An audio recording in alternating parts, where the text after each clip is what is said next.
Cheers!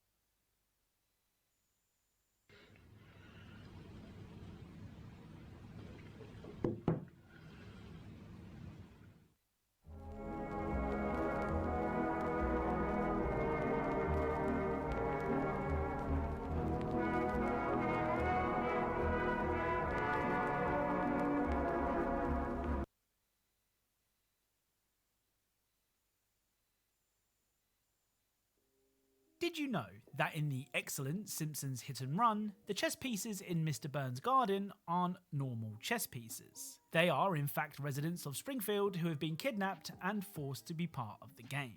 Hello and welcome to Hidden Video Game Details, the series that aims to show you things that you may not have known about your favourite games so that you can look really clever in front of Sloth from the Goonies. Consider leaving a like if you learned something new, and without further delay, let's get started. So first up, let's take a look at Skater XL. Whilst the world waits for Skate 4, Skater XL is probably the next best thing. It has that whole easy to pick up and play but difficult to master thing going on, which makes for a very satisfying game. Now, the detail from Skater XL can be found on the Ole Way map. On one of the rooftops, you can find this.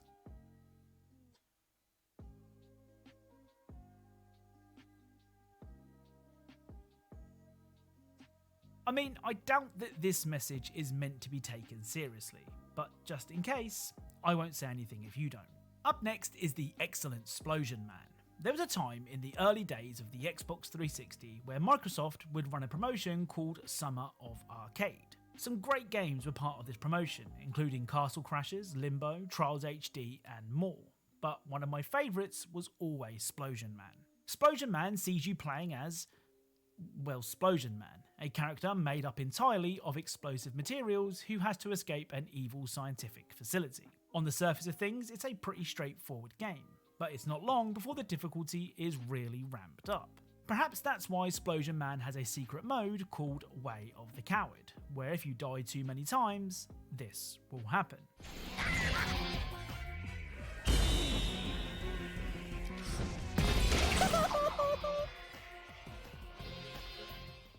Now, this seems like a good deal. Skip a level whenever things get difficult?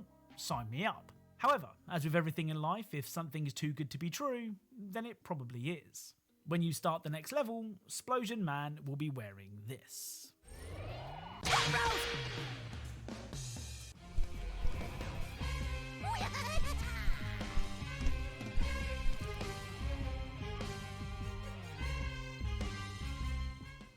So after activating the Way of the Coward, Splosion Man will be forced to wear a bright pink tutu. I mean, some may call this a punishment, others may call it fashion. I'll let you guys decide which camp you fall into. Oh, and something else that I noticed when playing Splosion Man is that whenever an enemy lands an attack, they will do this.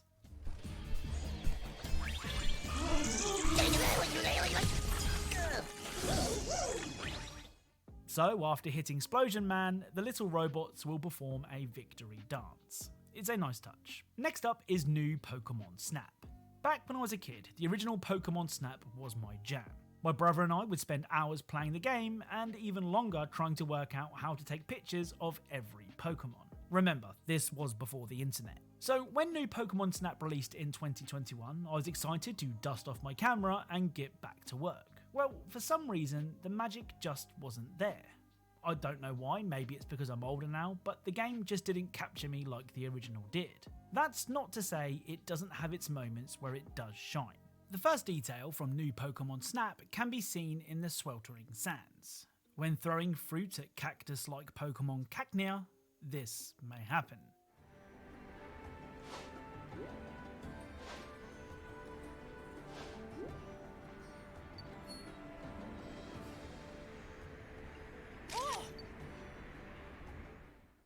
So in what is possibly the cutest detail I've ever covered on this channel, the fruit will actually stick to Cacnea, on account of its spines. The other detail I found in Snap can be found on the same level. If you throw a fruit at Torchic, it will do this.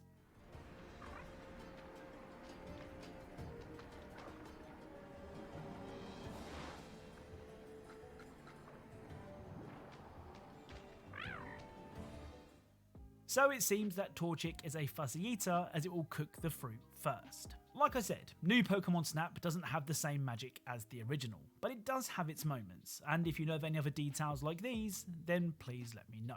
So this next game was actually suggested to me by a follower on Twitter. Now I get a lot of messages about games that I should check out, but I don't think a game has ever been more up my street than Unmetal. Unmetal is a 2D stealth action game that is basically a parody of 1990s Metal Gear 2 Solid Snake. It's full of actual laugh out loud moments, which can be quite rare in video games. A couple of these moments can be found at the very beginning of the game. After breaking out of his cell, Fox finds himself in an enemy base. Well, if you're unsure of what to do, you can punch some crates to help you think, which will cause this to happen.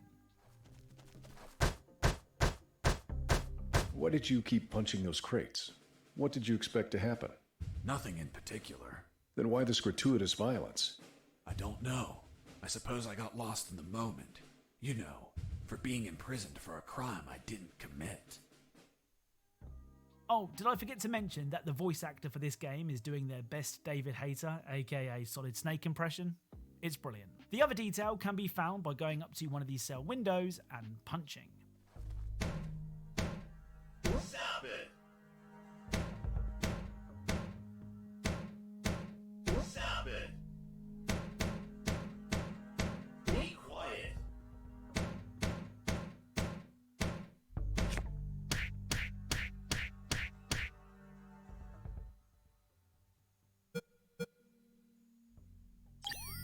You bastard! Screw yourself in that cell!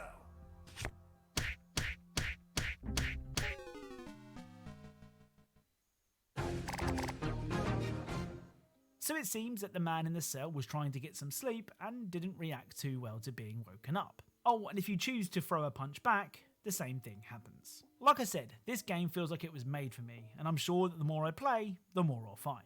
Now, I'm going to be honest, I thought I'd seen all there was to see in the Hitman games. I've covered them a ton on the channel before, over multiple different episodes and videos, so you can imagine my surprise when I actually learnt something new.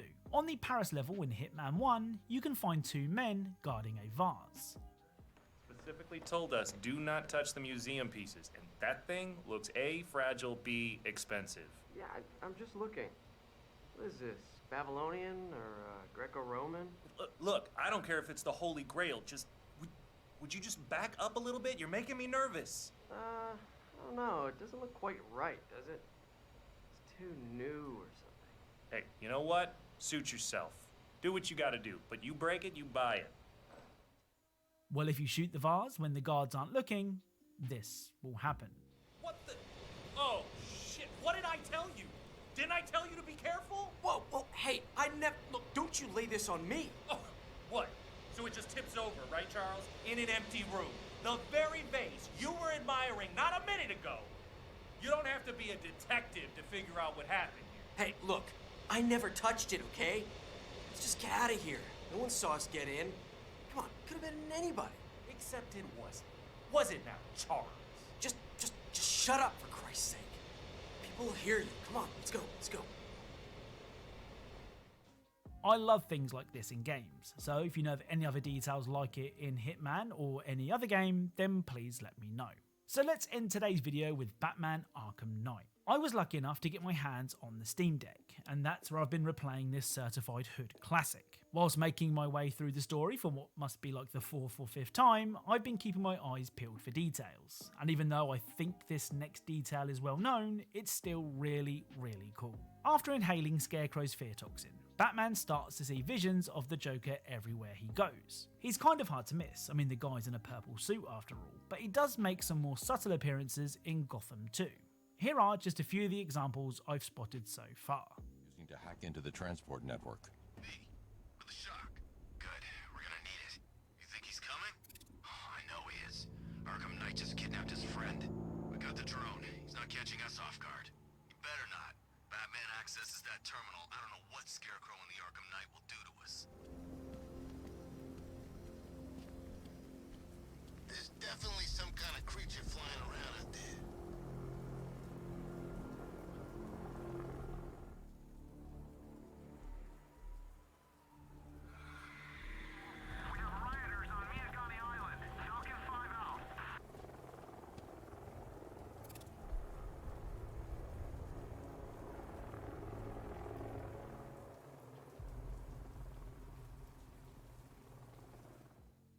like I said, the chances are that a lot of you will have seen some of these before, but these blink and you'll miss it moments are some of the best in gaming.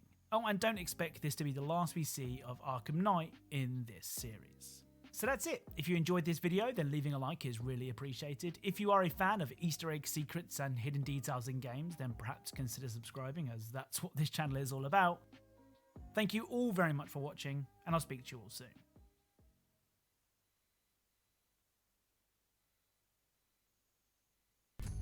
It's been over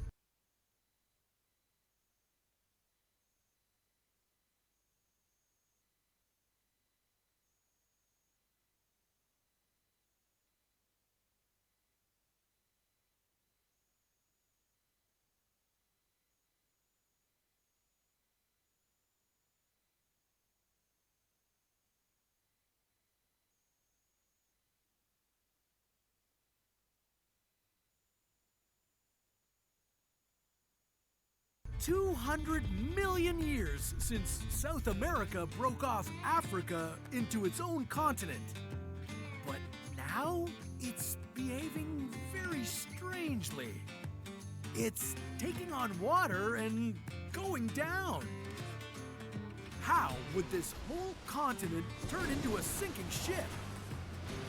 What effect would this have on the rest of the world? And how would you and everyone else manage to escape? This is What If, and here's what would happen if South America disappeared. Earth's crust consists of moving tectonic plates that rest on the hot, molten rock of the mantle below. Classified as either continental or oceanic, there are somewhere between 15 to 20 of these plates, and they fit together just like pieces of a jigsaw puzzle. Only these puzzle pieces happen to pull apart and collide with each other from time to time in a movement called tectonic shift. The South America plate, which includes the continent and a large part of the Atlantic Ocean, is the smallest of all the major tectonic plates, and it moves at a rate of about 3 centimeters every year.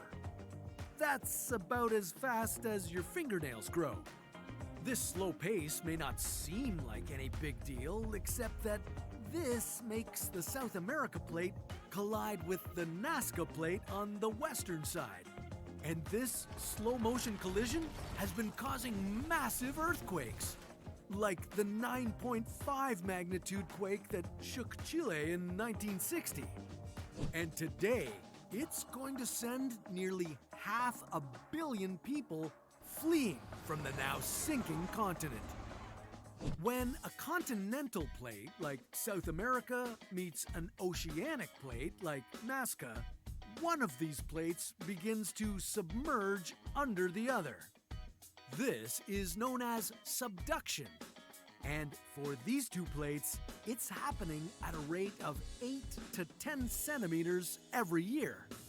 Usually, if an oceanic plate collides with a continental plate, it's the oceanic one that goes down, but if the roles were reversed, it would be mayhem. As the South American plate began to sink, the Nazca plate would be getting sucked over it. You could see a new trench form in the ocean. It would be as deep, if not deeper, than the Mariana Trench. But this subduction wouldn't go smoothly. Actually, it would be quite the opposite. The plates could get stuck, and this would build up a lot of pressure along the fault line between them. When the stress became too great, the plates would break free, and all that stored up energy would be released as seismic waves.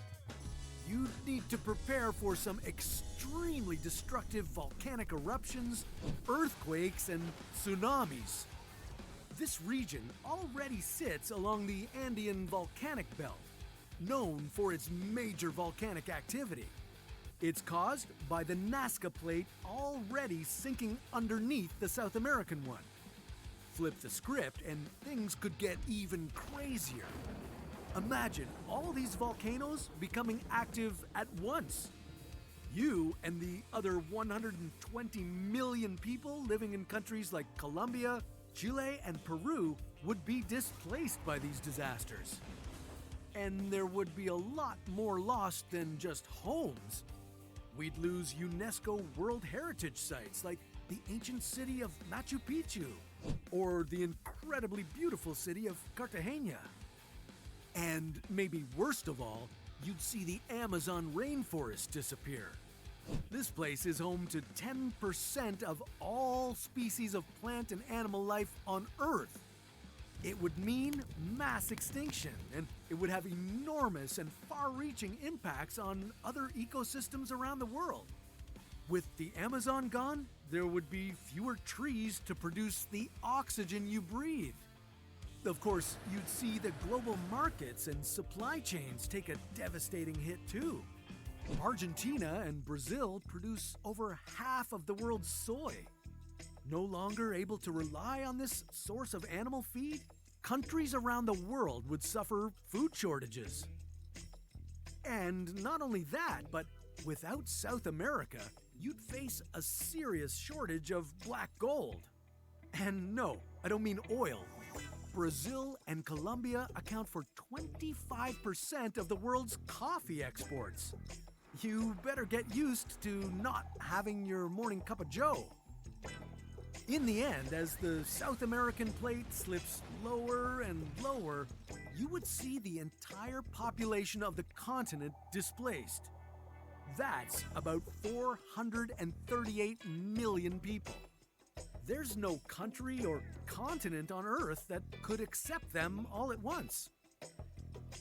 But hold on, time for a reality check.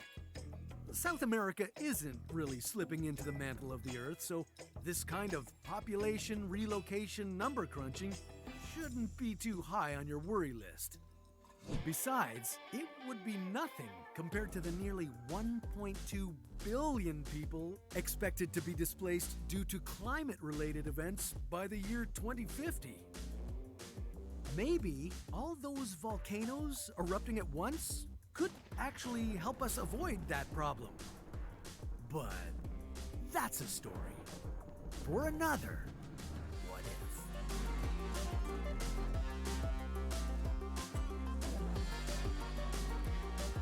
Chimera is a really good card that you'll be summoning off of your Branded in Red. Branded in Red, also searchable. This card is nuts. It's a part of a top tier version of a TCG deck, but we are missing the other cards to make this even more top tier. But this still was able to top a YCS. So let's get into that. We are going to Fusion Shokan to the Masquerade Dragon, any activation, minus 600 KEK W. We're going to special summon the Dramaturge on the summon of an extra deck monster. We'll be able to target a monster on the field and negate. And with the Branded in Red, it's going to add a monster in the graveyard to the hand, and then we're going to be able to fuse with the card in our hand plus the fields to make non-targeting pop 2 cards in the field and draw 1. It's incredible. It's nuts. This deck just got so much better. The disruption you have now is actually insane. Now, wait, Call by the Grave? Okay, cross out Designate, negate. This is the Chimera play. This is it. I really want to play this deck. This is very good. This will get you ready for a future tier 1 deck. Future tier 1. Grab the Tragedy, fuse with the hand and field. With 2 in the field, 1 in the hand, we're going to draw 1 and non-targeting. Woo! Pop 2. Now, that will... Okay, so we're chain link 2 off of this trigger to add the Draco back, and it's not going to search anything because we're going to pop it. No pop. Tragedy also searching for probably Aluber. That's the scoop. That's the scoop. Branded in Red, searchable fuse. Fuse during the opponent's turn into Chimera. Wipe up their field, non-targeting. Yes. There can only be one winner. And you're looking at it. Let's go.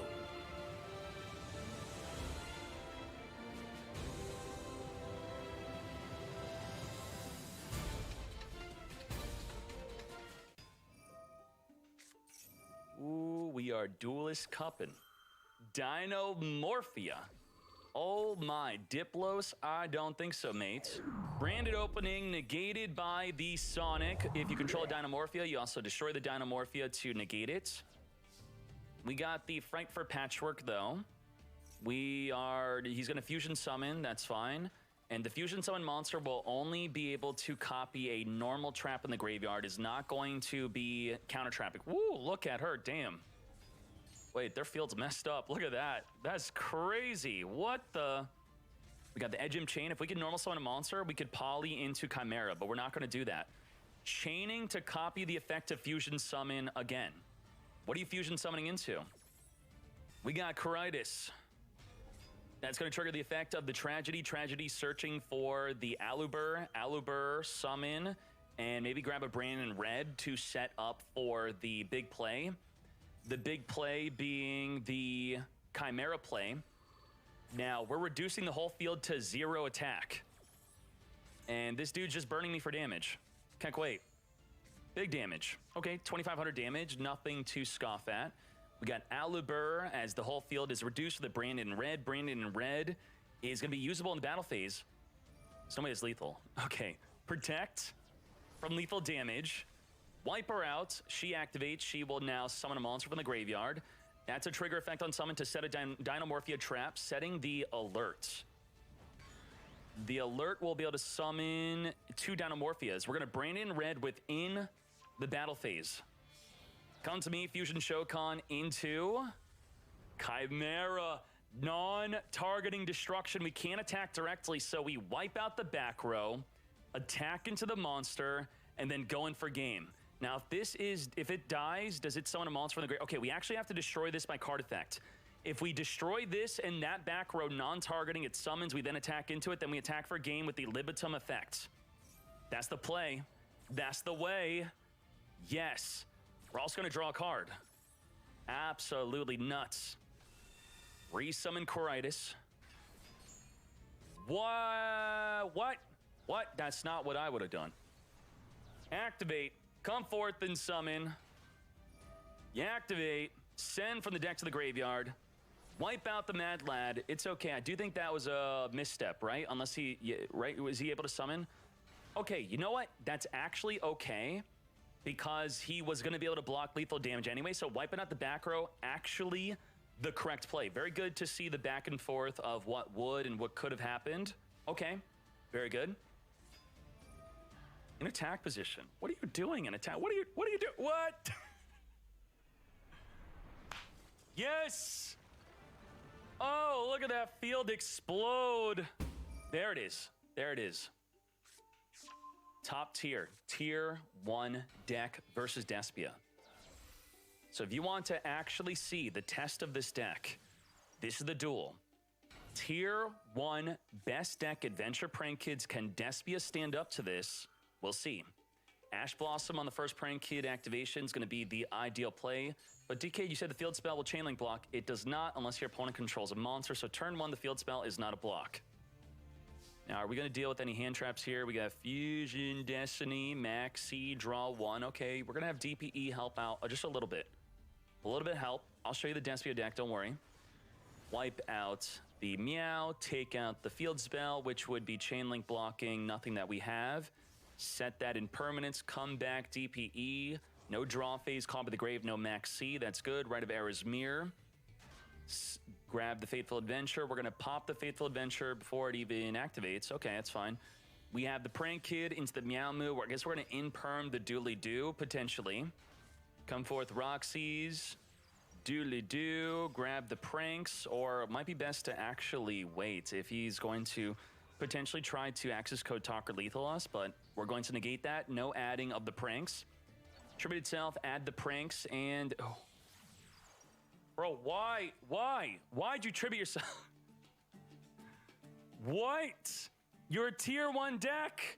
You should know how to play the deck. What was that? If you get Imperm or Veilered, you're still negated even if you jump off the field, by the way. Okay, it's fine. We're going to summon the Battle Butler, and we have survived because the Mad Lad Dooley Dude for no reason under impermanence. We got Brandon Red plus the DPE. Come back to me. Malicious is going to summon itself onto the field, allowing our polymerization to work incredibly well into a Chimera if we wanted to chain Brandon Red, add a monster from the graveyard back to the hand. We don't need to, though. He's going to Raigeki our fields, and we have nothing with DPE to pop, so DPE pretty much got countered. We're going to use the effect of Coritis to summon the Tragedy onto the field, and then summon Denier. Denier and Tragedy into Anaconda, but we already summoned DPE. I guess he does not understand that, as we branded in red. Brand Red, grab back the Tragedy, and then Fusion Shokan into the newly summoned monster that's going to get Raigeki'd. What are we Raigeki'ing? Masquerade. Masquerade dies, but then resummons. Tragedy, without even committing to our normal summon yet, we're going to grab the Aluber. Masquerade, summon from the graveyard. Aluber, going to get search in. What are we grabbing? We're grabbing the field spell. Very good. Field spell, Fusion Shokan, getting Nibiru before being able to Fusion Shokan. Now, giving us a light token with our Brandon Red. What could we fuse with? Well, we have the Despia Theater to resummon the Coritis, then Brandon Red could make the Chimera during their turn. So we will be able to pop 2 cards and draw 1. DPE coming back onto the fields. Whoa, Kaiju'd. Kaiju'd, he's going to grab a Prank Kid, and then that's where the big play comes in. This is the power of Chimera, right here. Add the Dramaturge of Brandon Red being searchable, fuse with a 1 to 2 cards in the hand, 1 to 2 cards in the fields, making the Guardian Chimera, non-targeting pop 2, draw 1 card, Dramaturge resummon. That is the power of Chimera. Now you know why this card is so good. Why it has the cutscene and everything. Holy moly. Ooh, Eldritch. How well can our deck do against one of the most hated decks? Well, with Chimera non-targeting destruction, that could be very good. Declaring level 7, getting rid of the Winged Dragon of Ra. What the heck? Okay. We're going to Foolish Burial, send the Tragedy. You could also play Gold Sark if you want to. Gold Sark can trigger the Tragedy to search for an Aluber. Aluber on summon, come to me. If you were to use a skill drain on this, you could chain Branded in Red to then fuse with it, and it dodges skill drain. But you probably want to save the Branded in Red for when you activate an effect like Chimera to deal with the back row. A much better effect to probably use it on. We're going to Field Spell, triple fuse. This is the first Dark Lord untargetable. That's going to trigger the Dramaturge. We're locked in at 2 summon limit. Does not matter that it was used after we summoned 2 times. We're still locked in. Before it resolves, we're going to summon a 3rd time. Non-targeting destruction is actually going to take out my first Dark Lord. What the? Untargetable first Dark Lord, and we're going to get wiped out. But that's okay. That's going to trigger the Aluber to summon from the graveyard, but under summon limit, we actually can't summon. Unless the first Dark Lord... First Dark Lord is non-targeting summon from the grave. So if you destroy it before it resolves, it summons itself back on the fields. Holy moly. Dramaturge effect got negated, or I should say resolved that effect because we couldn't summon more than 2 times. Grass that's greener. Holy moly. We're going to chain summon a monster from the graveyard, goes in match, so we're locked into dark monsters. Pretty sure our whole deck is dark anyway, mate. Yeah, don't care. Actually don't care. Aluber. Whoa, that's a lot of mill. We're dealing with Glow Up Bloom. What other trigger effects? Just Glow Up Bloom. Chain Link to Aluber. He has no other trigger effects. And we're going to chain Branded in Red. Is this going to be into a Chimera draw 2? Add. Send 2 from the hand, 1 on the fields. Chimera, pop the summon limit or the goes in match. Then draw 2. Non-targeting destroy. Absolutely nuts. That's a search. And we're going to activate on the after the chain links resolve. Now we're going to activate Chimera. And we're going to Tragedy also search. Search, draw 2, pop. Aluber, very good. Draw 2, wiping out the summon limit. Eldritch, 3,500 attack, going to be able to take out the Chimera, which will trigger my Aluber in the graveyard that I don't have in the grave, actually. No Aluber, mate. It's okay. He's going to grab another Elixir with his Haquero. His Haquero could counter our Branded in red, so we do want to be careful about that. Brand red also restricts us to not being able to attack directly. Activate, not chaining Haquero, which we could have chained Branded in red to the Haquero. Aluber grabbing a Branded opening. Get opening, we're going to discard a card, summon a monster from the deck or add it to the hand. We're going to grab the Libitum to the hand. Branded in red, this is where he could chain the Haquero, but the Mad Lad, it just doesn't know. Okay, let's go. Masquerade Dragon is here, triggering the Libitum to summon the Guardian Chimera from the graveyard. Come forth, 3,300 attack. Field spell is going to Fusion Shokan into the Starving Venom Fusion. Look, we're all dark. We don't care about Gozen. We should play Gozen ourselves. What do you think? If we don't care about Gozen, we play Gozen. We're going to Tragedy, grab the Comedian. The Starving Venom is going to get boosted to 6,300 attack. Everything in attack position. Wipe out the Eldritch. Take out the other Eldritch. Minus 600 Keck W. Did not properly use his Haquero, but he is an Eldritch player, so he does not know better. That's fine. And wipe out the final monster, and we don't have a direct attack to put him in lethal range with the Masquerade. Set. Pass. Let's go. We still don't have Aluber in the graveyard. Minus 600 Keck W. Realizing that his card is no good. His Gozen match is not helping him. We're going to Aluber on summon.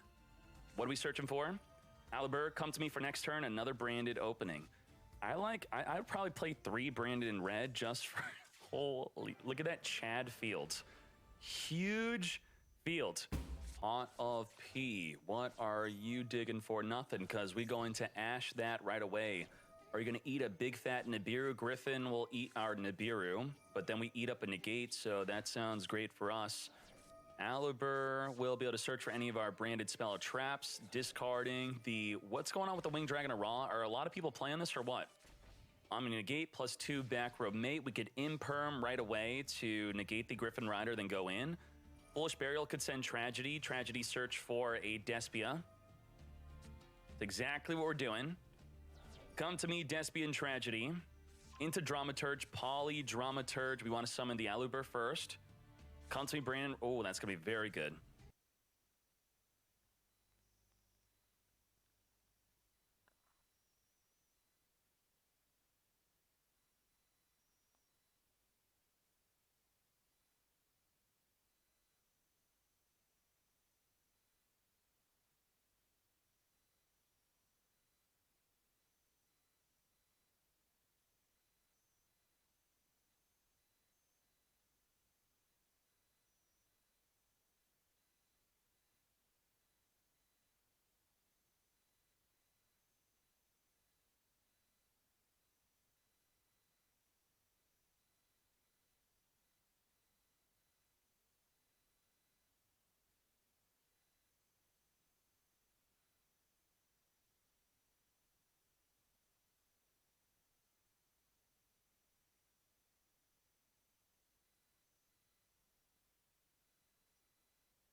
Now we could poly.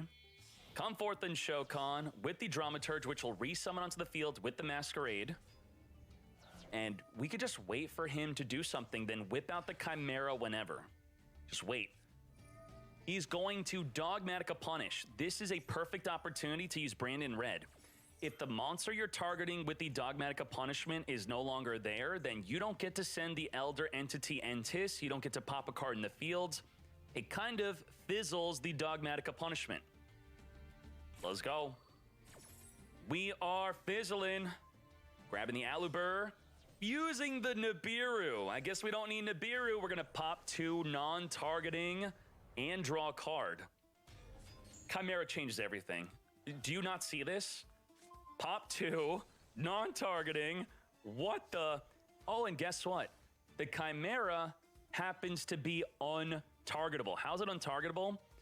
While polymerization's in your graveyard, you cannot target the Chimera, and Poly happens to be in the grave. Insane. Absolutely insane. Pot of P finally going through, banishing. He only got 3 cards left in the extra deck. Okay. Digging deep for some skill drain crap. What the heck? Lava Golem, skill drain. Okay, that's fine. We could play around that by chaining Branded in Red. Or chaining any of our quick play fusions if we have any. We cannot use Ghost Ogre on skill drain, unfortunately. We're not going to be able to cross out Designate skill drain. Aluber negated, so now we go into Aluber Beatdown. Tragedy is going to grab back Branded in Red from the graveyard, reset it. So now if we activate an effect to deal with the skill drain, you chain Branded in Red to us dealing with the skill drain, then we dodge the skill drain, wiping it out. Excuse me. Excuse me. Holy moly. Let's talk about this deck now. I don't know about you, but I am a believer of Despia with the Chimera. Do I think it's top tier? I don't think so, but I do think it is Diamond 1 worthy. So Vector, thank you so much for these highlights. And yes, literally just the Chimera was enough to make it worthy. Becoming untargetable with Poly, non-targeting destruction and drawing. This is just an incredible boss monster. And if you play this deck early, these cards are not going to go to waste. These cards will go towards you building a future tier 1 deck. Mark my words, this will be tier 1 in the future. And if you want to know what card to look out for that will make this tier 1, it's going to be called Branded Fusion. And when is this coming? I'll tell you exactly when it's coming. It's coming in 2 months. 2 months, it's already in the leaks that this will be tier 1. So let's check that out. Let's look at the leaks real quick just so you know. It is going to, in 1 month we're getting this, which will not be top tier. But then in 2 months, we're getting Branded Fusion. We're getting Mirror Jade. Tier 1 in TCG, it will be tier 1 in Master Duel. So get started today. Guardian Chimera is nuts.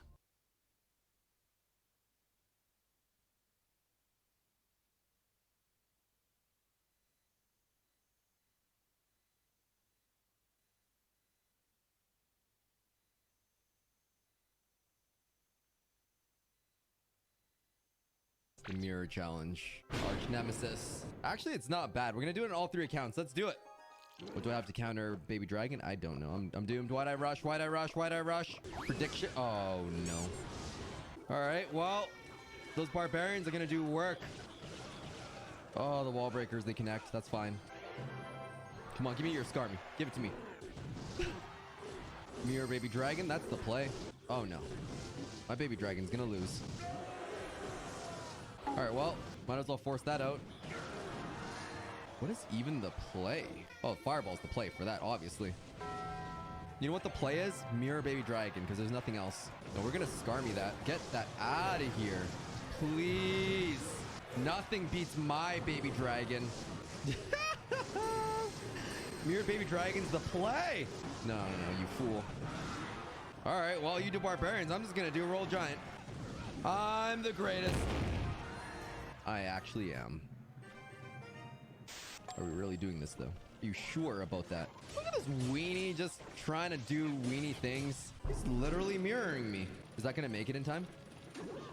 Ah, heck, it doesn't. We got Skarmy. This is the best Skarmy I've ever seen. If that ain't Skarmy, then I don't know what is. Now we push. They're done. That's it. My Elixir Blob's going off. My Ramrod is going off. They ain't got nothing on us. My Mega Minion's gonna win. You know what this deck can't counter? Skarmy guards. I've never seen so many Skarmy guards. That's just absurd. That's just obnoxious. You can't block that. I just want a baby dragon everyone and everything in existence. There's no spells, so my Inferno Dragon's gonna win. So hard. Oh, sweet Oompa Loompas. Put it slightly on the right side so that it kind of protects the Spear Gobby boys. Oh yeah. Oh yeah, look at that. Knight's gonna connect. As per 2020, it was good stats for the cost or whatever. We're just gonna go triple air now, and there's nothing they can do about it. Why do I have 3 Inferno Dragons? The better question is, why don't I have 3 Inferno Dragons? I don't even know what this is, but we're gonna beat them. It just connects every single time. Oh, I'm so good. Look at that geometry there. Well, there's no way that just happened. Oh my goodness.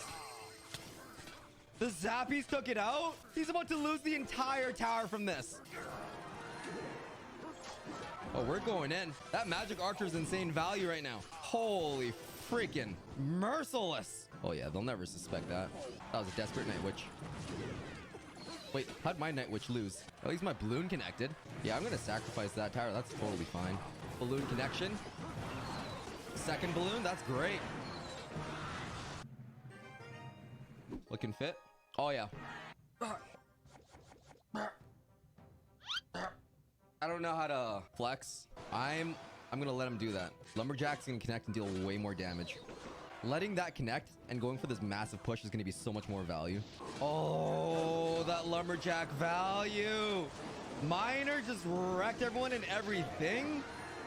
I'm telling y'all, double Lumberjack action. There's no stopping that. There's no way. Everything's raged. That was the 10th win. That was too easy. That was literally too easy. So this is my free to OJ, which means I can't buy the season pass. Heal my battle healer. Heal. That's way more damage. And she's healing the flying machine. Let's go. That was great. And my other battle healer's healing my flying machine. This is amazing. She's still healing the flying machine like it's within range. My goodness. I love this so much. I'm going to use the battle healer to tank so that I can have more battle healer and battle healer action. Look at that. She's still healing. Ooh, my battle healer won against your battle healer. My battle healer's big for battle healer. My daddy can beat up your daddy any day, and I don't know what are you talking about. My daddy's going to beat up your daddy. Not even close. Look how many units I have. Come on, give me that triple crown. My man here is really aggressive. I love it. I reckon that they don't have anything proper. Maybe guards. Yeah, that's fine. Mega Minion just tanked all of that. And now the Goblin Barrel is tanking for my Mega Minion. Oh my goodness. And they didn't even put it in the best position. It all connect. Oh my goodness. And they don't have guards in rotation anymore. Guards actually deal so much damage. I just took out their oh my. Oh. I don't think guards is going to stop the balloon. That's rocket value. 500. Yeah, there's no way. How'd they let that happen? How did they let that happen? Oh my word. What deck am I using for this challenge? This is just a mirror challenge, so it's literally just whatever they give you. I'm gonna have an Inferno Dragon tank. Call me crazy, but they're gonna have to do Skeleton Barrel. And if they do Skeleton Barrel, oh, okay, they did that. That's not bad. Knock those dragons out of my face. Like, get those dragons out of here. Oh, the guards. They did the zappy zaps. My dragon beat your dragon. Oh, how did they get so many dragons on the map? How did I let this happen? We're still winning. Don't doubt me, chat. Ooh, 127. We're good. We're good. That Roll Giant needs to stop being a Roll Giant.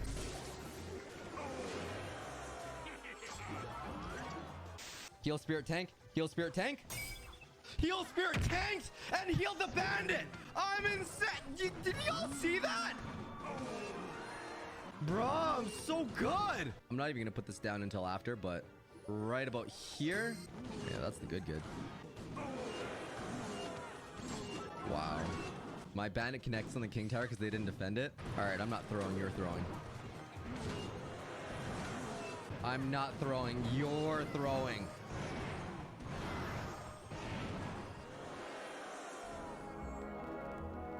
Should I risk it for the biscuit? Yeah, we do. Nothing. We don't need nothing else. What was that bandit there? You can't counter a minion horde after that. You actually can't. It's over. P.E.K.K.A connected on the back.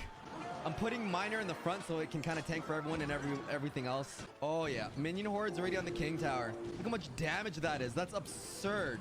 That's almost illegal how much damage that is. I'm good. Barbarian barrel miner. That's the damage in the king tower. All right, here we go. Lumber boy. Miner to tank for the bats. Whew, those are level 13 bats. That's basically minion horde at this point. So much damage. He was better off using wizard there. Sheesh. It's too late. Your wizard holds no power here. See that placement? It brought the Night Witch back up so that my wizard would splash on them. No, wizard's already brought down the lumberjack low enough. I don't have to worry about it. Surprise! It's double roll giant. Looks like he just gave up. All right, that's fair. Fair enough.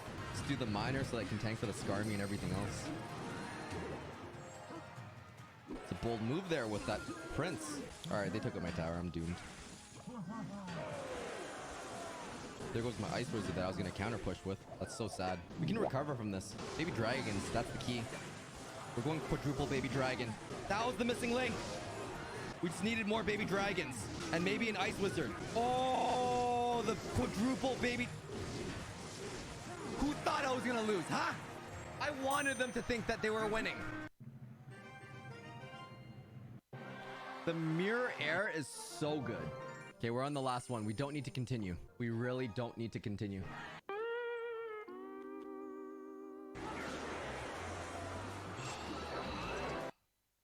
Why are we still here? Well, anyways, we're in our 9th win. That mini P.E.K.K.A was not the play for me. The first one we won in 30 minutes. This one's taking like an hour. We may have lost this battle. I'm getting outplayed because I'm rushing. Don't goof this up, OJ. Okay. Well, 3 magic archers on there. There's no way 3 magic archers aren't going to get the tower. All right, 3 magic archers didn't get the tower. That's fine. I'm just gonna panic a lot. That's perfect. The mini pack is tanking for my roll giant. Double roll giant. I'm insane. I'm insane. I'm insane. Woo. Look at that. 10-0 on both accounts. Okay, we're on our 3rd account. Trainer OJ. That Electro Giant wrecked me. This is our first game and we're getting wrecked. It just retargeted the barrel. You're joking. You're actually joking me. You know what this can't handle? Double giants. They actually can't handle double giants, those fools. I'm not even gonna block that. We're just gonna go triple Electro Giant, Electro Dragon. How do you stop greatness? You don't. Quadruple Electro Dragons. Oh man. Oh, we're going for the spicy. We're using Golem to block the princess. Oh, I knew he was gonna lumberjack. That's great. Nope. We gotta get rid of that lumberjack. Golem early. That's my princess takes out his princess. That's way too value. Let's make him work for that tower because you gotta earthquake it. Earthquake was too late for that. Buddy pal. Skeleton dragon took out your skeleton dragons. We're good. Lumberjack's going straight in. I'm the greatest. Got earthquake now on this side if he really wants to. Is he gonna earthquake though? That's the thing. No? That's still 800 damage there. Freaking lumberjack in the other lane. Are you serious? Oh, so much damage. You don't want to mirror giant in this situation because there's so many giant counters. Lumberjack, magic archer, baby dragon, Skarmy. There's so much DPS to offer. It could be to mirror like a baby dragon or something. Oh goodness gracious. There's no way. That mirror baby dragon's too late. There's no freaking way. Oh, I saved my magic archer by pushing it out of the way. We have 2 giants in the tower, 2 baby dragons, 2 magic archers. I love the mirror challenge so much. Right on top of the Valkyrie. Calculated. This push did more boom booms because I put it on top of the Valkyrie instead of just the Electro Wizard. Bro, that's not even threatening. King Tower activation naked. None of that noise tonight. None of it. Skeleton barrel to tank the King Tower. Valkyrie's tanking everything else. We're good. It's fine. Magic Archer geometry. That's all we needed. Oh, ain't no way we're gonna let a graveyard King Tower us. Ain't no way. We've gone undefeated on all 3 accounts. Undefeated.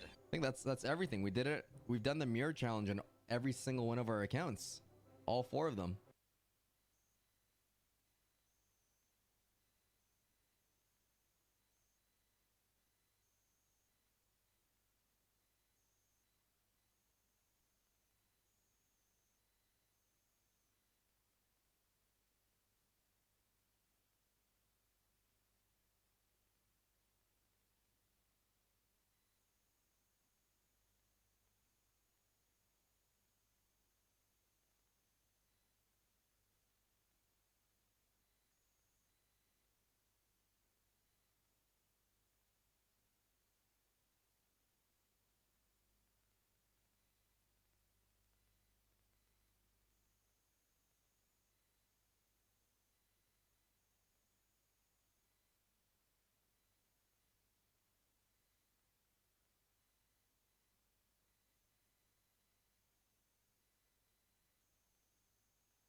Storm Earth.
storm, earth, and fire, heed my call.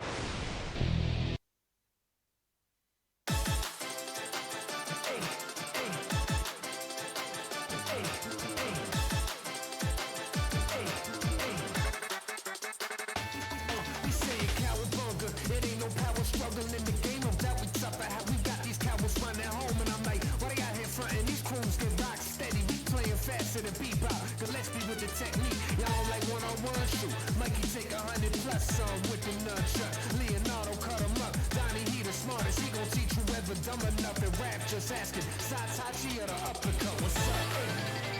Rolling up Broadway. Rolling up Broadway.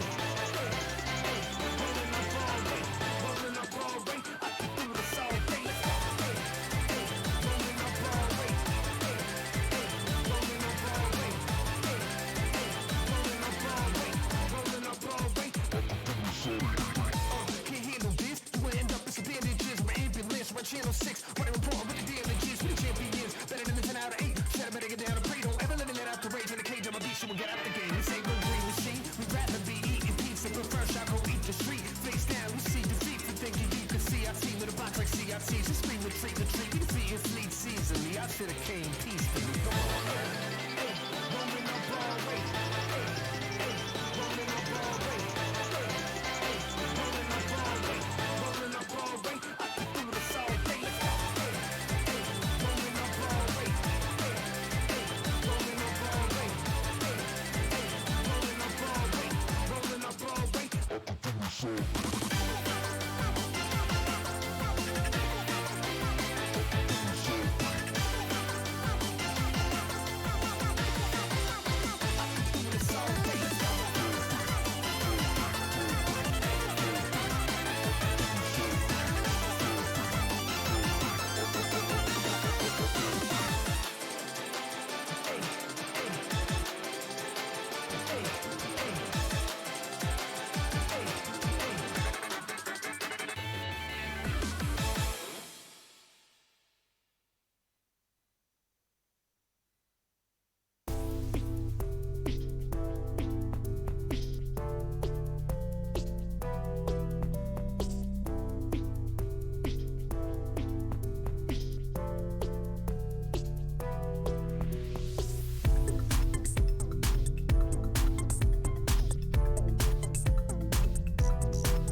for people to fulfill their fantasies, to fulfill their deep, dark fantasies. It has not been for the path for the faint-hearted, or seek only the fleshly pleasures. Rather, it has been the risk-takers, the wasted genie, time and time again. They toiled in sweatshops, endured the lash of the spanking. For us, let us remember these timeless words.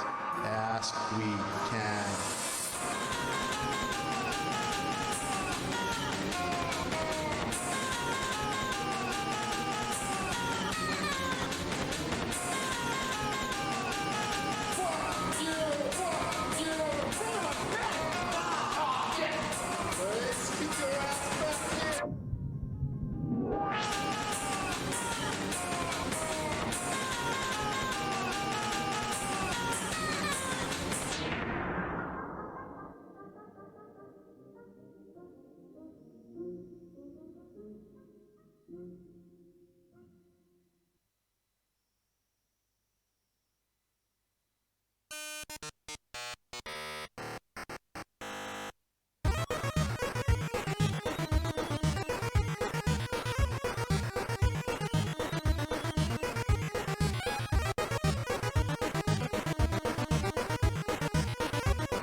偵察騎士参上。一緒に演奏しようぜ。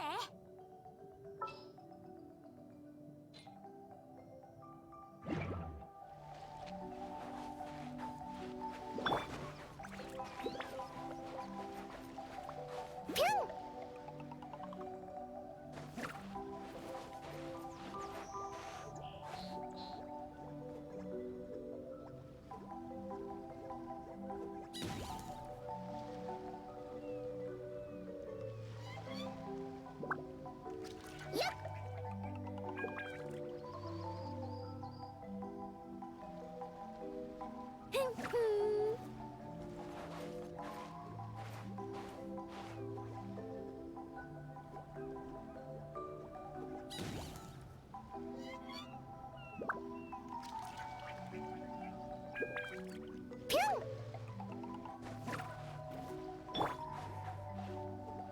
みんなこっちに集まってくれ。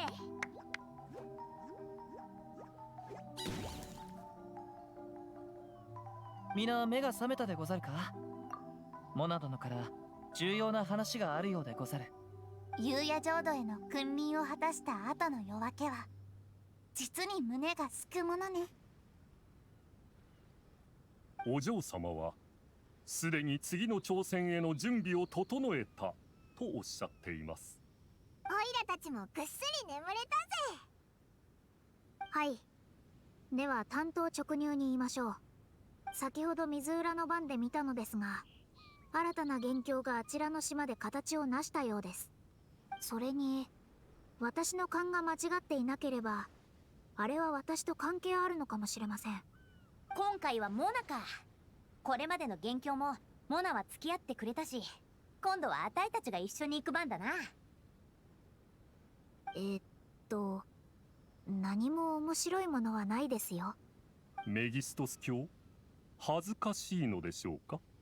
いえ、そんなあまりにも貧相な元凶を見せてしまったら偏見を抱かれるのではないかとか、そんなことは全く心配していませんので。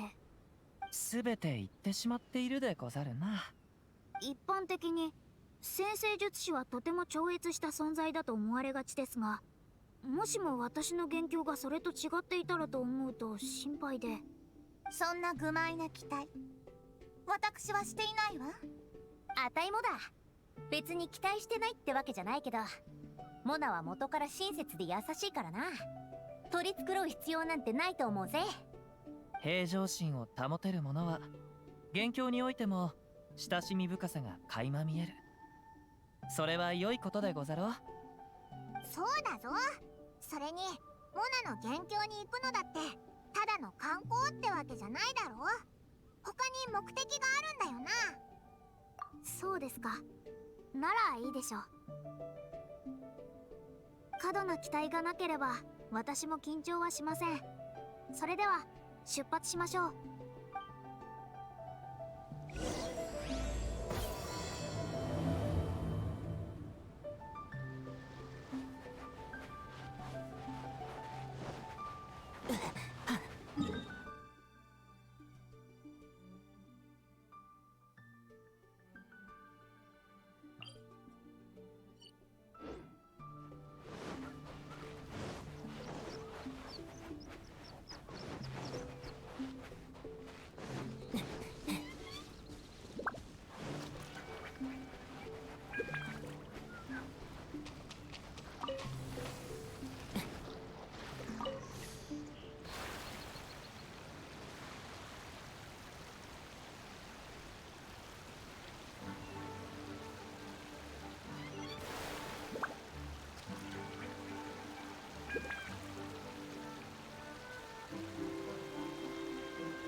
待った。ヤコブはどこに？あれは何だ？一体どうなってる？ヤコブがすり抜けて周りの光が次々と消えていった。順番は確か白、緑、それから赤、青。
ここはゴールじゃない。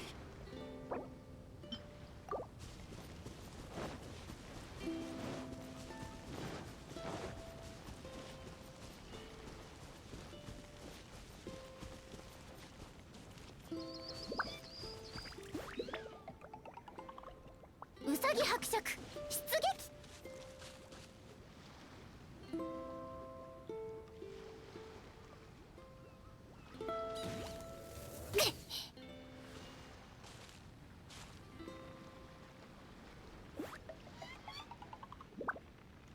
頼んだわよ。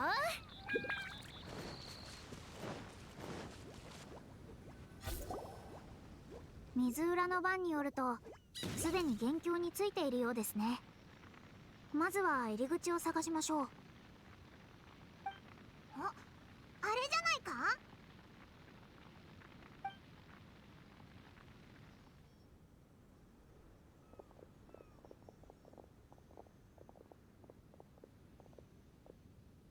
見たところ池みたいだな。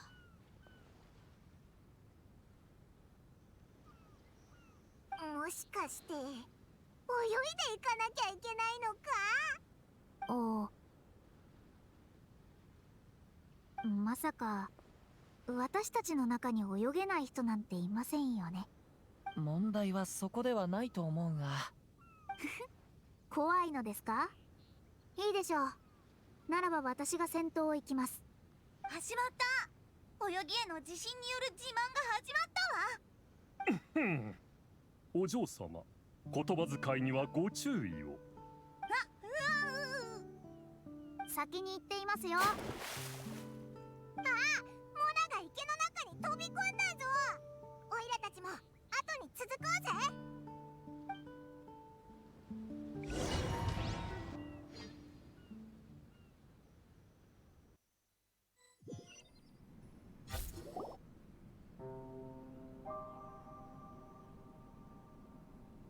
なんとも壮観な建物でござる。うわあ、あたいこんなの見たこともないぜ。おいモナ、あんたの元凶すごすぎだろ。夕夜浄土には少し劣るけど悪くはないわ。メギスタスキャ？はあ、おばばに叱られている授業とかじゃなくてよかった。これで面目は保たれました。天才先生術師の元凶はもちろん壮大なものでなくてはなりませんからね。では早速少し探索してみましょう。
星が行っちゃった。オイラたちも追いかけようぜ。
木伯爵。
かねてより先生術とは私にとって誇りでした。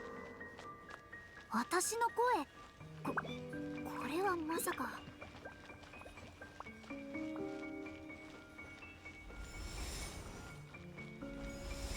私はこの学問の価値を信じ、先生術を通して万物の運行規則を垣間見ることができると確信しています。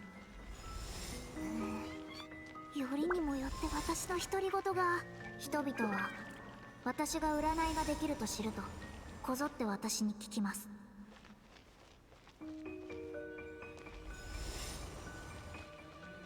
失踪した息子はいつ戻ってくるんだ。あの人は私を愛しているの？病気は治るだろうか。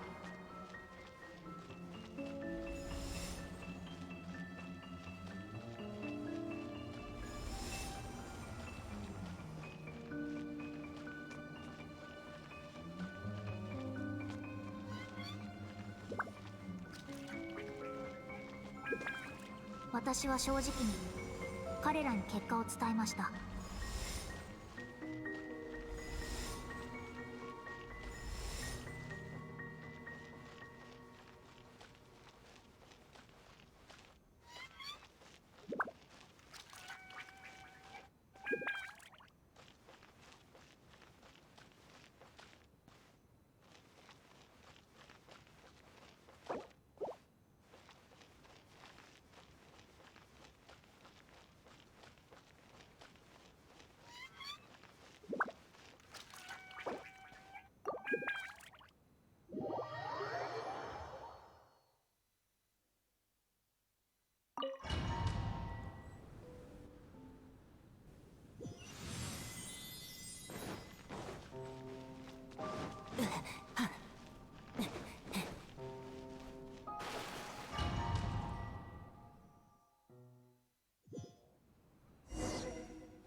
かねてより先生術とは私にとって誇りでした。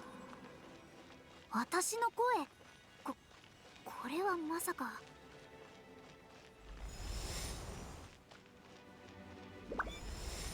私はこの学問の価値を信じ、先生術を通して万物の運行規則を垣間見ることができると確信しています。よりにもよって私の独り言が。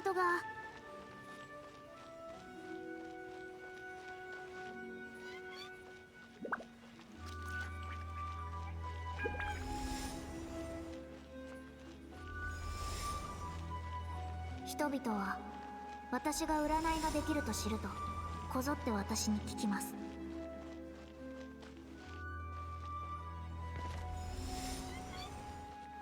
失踪した息子はいつ戻ってくるんだ。あの人は私を愛しているの？病気は治るだろうか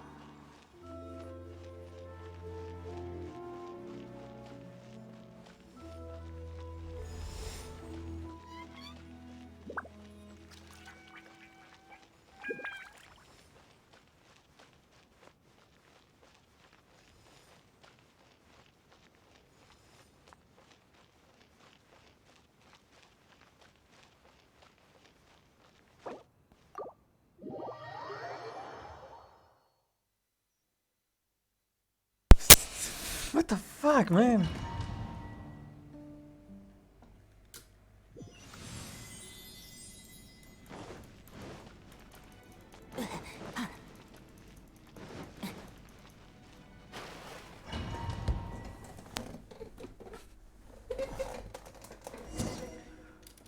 Oh.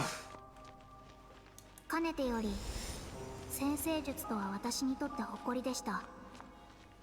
私の声、これはまさか。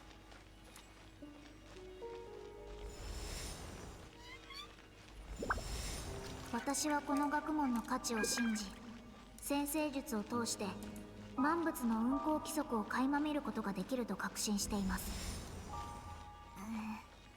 よりにもよって私の独り言が。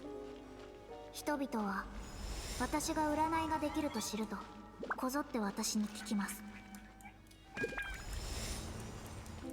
失踪した息子はいつ戻ってくるんだ。あの人は私を愛しているの？病気は治るだろうか？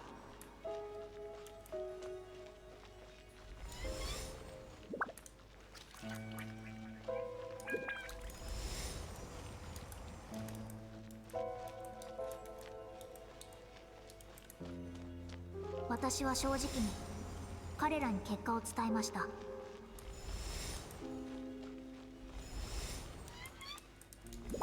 実とは悪を招くもの。しかし私は崇高なる先生術に嘘をつくことはできません。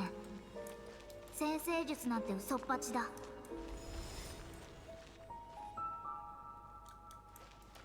冗談も大概にして、少し一人になりたい。今すぐ出て行ってくれないか？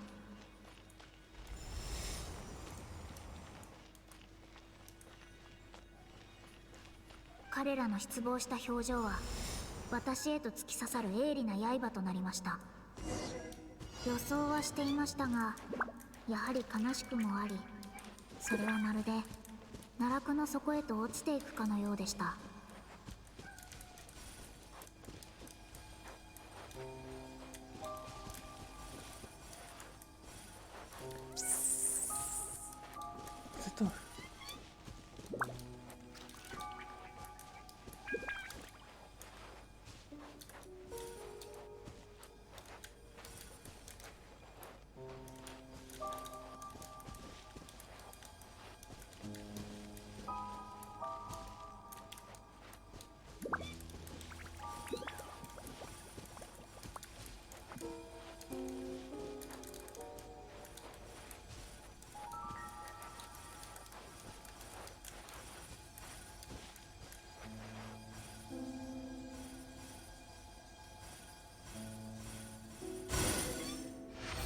メギストス教、これは何とも痛ましい。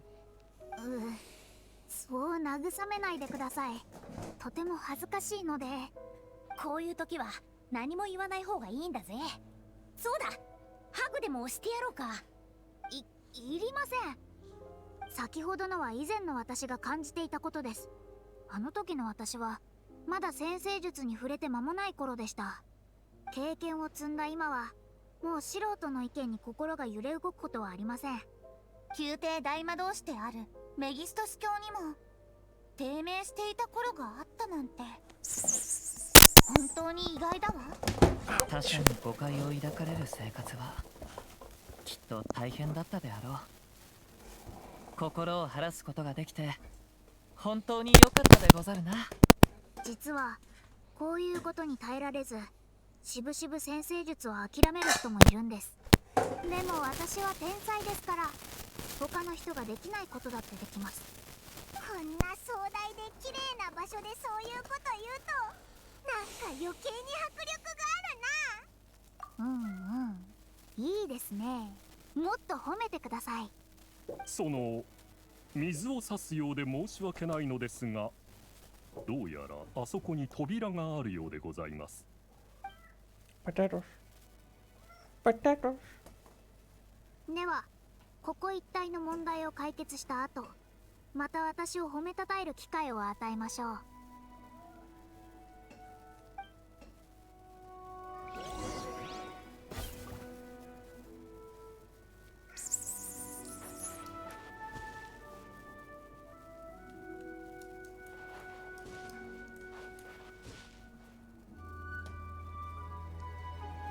Potatoes.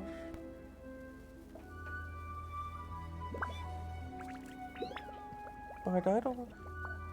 Potatoes.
占いとは人の決まった運命を正確に示すものです。行き過ぎた装飾はかえって人々の誤解を招くことになってしまいます。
逆らえない、受け入れる以外何もできないのが運命の運命たるゆえんなのです。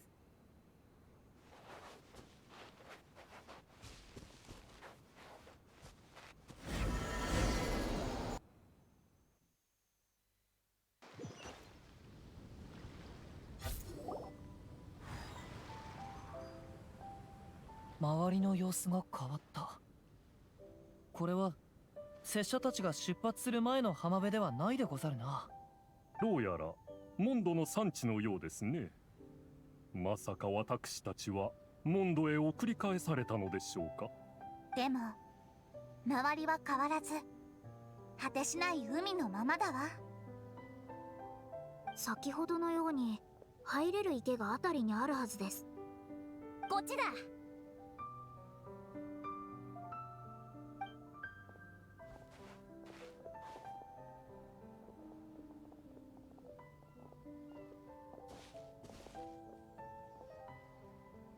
おや？直接入ることができないようですね。水面に何か浮かんできたぞ。これって絵か？それともとある地点を指しているようでござるな。私に皆をそこへ導かせようとしているのね。どうしてあなたが先頭を？まあいいです。誰でも構いません。とりあえずこの場所を探し出しましょう。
私はモンドの飛行チャンピオンなんだから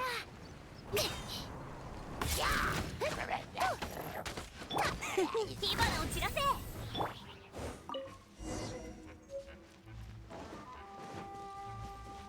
せ。よし、出発だ。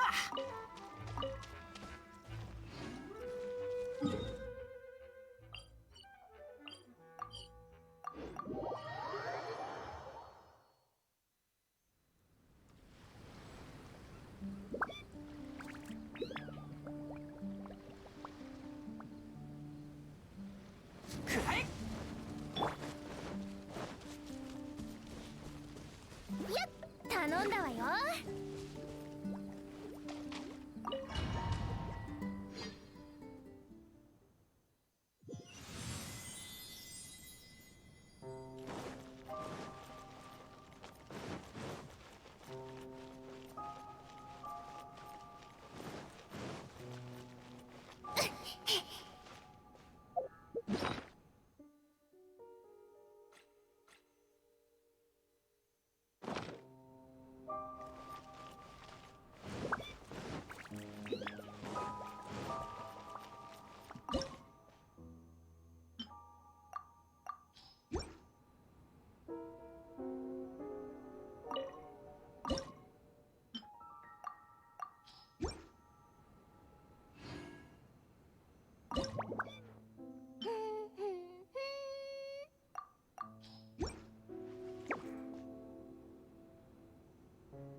Reduced.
先生術は真実を顕現させることができる。しかし誰もが自分の運命を受け入れられるわけではありません。ですが構いません。壁に当たることも先生術の修行の一環です。彼らを説得するには私が強くなるほかないのでしょう。山で知らない冒険者に会いました。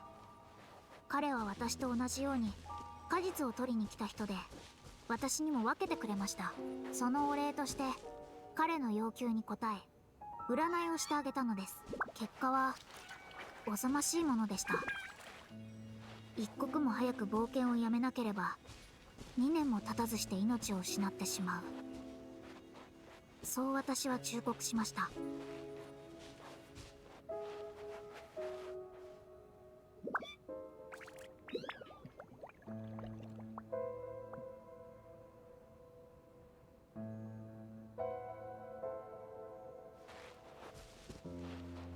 彼は黙っていました。意外なことに彼が私の占いを疑うことはありませんでしたが、とても困っている様子でした。それでも前に進まなくてはならない。冒険者が困難を恐れてはならないんだ。そう言って彼は再び登山用リュックを背負い山頂を目指したのです。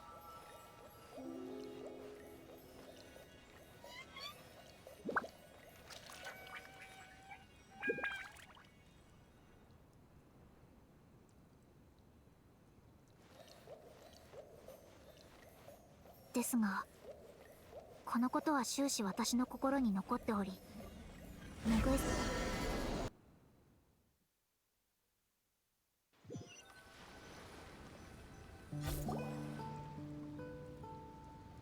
うわ、また出てきたぞ。モナ、その冒険者は本当に死んじまったのか？私は彼に一度しか会っていません。あれからもう3年余り過ぎているので、もうこの世にはいないでしょう。でもその人がまだ生きていて、お前の勘違いだったって可能性はないのか？悪いことになると全否定し、いいことになると信じて疑わない。そんなのは占いではなく、ただの自己満足と言った方が正しいでしょう。日々の娯楽であればいいのですが、私が学んでいるのは嘘偽りのない学問。自らが導き出した結論を否定することは先生術を冒涜するのと同じです。残酷だが真実でもある。運命とは確かにかようなものでござる。普段ならこんなことは言いませんが、せっかくの機会ですし、やはり皆さんには分かってもらいたいことがあります。先生術をそこらの屋台にあるくじ引きと同じように扱わないでください。私たちが研究しているのは聖書であって、決して誰かにお世辞を言って喜んでもらうためのものではありません。先生術師は真実を検証し、世界の断りを見届けるために存在しています。もうだから先生術師は嫌われやすい職業だと言ったのです。偉大さと嫌われやすさは本来全く両立しないもののはずなのに、なぜそうも騒ぎ立てる？あなたはそれほどまでに交友に値しないものではなかったはずよ。お嬢様は友達になれてとても嬉しいとおっしゃっています。違うわ、そんなこと言ってないでしょ。オズ、あなたどういうこと？ますます私の趣旨を曲解するのが好きになってきたよね。おやおや、どうしてでしょう。もしかするとお嬢様がお友達の恨みを買ってしまうのを心配して、なるべく取り繕うようにしているのかもしれませんね。あたいも別に見識が広いわけじゃないから、先生術師はあんたくらいしか知らないけど、でもあんたの印象は悪くないぜ。全く嫌な感じはしねえ。人の秘密を軽々しく詮索したり、気に入らない結果を適当に捨てたりする人こそ反省する必要があると思う。運命はそんなに安っぽいもんじゃねえだろうしな。もしも運命が二言三言で回避できるようなものであれば、この世に別離の苦など存在せぬ。モナ殿、気にすることはないでござるよ。己が本心に従い、正しきことを永遠に忘れない。それだけで十分でござる。ご本、そんなに私のことを心配せずとも大丈夫です。褒めて結構打たれ強いので。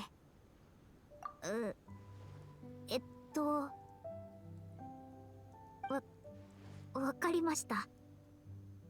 じゃあありがとうございます。聞こえないわ。もっと大きな声で。この私にあなたの崇敬と祝福を献上なさい。まあまあ、そんなこと言ってないで。殿下は池に映し出された新しい地点に行って、他のかけらを回収した方がいいんじゃないか。あれがないとあたいたち元凶に入れないだろう。お嬢様の鋭い眼差しだけが秘密を暴くことができるのです。そこまで言うなら仕方ないわね。私は浜辺に行くとするわ。行くぞ、モナ。はい、すぐ行きます。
裁きの雷。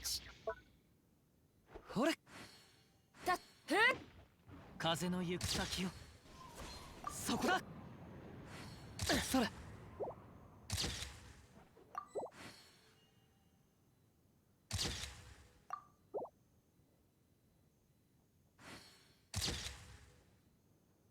てっ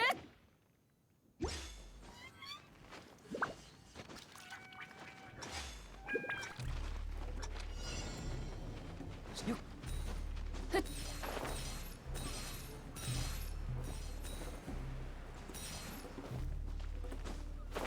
やっ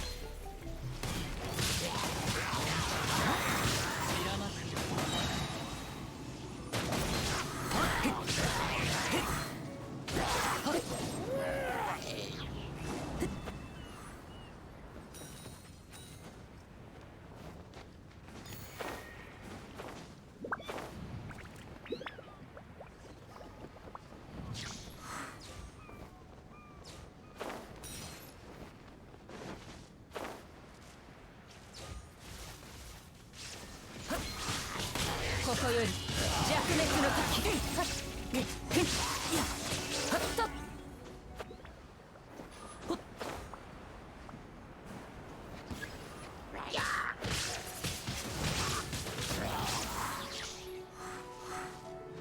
へっへっへっやっはっふっじゃあ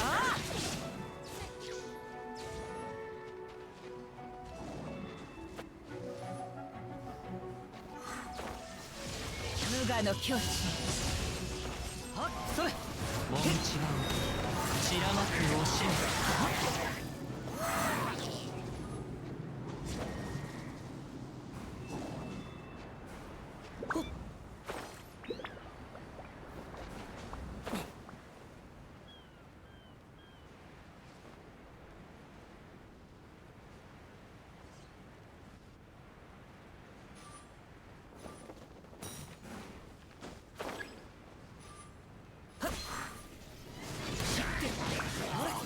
そこ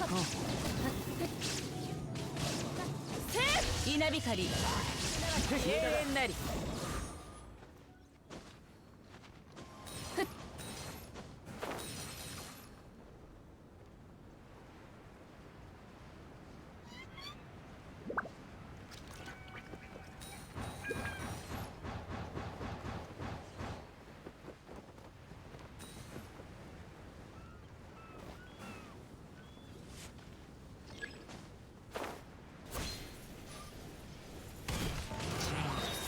散らまく惜しみ。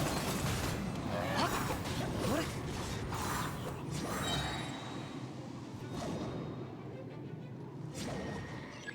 裁きの雷。はっ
ご助力を。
風と共に去れ。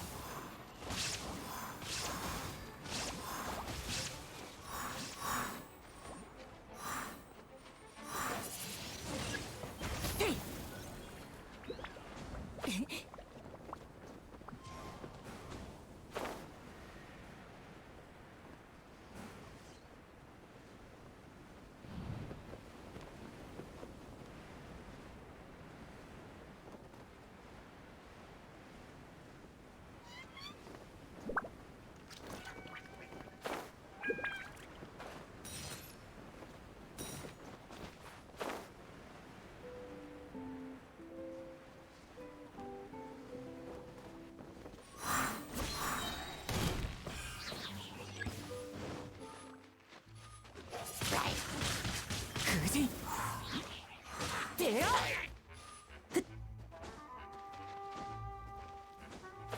や臨界のかね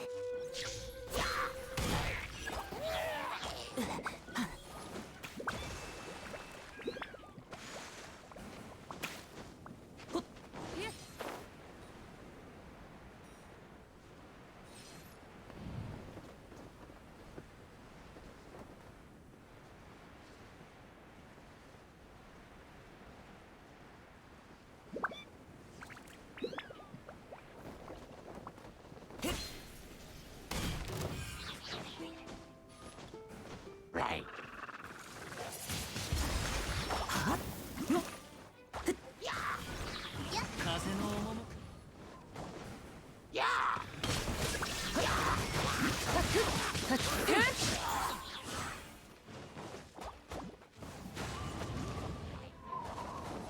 くいざ行こう。そらここより弱滅の時や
隙あり難攻不落。ふんはっ。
要な方がいるはずです。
いざ勝負。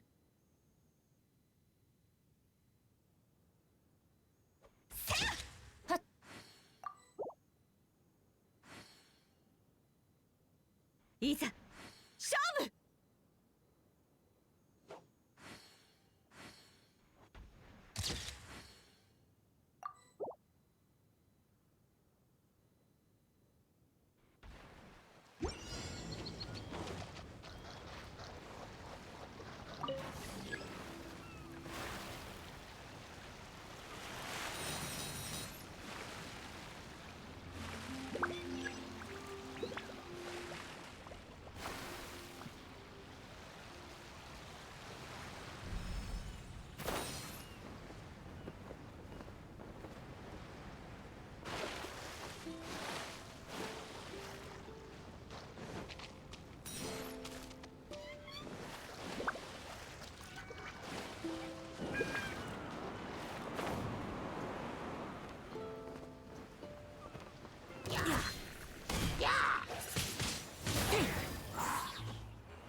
いざ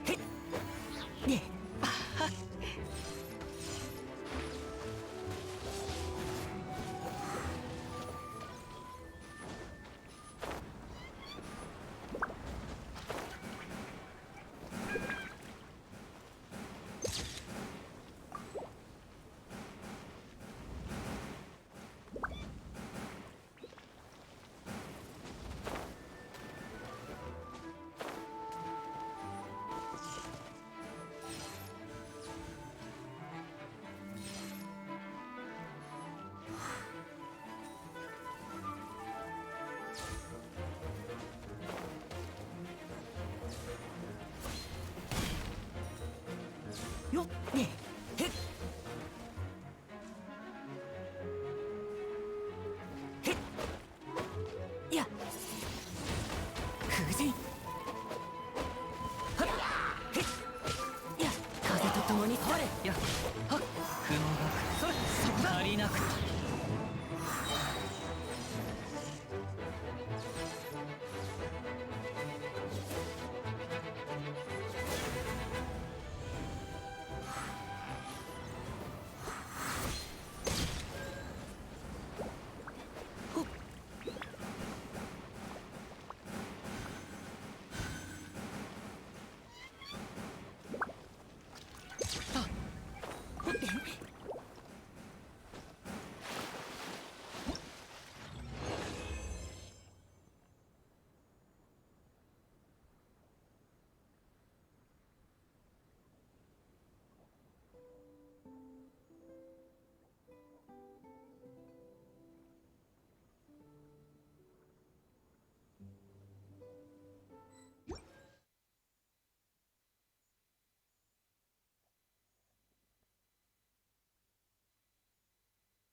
어?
って大丈夫？風邪ひいちゃうよ。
面白いものを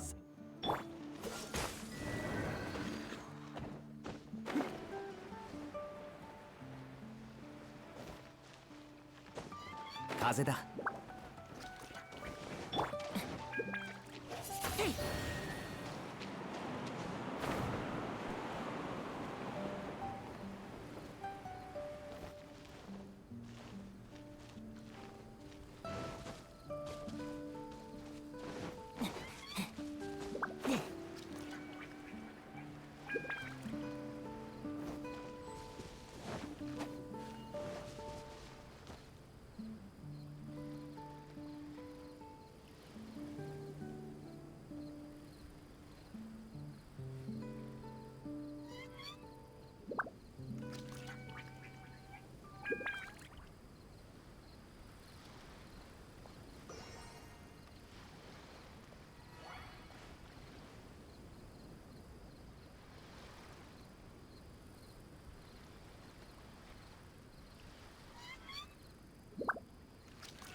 The damned will sooner die again than lay a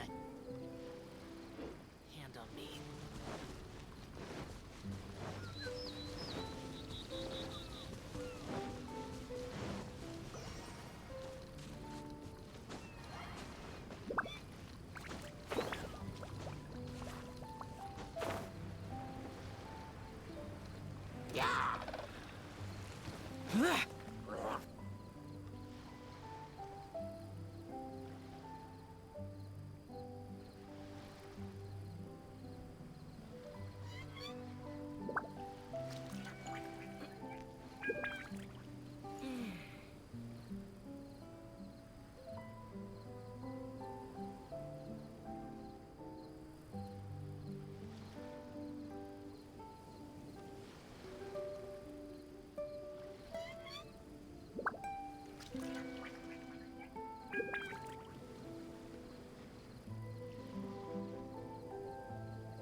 試合をしよ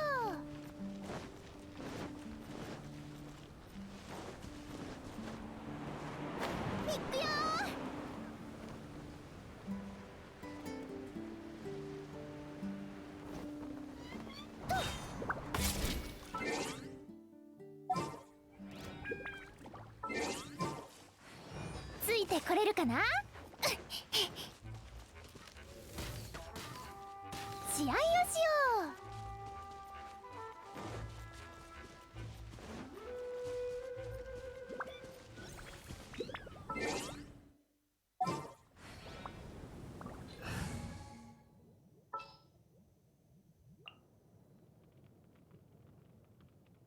すごいな。は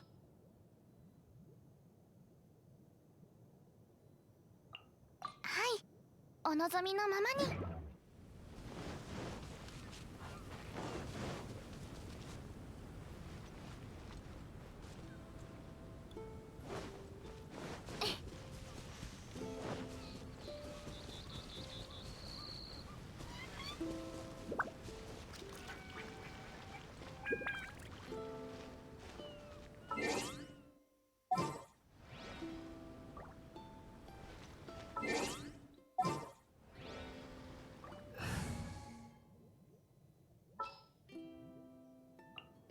準備完了。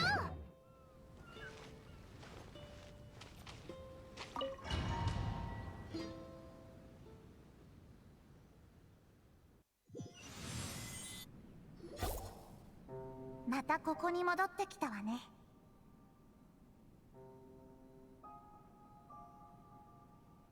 まだ物語は続いてるみたいだ。探検を続けようぜ。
ジンさんにサボっているところを見つかったらどやされちゃうよ。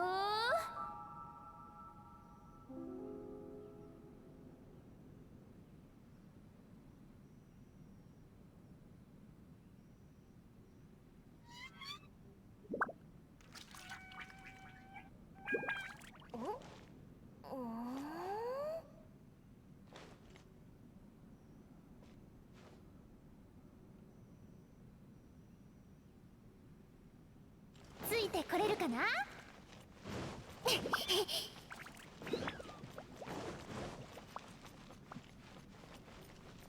試合をしよ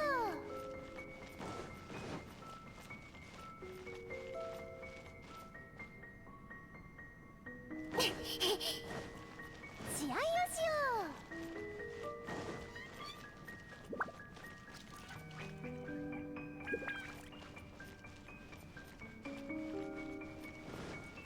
逃げられないって言ったでしょ。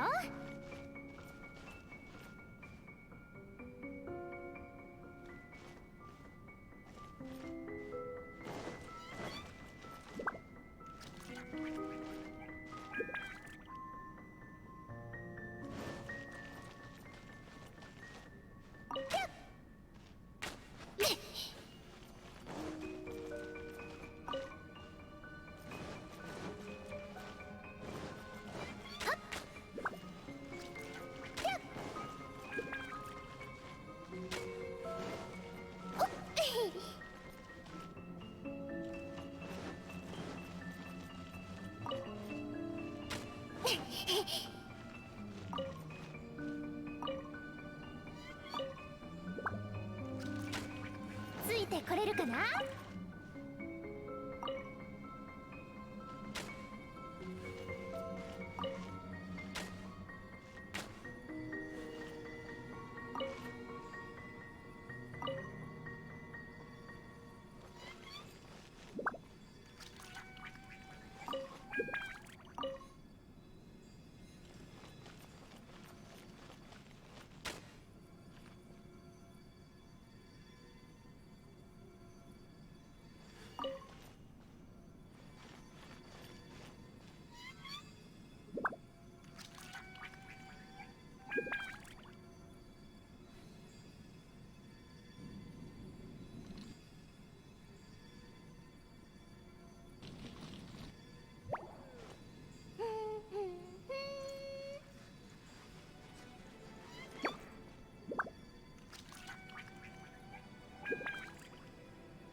向こうに何か変なものがあるみたい。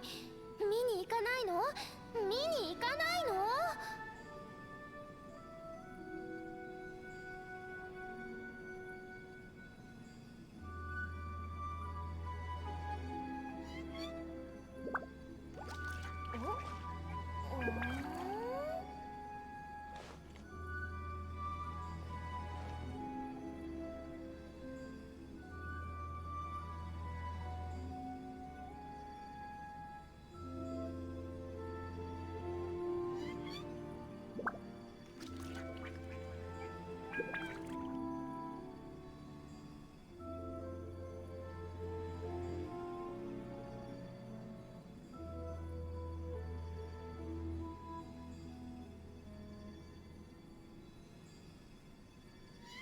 ジンさんにサボっているところを見つかったらどやされちゃうよ。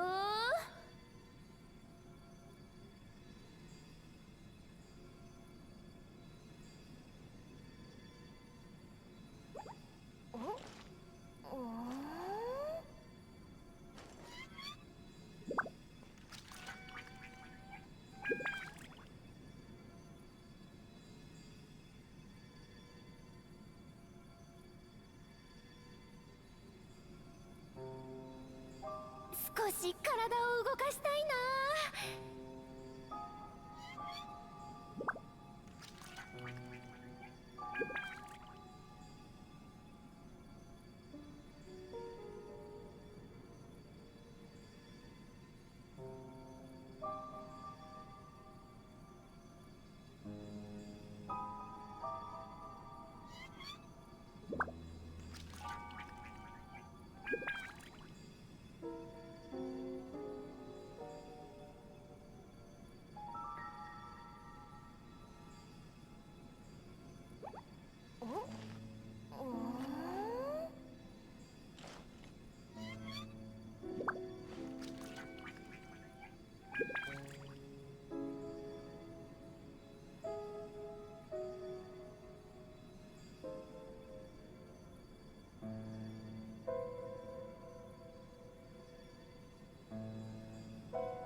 さんにサボっているところを見つかったらとやされちゃうよ。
この感覚たまらないよね。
試合をしよう。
るかな。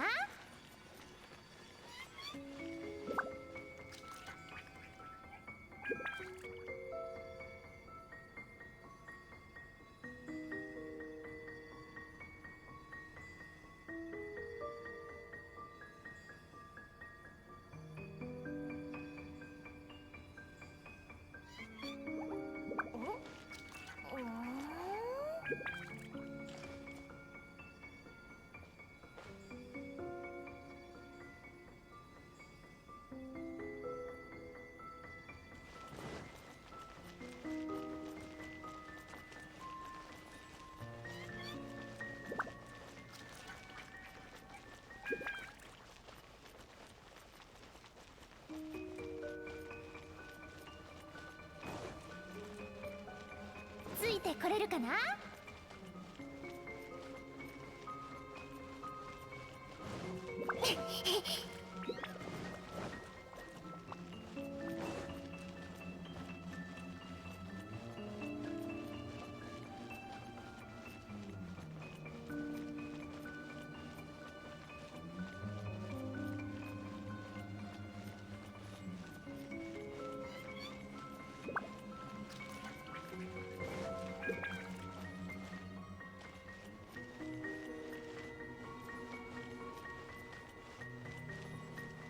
試合をしよう。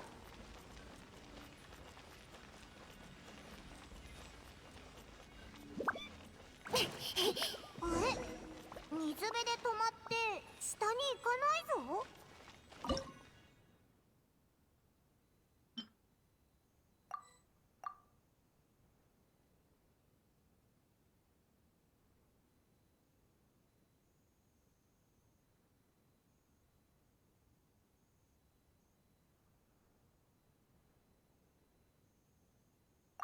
少し体を動かしたいな。何か待ってるみたいだ。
もしかしてさっきのはこいつを待ってたのか？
頼んだわよ。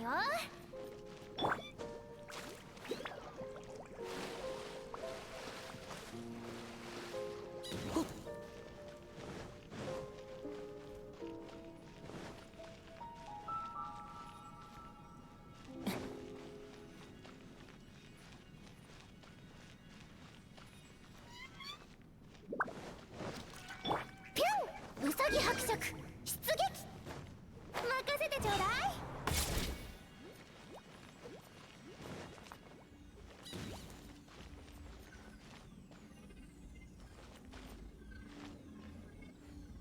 やっ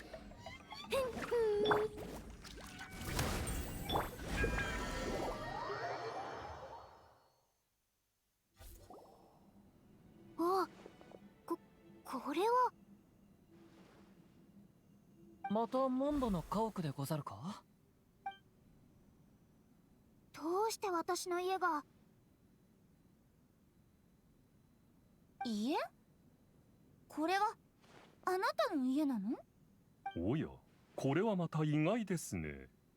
メギストス卿はかなり質素な生活を送ってきたと聞いていましたが、この邸宅は。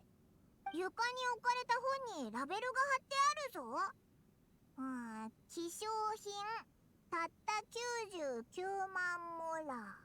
そんなに高いのかよ。こっちにも見るからに高そうな情勢本がたくさんあるぜ。これが先生術師の部屋なのか。部屋のしつらえも実によくできている。決して安くはないでござるな。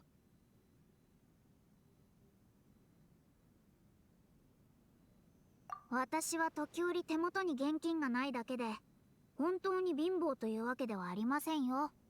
そうだったの？あなたにご飯をおごったり、私の家に招いてご馳走したりしたのに。お嬢様、お言葉が。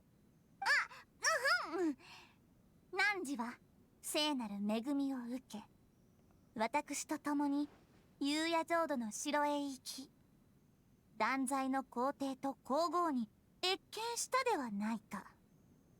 かように重大なことを忘れるとは何事か？ああ、そうでした。お母様の作ってくださったシチューとコールドカット、とても美味しかったです。はあ、また食べたくなってきました。メギストス卿、今はそんなことを言っている場合ではありません。モンドの料理か？あたいも食べてみたいぜ。聞いた話によると、モンドには美食がたくさんあるんだろ。特に肉料理が。ならば汝らにも栄誉を与えよう。今度私に同行して皇帝と皇后に謁見してもいいわよ。いいのか？おいらたちも行こうぜ。そういえば拙者も友人の家へ行くのは久方ぶりでござる。ここはご好意に甘えさせていただくとしよう。ふむ、手土産などを用意した方が良いだろうか。あのお二方は気さくで親切ですので、そういうことはお気になさいません。どうぞお構いなく。もし行くのでしたら、絶対にあのコールドカットを食べてみてください。得意料理だそうで、とても美味しいですよ。それよりも、今は目下の謎を解決した方がいいのではないでしょうか。実は部屋に入ってからあの置物が気になっていたのですが。ああ、そうでしたね。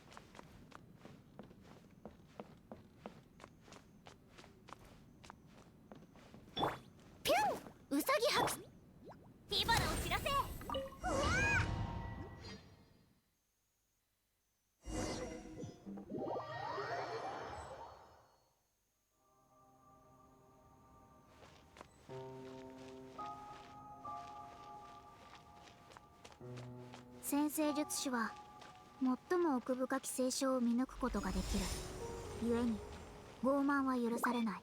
もしもこの学問によって自身が何でもできる強大な存在だと思ってしまえば、逆に星に見放されることになる。昔の私はなんて盲目だったのでしょう。宇宙にある全ての運命を理解した気になっていたなんて。迷うべきじゃないよ。お前が迷ってしまえば、たとえ先生術でもお前を救えはしないのだから。おばばはそう言っていました。私たち先生術師は自らの命運を測ることはできないのです。しかし今日この言葉が別の意味を持ち始めたような気がします。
これはまたなんだ。どうして私の家が。家？おや、床にこっちにも。部屋のしつらえも実によくできている。決して安くはないでござるな。私は時折そうだったの。お嬢様。ああ、そうで。メギストス。モンドの料理か？いいのか。そういえば、ふむ。あのお二方。もし行くの。それよりも今は目下の謎を解決した方がいいのではないでしょうか。実は。ああ、そうで。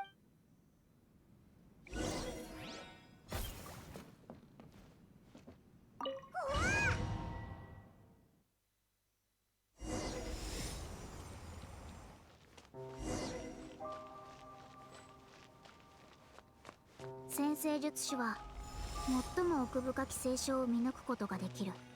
故に傲慢は許されない。もしもこの学問によって自身が何でもで迷うべきじゃないよ。お前が迷ってしまえばたとえ先生術でもお前を救えはしないのだから。おばばはそう言っていました。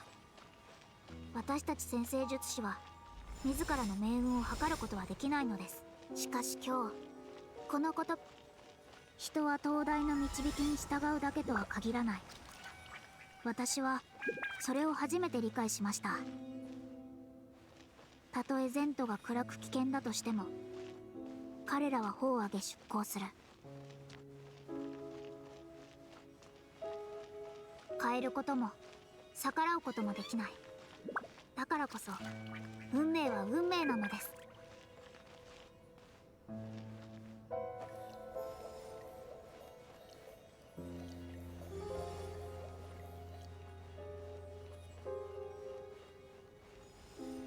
物事の進行する規則を知り、天地の秘密を除く。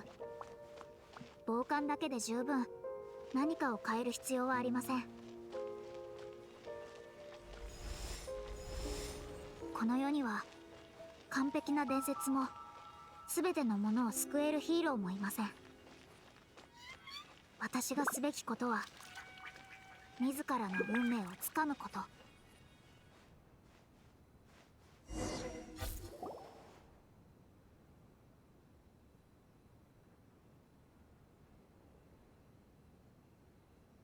なんて輝かしい景色なの。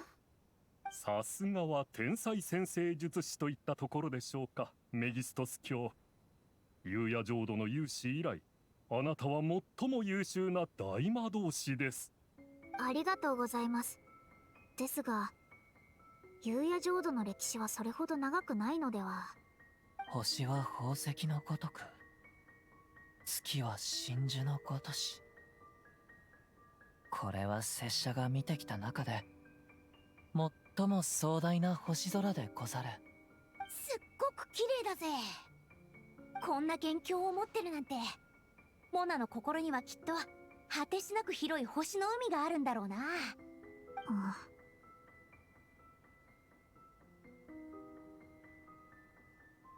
これこそきっと私たちが望んでいるものなんだと思います。この星空はとても美しい。それどころか私が普段占いで見る景象よりも華やかです。この中の全ての星が正しい位置にある。これは間違いなく私の元凶であり、ここでのみこのような期間を見ることができます。期間？どういうことだ？知っていますか？テイワットの星空はまるでこの世の全ての答えを隠しているかのように霊妙なものなんですよ。失踪した息子はいつ戻ってくるんだ。あの人は私を愛しているの？病気は治るのだろうか？どのようなことであろうと全てあなたの星屑の奇跡に記録される。しかし世界中の人々のうちかなりの割合の方が軌道からそれてしまうのです。あなたを表す星が軌道上にあれば、それはあなたが健康や幸福、安寧を得ることを意味します。逆にあなたの星が軌道からそれていたら、全てが良くない方に傾くということですので、占いの結果にある星空は決してこのようなものではありません。星たちは時に迷子になり、時に堕落する。私は皆さんが幸福を得られることを、そして全ての方が軌道上にいられることを願っています。そのために私はアドバイスをして真実を伝えるのです。これらが無駄なのは知っています。人の運命は夜空に顕現する。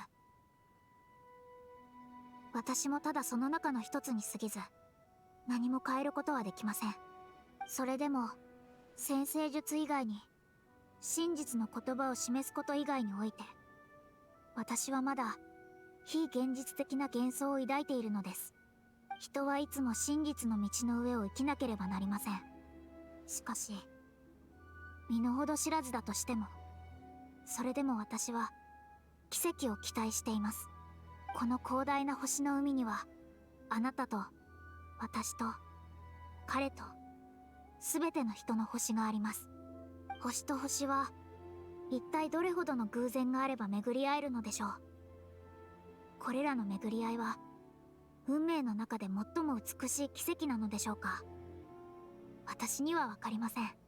でもテイワットの星空には常にあなたと私の居場所があります。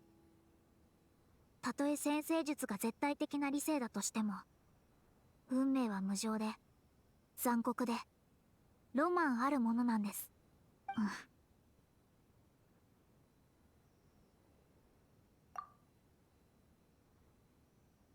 私は私の星の中に何が隠されているのか分かった気がします。今から私は自分で自分の運命をつかみます。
変えられない、逆らえない、受け入れる以外何もできないのが運命の運命たるゆえんなのです。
水晶でできた透明な小鳥。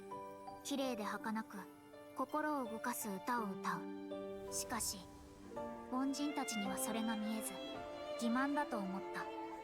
この世に透明な鳥などいるはずがない。歌など歌えるものか。鳥はそれを聞くと翼をはためかせた。海と山を越え夜空にたどり着き星となった。その輝きは全ての人を照らせるほど眩しかった。鳥は自身のことが見えるものに光に従って夜を越え星をたどって海を渡ることを許した。英知に生まれ愚昧にとらわれる鳥は一度も不満を言わなかった。それが自身の運命だから。そして人々に運命を見せるよう導くことこそ鳥の意義なのだ。ここに戻ってきたってことはもう完全に元凶を離れたのか？おかしいですね。私の元凶にはファデュイや装置の手がかりがありませんでした。まさか彼らとは無関係なのでしょうか。それとも私たちに関係するこれらの元凶は過程ではなく結果だった。どういう意味だ？つまりこれらの元凶は謎を解決する手がかりに導いてくれる存在ではなく単なる結果だったのです。誰かが何かをやってこれらの元凶が誕生した。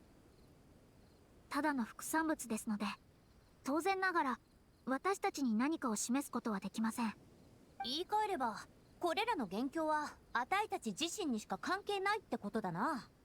純粋なる自我の結晶。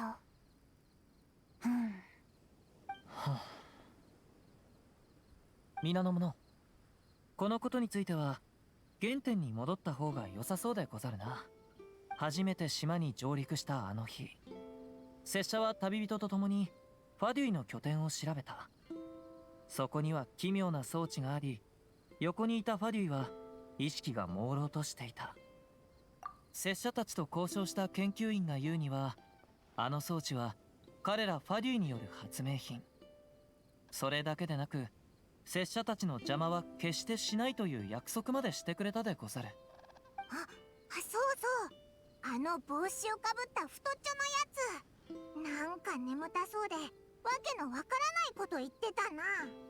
もしかすると精神の乱れと元凶の創造は装置によってもたらされた2つの結果なのではないだろうか。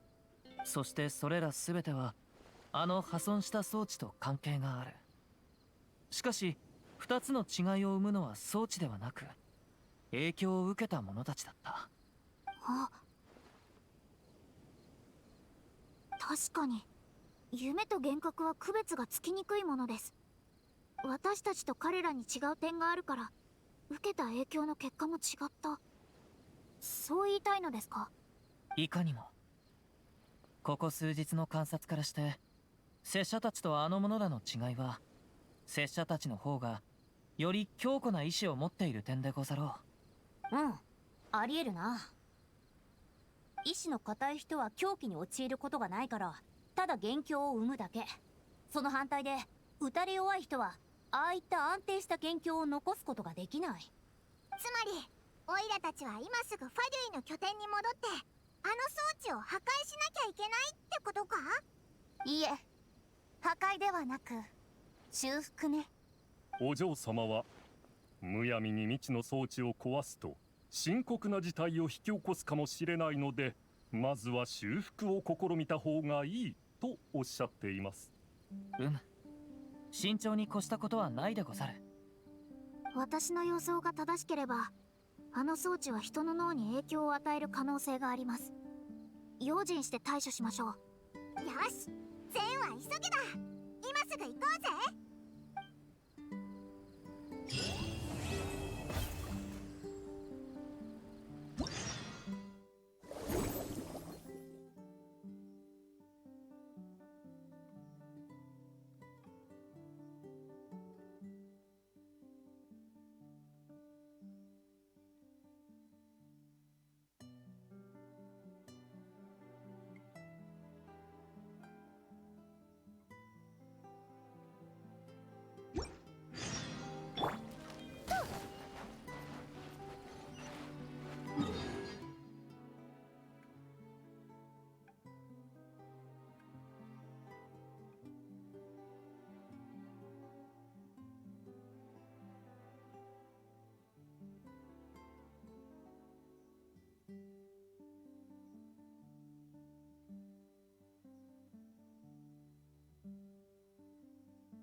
来るえ立ち去れ。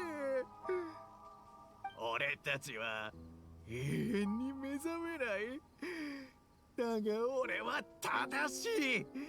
俺の宝は無敵だ。ところって何のことだ？奇跡を想像する機会にできることなど絶対にない。どうやら宝とはあの装置のことを指しているようですね。酔いつぶれているよね。このお酒の匂い。お嬢様、私の翼で風を送らせていただきます。あ、私にもお願いします。もちろんでございます。皆の者、近くを見てきたが他に人はいなかったでござる。妙ではござらぬか。ファデュイは組織であるのにここにはこの者しか残っていない。ましてや前回来た時はこの者さえいなかったでござる。それにこの前のふくよかな男もいなくなっている。あるいは他の場所に隠れているのであろうか。その理由は目の前にいるこの者に聞くしかないでござろう。でも酔いつぶれてるみたいだぞ。こいつの酔いが冷めるのを待たなきゃいけないのか？懲罰の聖戦を下ろさん。お嬢様は水をかけてはどうかとおっしゃっています。いいなそれ。やってみようぜ。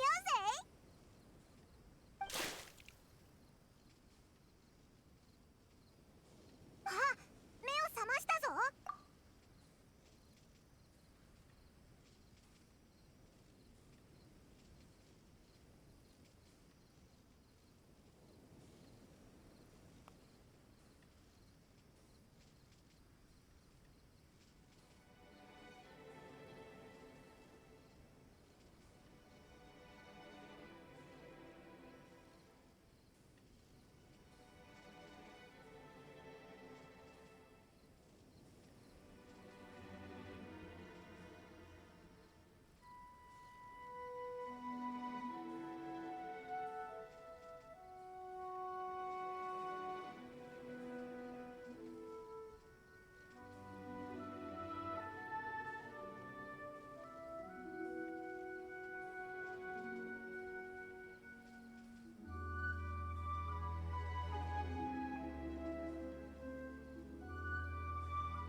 あなた、ファデュイですよね。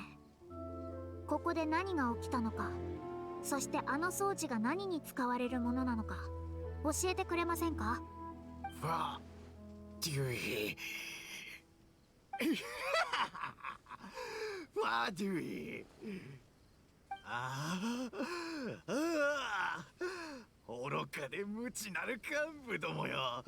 後悔しているか。俺の研究を否定して俺に無理やり無人島へ来させ実験を。宝がなんで泣いてるんだよ。一体どんな目にあったんだ？俺が発明した宝を苦労した。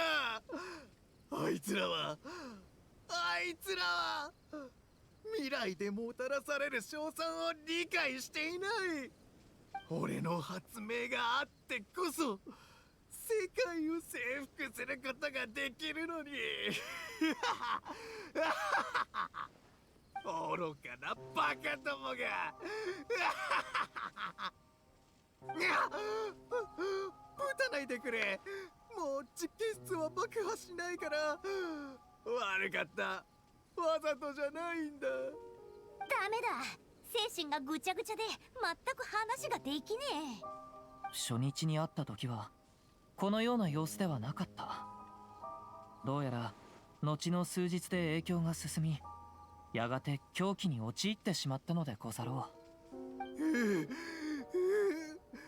う。俺のレポートがこれだけは勘弁を。レポート？それはどこにあるのかしら。怒鳴らないでくれ、怒鳴らないでくれ。フィッシュル、あまりいじめちゃダメだぞ。だったら私がやりましょう。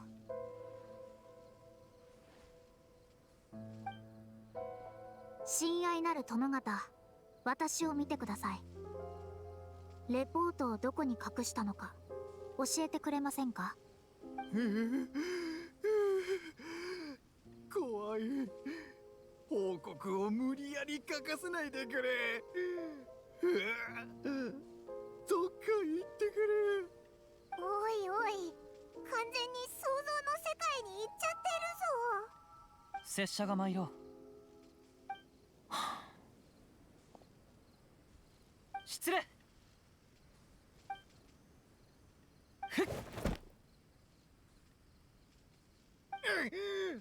尻が痛い。でも頭のもやが腫れてきた。頭が回るように。それをどこに置いたか教えてくれぬか？レポート。あっちの石の隙間だ。よし、よかったな。危うくこいつの耳元で直接ロックを奏でるところだったぜ。結局はカズハがお仕置きしたけど、すごくためらってたみたいだな。さあ、探し物は近くの石の隙間にあるようでござる。調べてみよう。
頼んだわよ。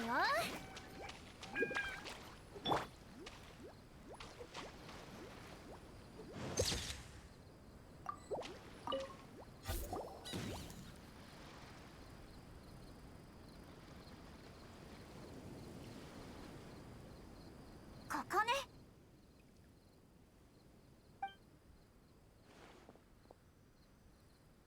おめでとうございます。問題を解く鍵を見つけましたね。どれ。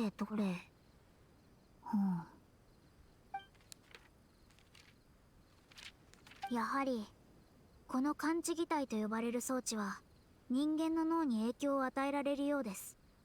それから製造者はあの研究員で、名をペルシーコフというようですね。レポートによるとファデュイ幹部はペルシーコフの研究を支持しておらず、それどころか道を誤ったと判断した。しかしペルシーコフはどうしてもこの装置を実戦に投入したかった。そのため彼は人脈を駆使して人手を集め、装置全体を各部品に分けて無人島に運んだようです。よくこの島を見つけたな。やっぱりファデュイの情報網を甘く見ちゃダメだな。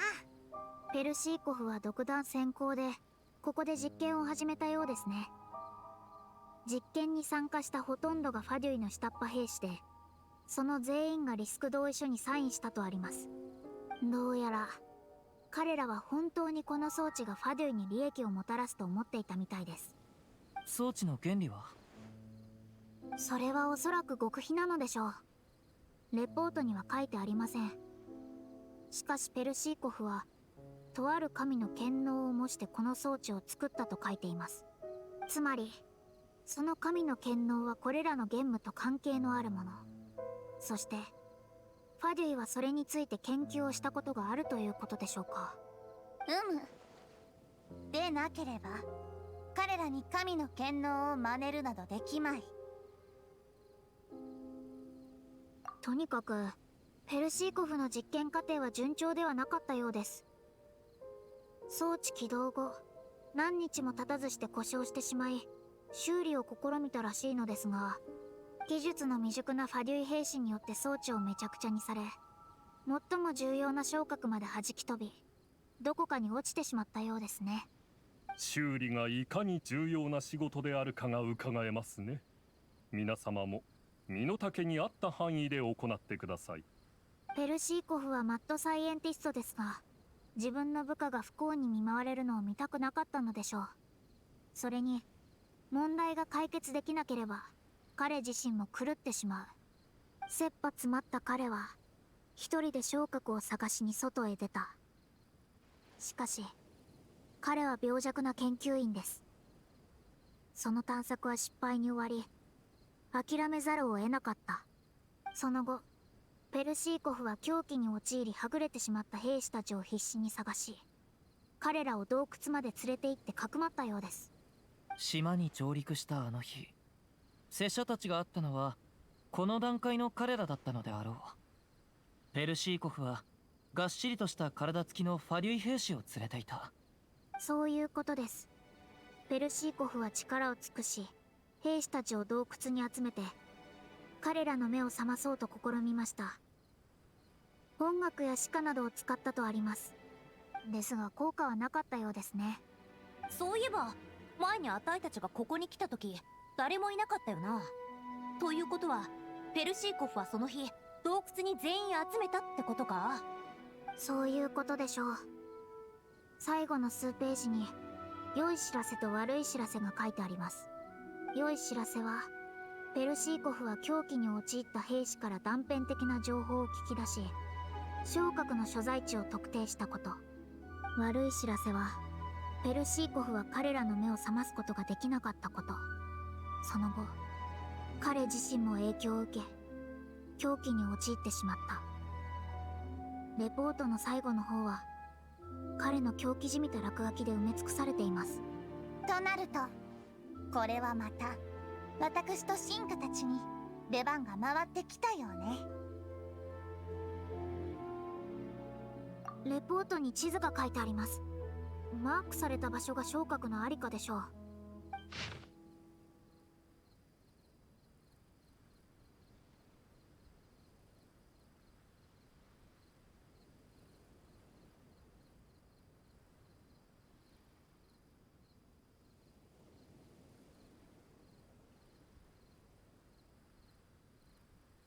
他に方法はないみたいだな。昇格を探してみようぜ。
またかわせなかった。は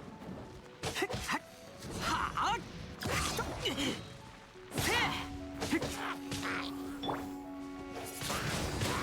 ここはゴールじゃない。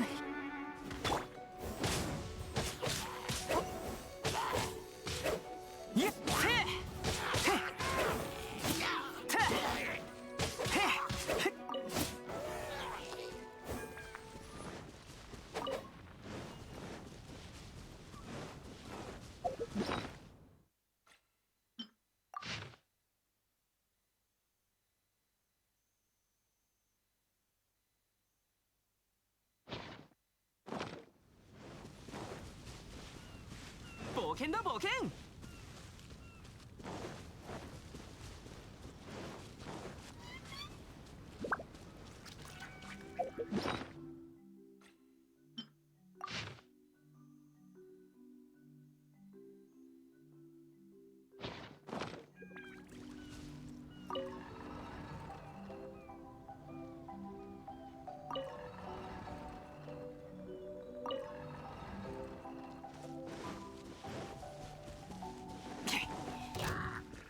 よし、出発だ。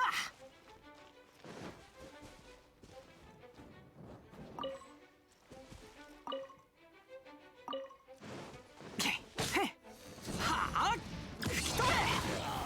またかわせなかった。はあ、くらえ。リズムに乗れるかい？せい。シュッ。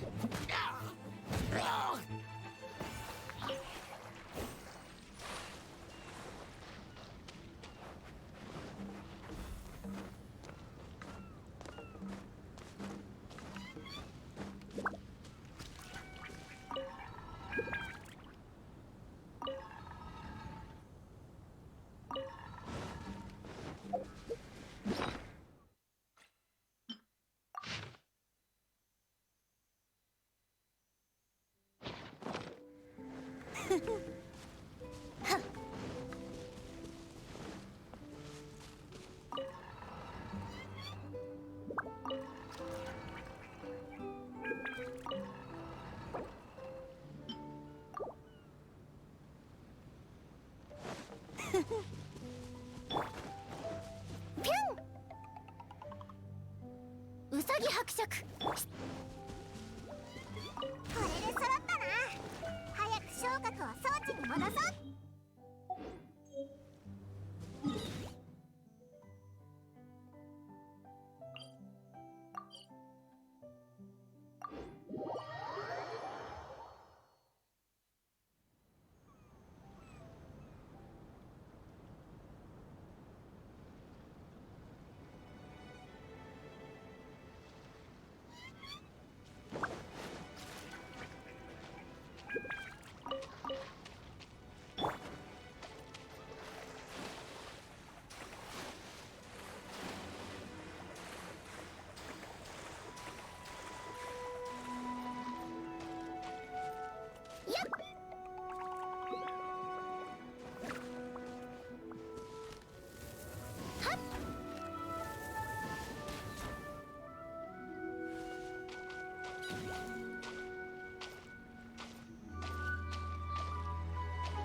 ピュン。試合をしよう。全部入れたぞ。モナ、これでいいんだよな。多分それで大丈夫です。レポートにはそう書いてありますので。しばし待とう。元通りになるといいのでござるが。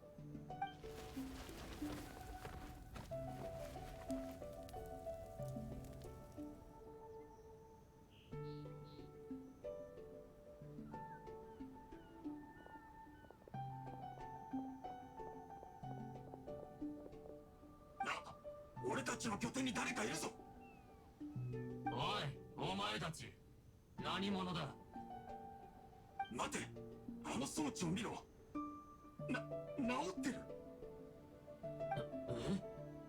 だがペルシーコフさんはまだ地べたに倒れてるぞ。この装置はオイラたちが直したんだ。オイラたちに感謝しろよな。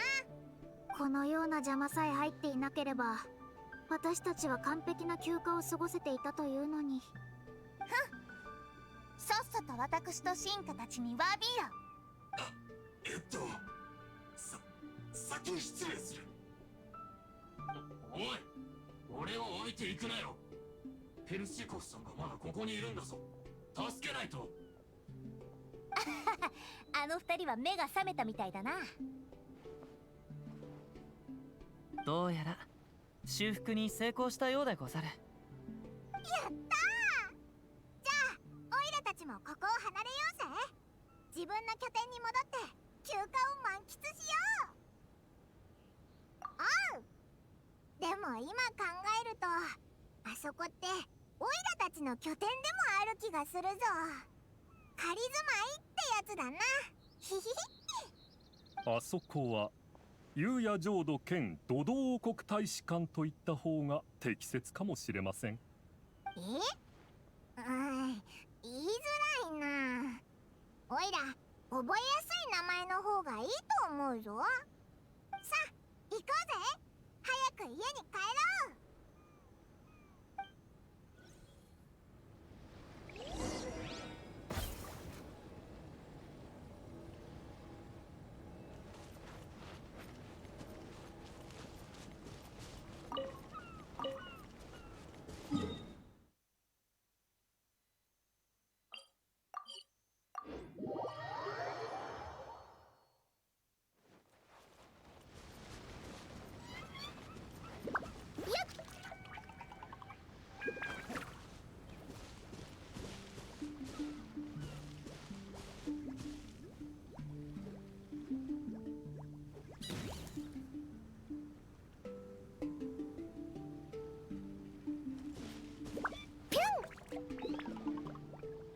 ウサギ伯爵出撃。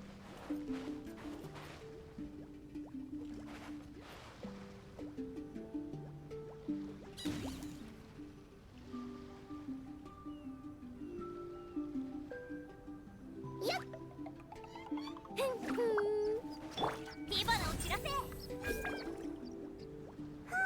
あ、家に着いていっぱい食べて椅子でのんびりしてようやく落ち着けたぜ。夕夜浄土の正体満足してくれたかしら。おう、大満足だ。よかったです。お嬢様が臣下の皆様を招いたのは、我らが聖国の降臨を見届けていただくためだけでなく、安らぎを与え夏を楽しんでもらうためでもありましたので。すごく良かったぜ。あたいここが好きだ。本当に来てよかった。ここは永遠なる楽土となるだろお嬢様は今後もあなた方と一緒に遊びたいとおっしゃっています。おう、もちろんだぜ。時間が空いたらリーウェに来いよ。あたいがいろんなとこに連れてってやる。そうだ、リーウェで一番美味しい飯屋はあたいの友達がやってるんだ。きっと気に入るはずだぜ。それから劇を見たかったら運金を訪ねるといい。親切な上に面白いやつと友達になりたがるから、きっと劇の話題で盛り上がれると思うぜ。ほう、信玄殿が勧めるなら興味が湧いてきたわ。旅人、拙者に一つ案があるのでござるが、稲妻には焼きすみれ売りなる食べ物があり、その風味は魚とよく合うのでござる。今晩試しに果実と海鮮を一緒に焼いてみるのはどうであろうか。稲妻で食べたのでござるか？それは頂上。拙者もお主のようにいろいろなところへ行き、友を作ろうと思う。実に嬉しい言葉でござるな。ここにいたんですね。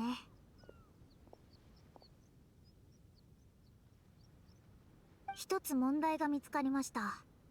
すでに装置を修復したというのに、島の元凶がまだ消えていません。それは拙者も気づいていたでござる。だが元凶の誕生に時間がかかるように、消失にも時間が必要なのではないだろうか。ええ、その可能性もあると思います。それに私の水裏の番が元に戻り使えるようになったので占ってみたところ、大きな異常はありませんでした。ただ占いの結果に理解できないものがあったのです。ある種の力が私たちを囲んでいて見つめているような。装置によるもの、あるいはペルシーコフによるものでござろうか。すみません、それは私にも分かりません。ただ確かなのは今のところこの力に攻撃の意志がないということだけです。私たちに悪意はないのでしょう。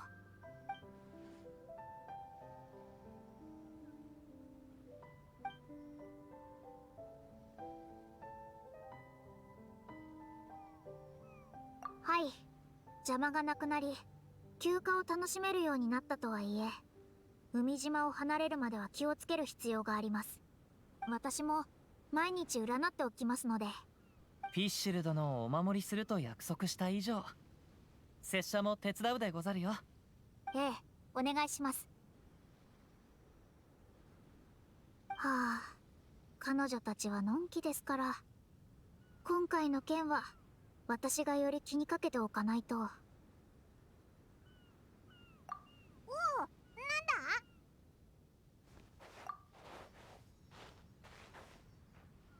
そっか、金融野郎に連絡するんだ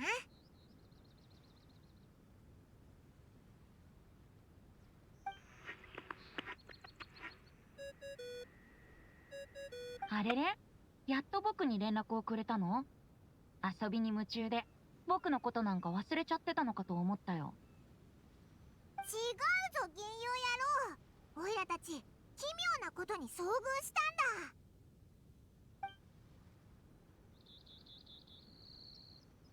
奇妙な装置？神を模した能力？ファデュイにそんな計画があったのかい？まったくびっくりだね。その言い方、お前も知らなかったってことか？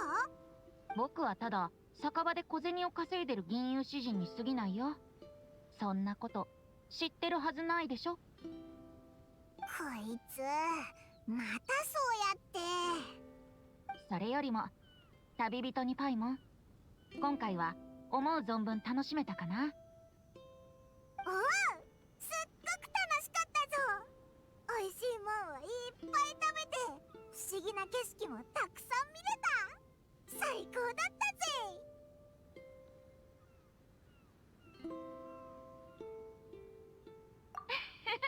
ならよかった。旅の意味は心の記録にあるんだ。忘れられない体験を残すことができれば、それだけで有意義な旅となる。その謎の声が誰なのかは知らないけど、少なくとも彼女は君たちに危害を加えることはなかった。それどころかみんなのことを知るきっかけにもなった。そうだよね。その点から見て彼女の行動は善意によるものだったんじゃないかな。そうじゃなかったらアリスさんの発明した通信機を遮断した上で君たちを襲っていたはずでしょ。確かにその通りだ。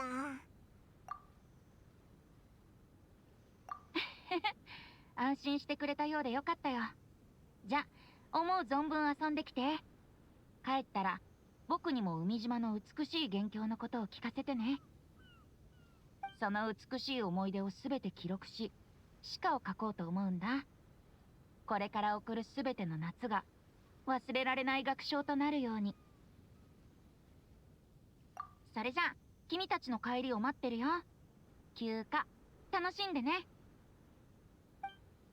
銀融野郎が大丈夫って言うんなら多分大丈夫だろう。なんて言ったってあいつも神だしな。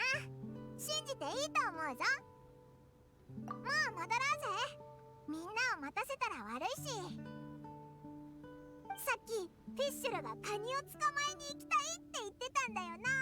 ヒヒッ、おいらも行きたいぞ。こたびの件を解決したあなたはその充足感と喜びに満たされているのかしら。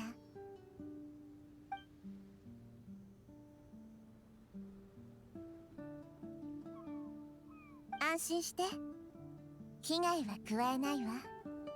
というより、私はただ偶然この海域を通った小鳥。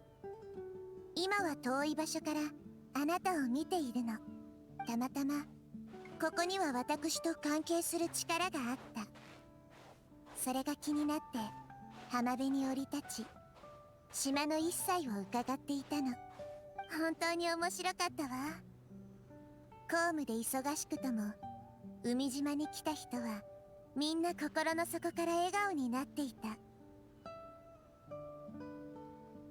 そして後から来たあなたたちも言うまでもなく、輝かしい無境と美しい意志をもたらしてくれた。あなたたちの玄武はまるで海面上の泡のように透き通っていて儚い。心を打つ放映であればあるほど私は目を奪われてしまう。私は遠出することができないの。あなたたちのような自由な人がとても羨ましい。だからちょっとした仕掛けを施したの。気に入ってくれたら嬉しいわ。言ったはず。私に目的はない。私はただの小鳥に過ぎない。ここに残っているのもあなたたちの喜怒哀楽を鑑賞するため。あなたは特別な人よ。異なる色彩を放っている。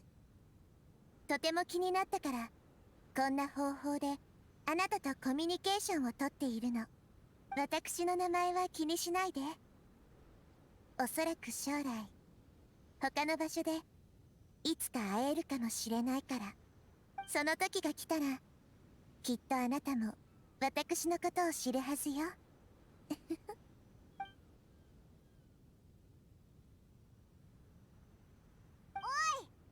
ってんだよ。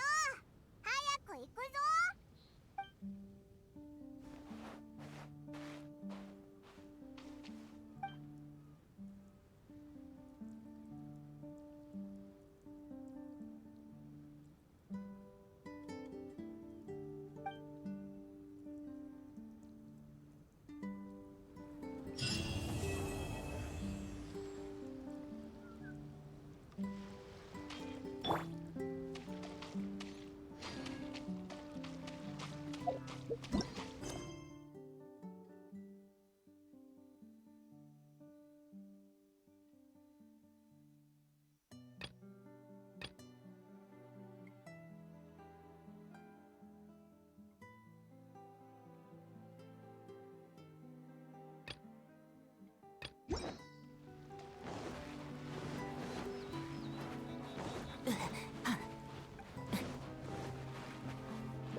やるよ。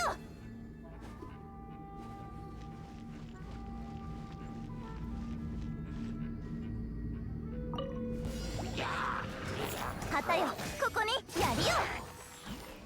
はっかっはっよっひゅーきはあはっ命に答えよかやっとりゃへっか旗よ、ここにやるよ。はっへっやっはっはっ一個先かはっひゅーきはあはっかやっへっはっ旗よ、ここによっはっへっ命に答えよはっはっひゅーきはあよっとへっやっ一個先はっ旗よ、ここにやるよ。よっかはっせいとあへっはっはっやるよ。か命に答えよやっとりゃかはっはっひゅーきちゃへっかやっせいかそれはっはっ陸力同心や着はっやっはあはっへっやっ岩の重さは安心できます。戦場のおそ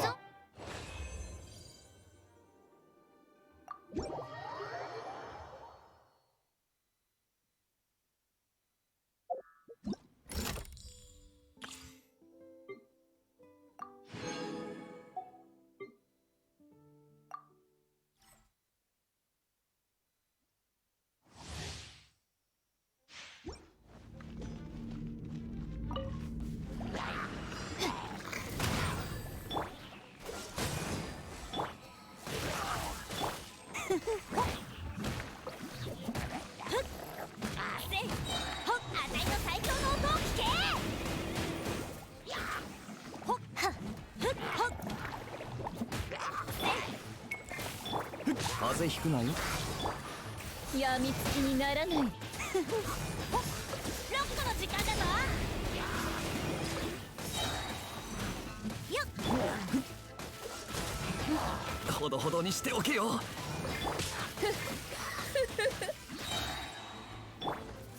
リズムに乗れるかい。あたいの最強の音を聞け。この瞬間お前は早く投降しなさい。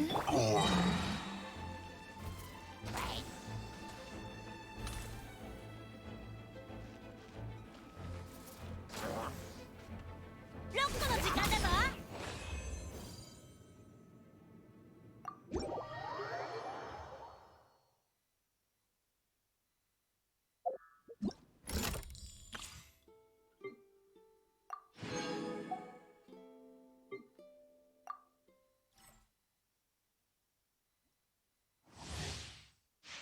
冒険だ冒険。よいしょははあ吹き飛べ。全力攻撃だ。それはは料理の時間だよ。燃えろ。はやはあ吹き飛べ。うわっみんなは俺が守る。熱々でしょ。ははあ全員どけ。へっ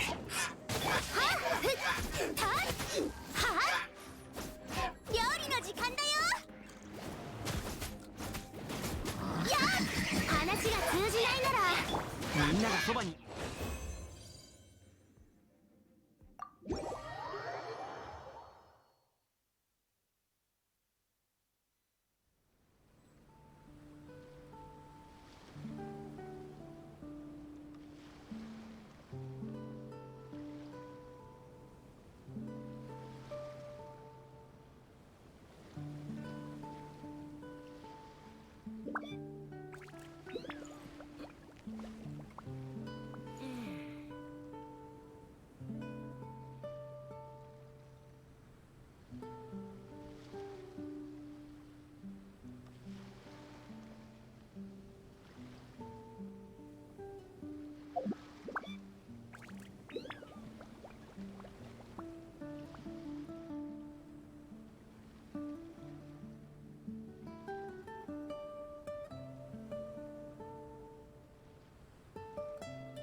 いひん。おっと。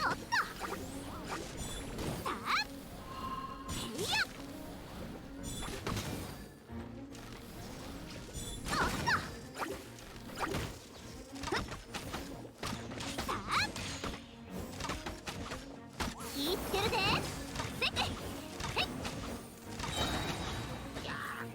祭りの開始や。ふっおっとはあやっはっはっふっ火の用心え行くで金魚やでえ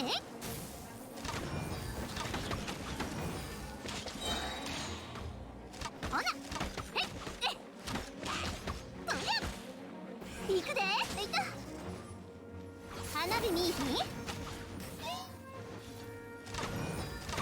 やっふっえやっえふっ祭りの開始やえやっはっ師匠の技を食らいなさ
あら、出かけるの？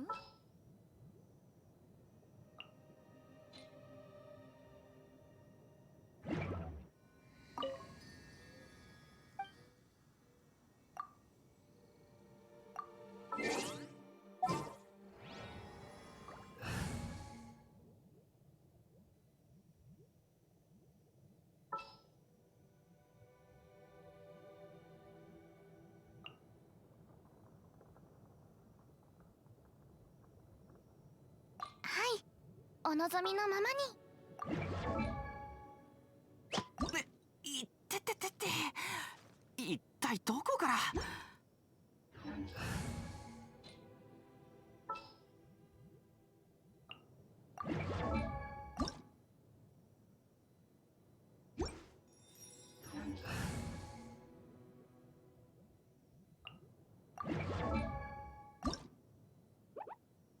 おお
やみつきにならん。き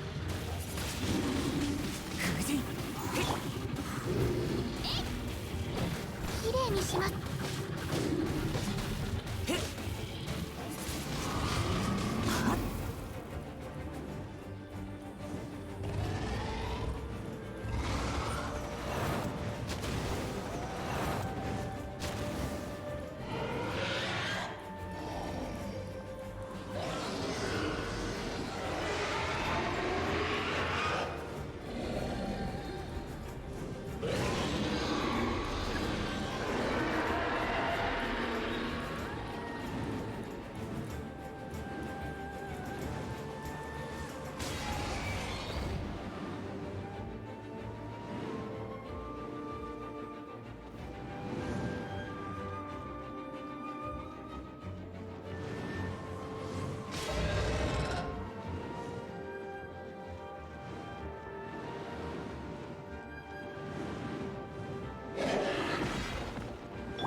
冒険だ冒険、天に召せ。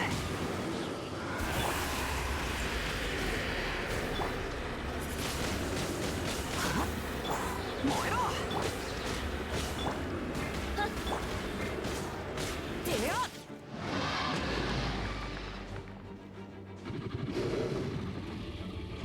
みんなは俺が守れ。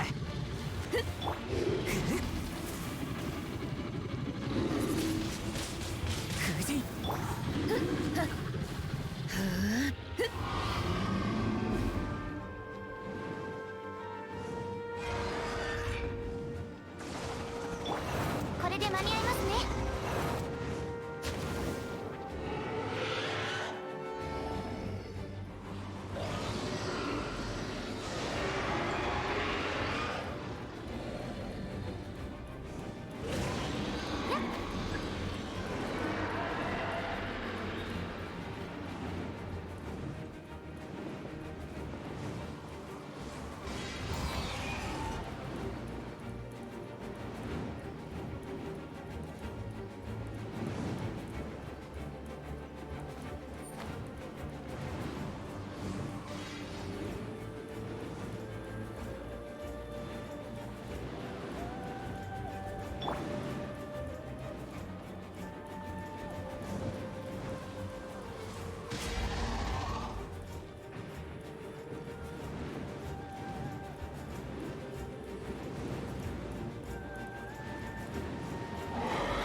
よし、出発だ。くらえ。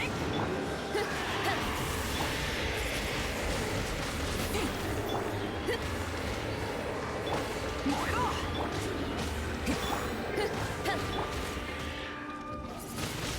はっ。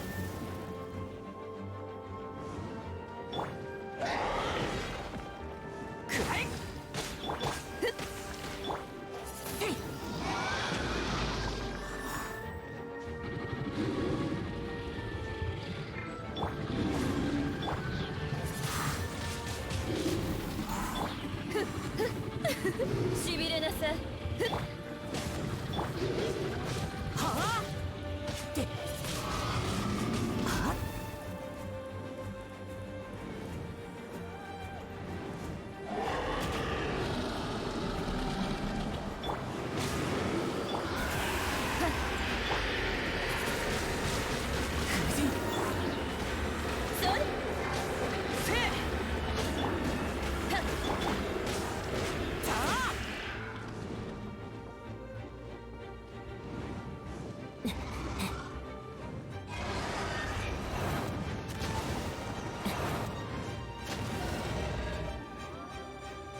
くれる。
せっかくのチャンスだ。本気。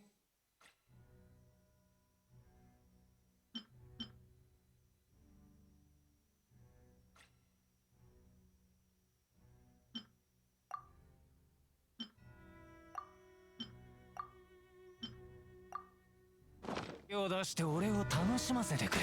投稿も一つの選択だよ。俺は敗者に優しいからね。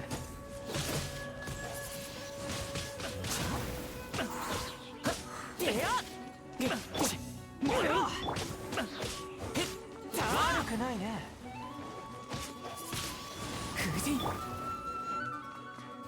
木を読み違えてるよ。らしくないね。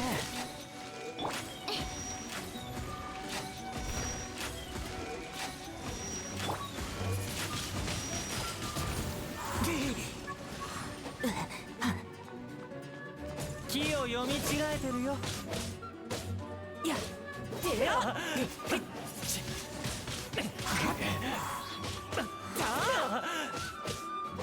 少しは成長したようだ。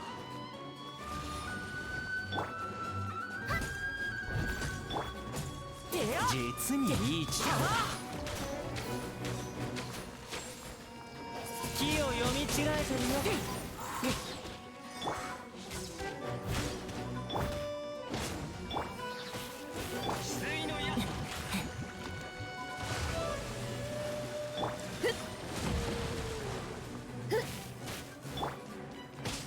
どこに行く。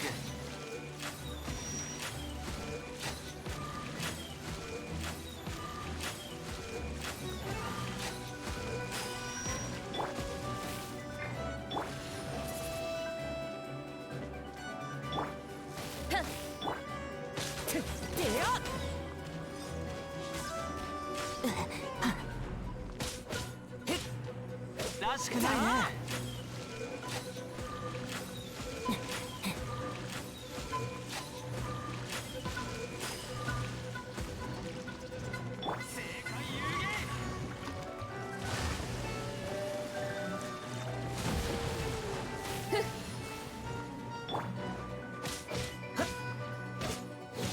どこに行く。隙あり。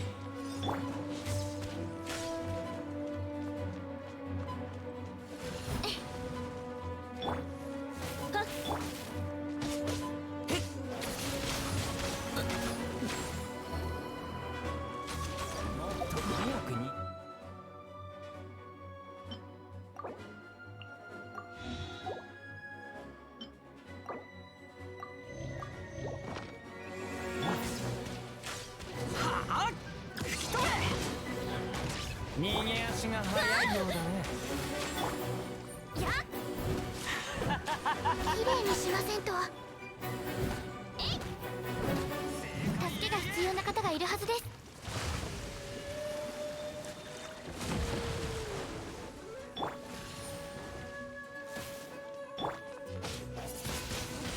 どこに行く？俺相手によくここまでも。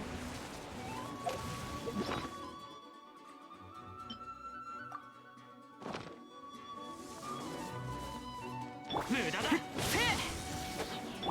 岩の重さは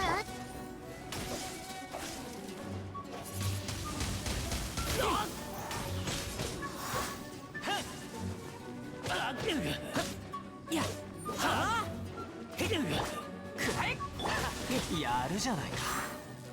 でや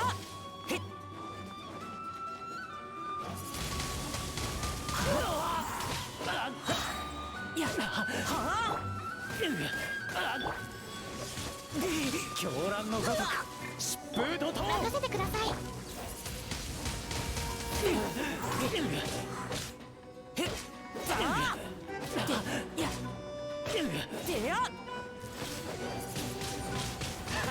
やるじゃないか。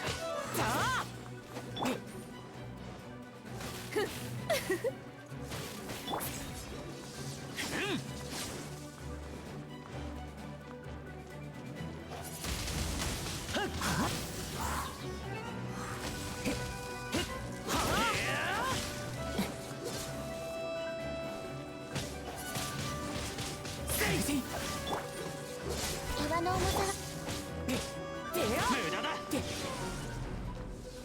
会議だけじゃダメだよ。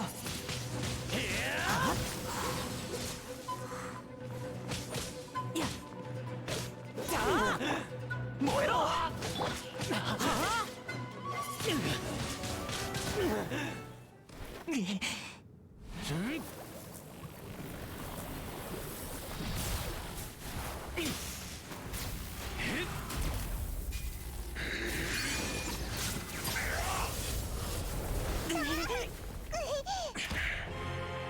君の実力を俺も全力で戦わないと。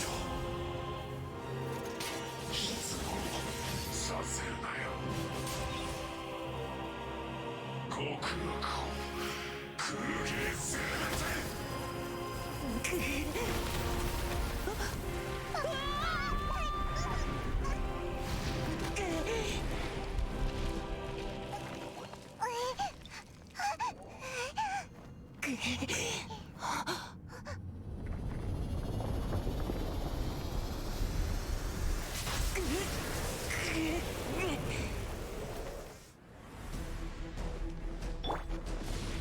任せてください。みんなは俺が守れ。早く投降しなさい。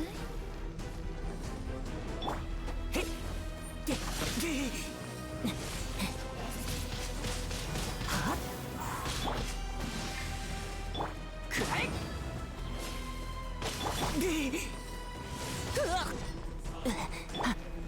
岩の重さは安心できます。騎士の風格に気をつけます。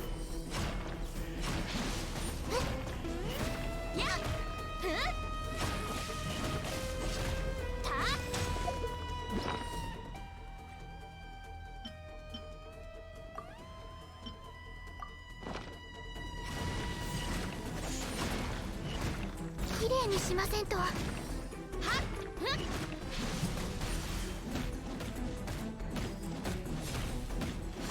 助けが必要な。燃えろ。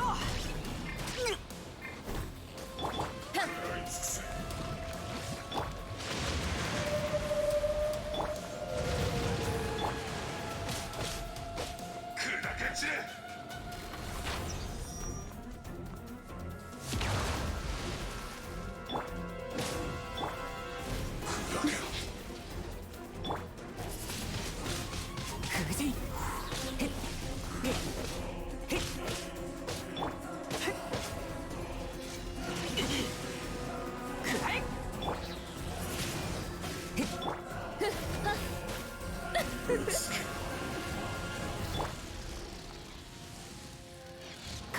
に去れ。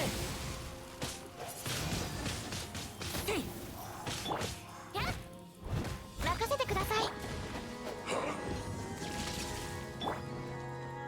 はあ、全員どけ。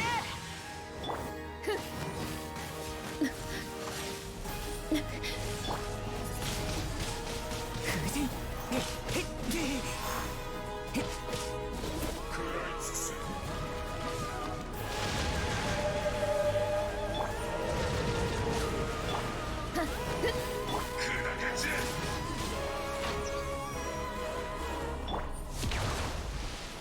みんながそばにいて。砕けろ。逃げられると思うな。偉い。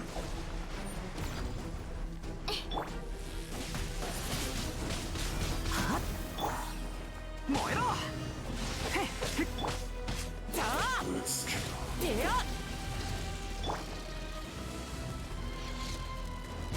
騎士団に恥を。は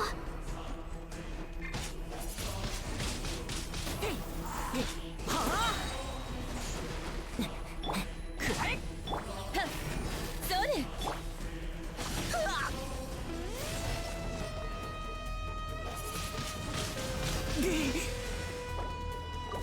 食らい尽くせ。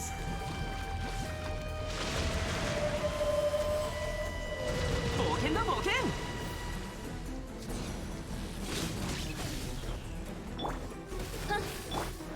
砕け散れ。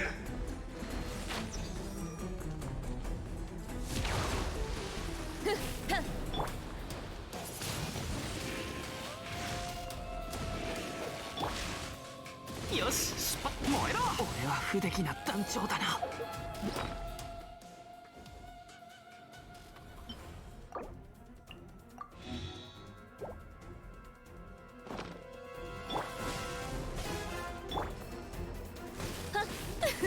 しびれなさい。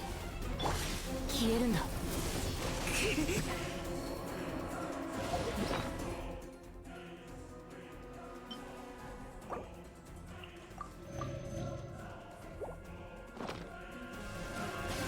岩の重さ。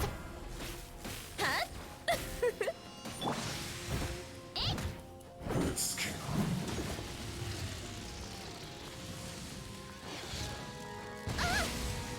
さようなら、ご主人様。ちょっとビリビリさせないとね。逃がさないわよ。ちょっとビリビリさせないとね。ちょっとビリビリさせないとね。逃がさないわよ。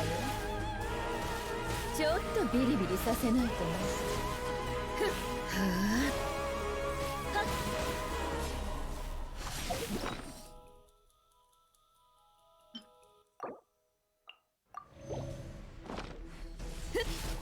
はっ。はっ。逃がさないわよ。逃がさないわよ。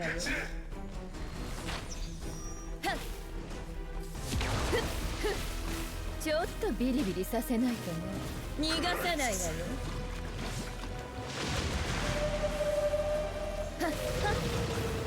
ちょっとビリビリさせないとね。逃がさないわよ。ちょっとビリビリさせないとね。はっちょっと腕が曲がったわ。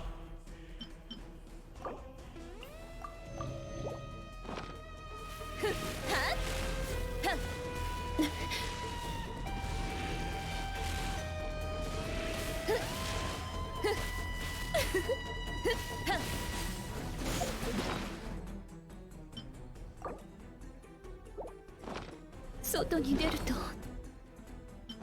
疲れちゃう。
それ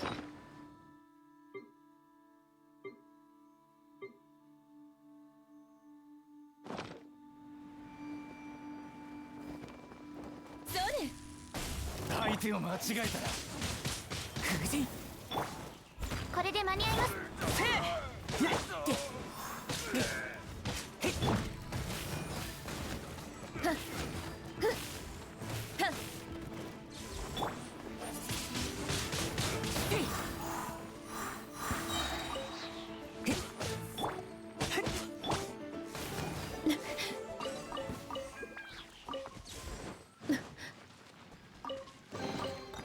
私も興味が湧いてきちゃった。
風と共に去れ。は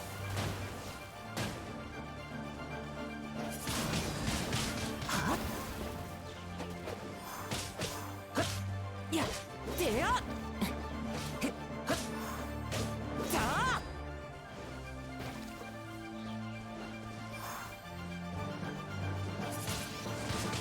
風神てや任せてください。天に召せ全員どけ。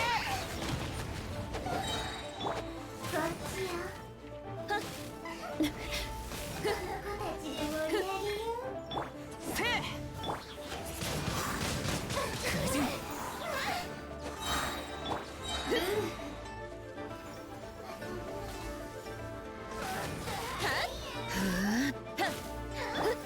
燃えろくらえ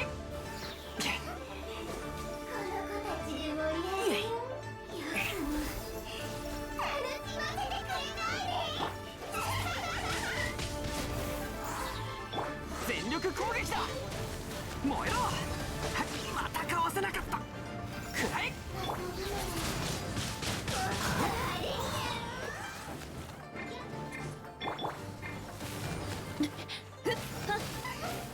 しびれなす。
手合わせしようじゃないか。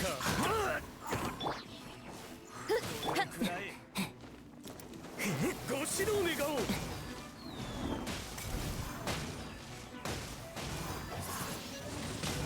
まだまだ重い拳を。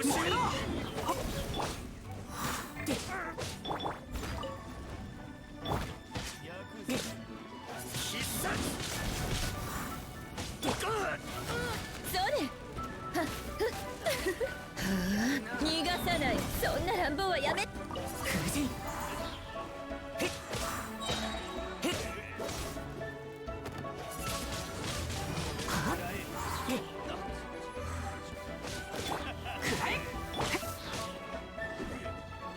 消えるんだ。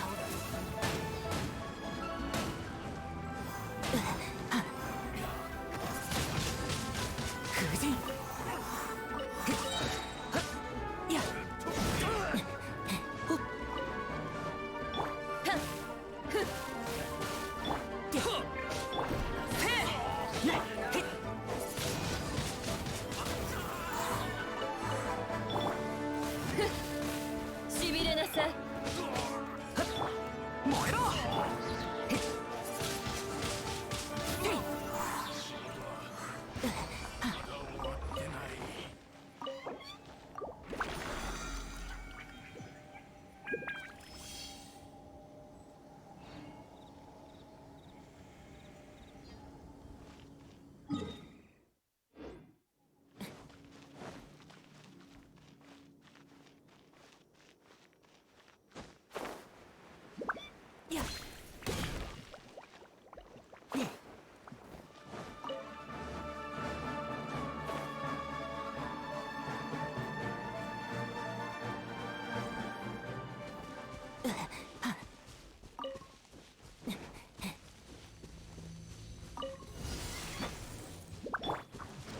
みんながそばにいてくれるわ。風神。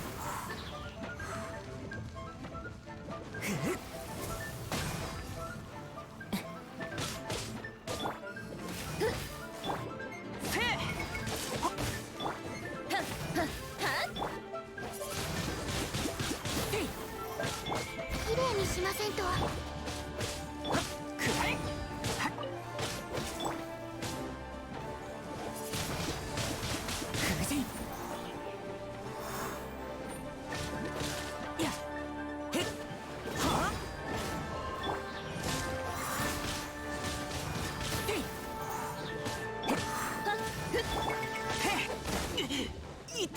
燃えろ。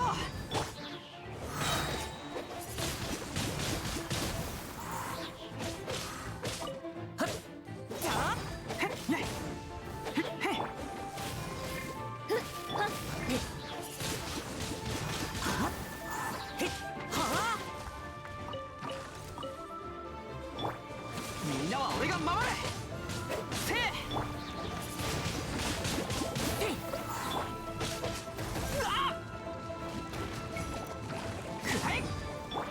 任せてください。燃えろ。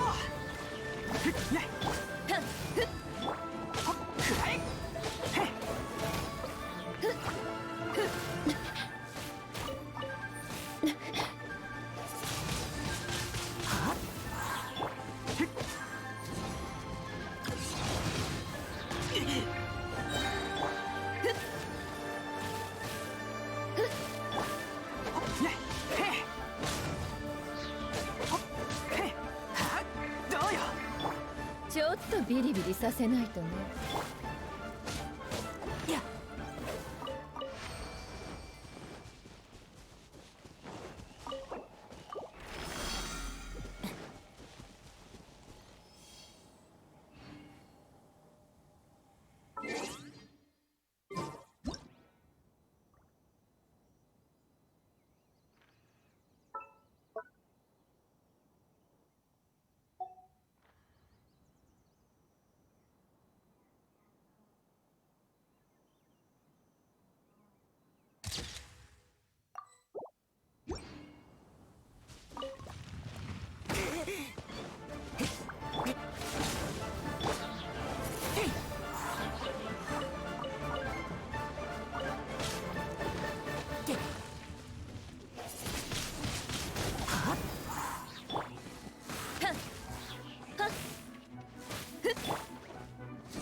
それ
If you were forced to play in a deadly tournament where winning could make you a trillionaire, what would you do? I'm going to break down the mistakes made, what you should do, and how to beat every death game in Zero, the bravest money game. This man is about to become the most powerful person in Japan. Rei here's in class teaching his students, and they all think he's an ordinary school teacher, but they have no idea he's actually a vigilante known as Zero. This thief is famous for helping people get back their stolen money, and soon he'll be forced to survive 7 brutal games or die trying. Meanwhile, Zero's friends have been caught stealing money from a group of gangsters and are being kept alive to bait their leader. They're about to get killed when suddenly a man walks into the room, and it's the thief Zero. He's come to save them and demands the gangster release his friends before pulling out a sake cup with the symbol of the powerful Yakuza group these gangsters are working for. He threatens that if they don't comply, their criminal operations will be revealed to the world, and terrified of being exposed, the gangster lets them go. Just as the thieves are about to leave, this woman arrives out of nowhere and reveals her boss wants to talk to them. That's when an old man is wheeled into the warehouse, and the gangster immediately drops to his knees, paying his respects. This is the chairman of the Zaizen group, the most powerful man in all of Japan,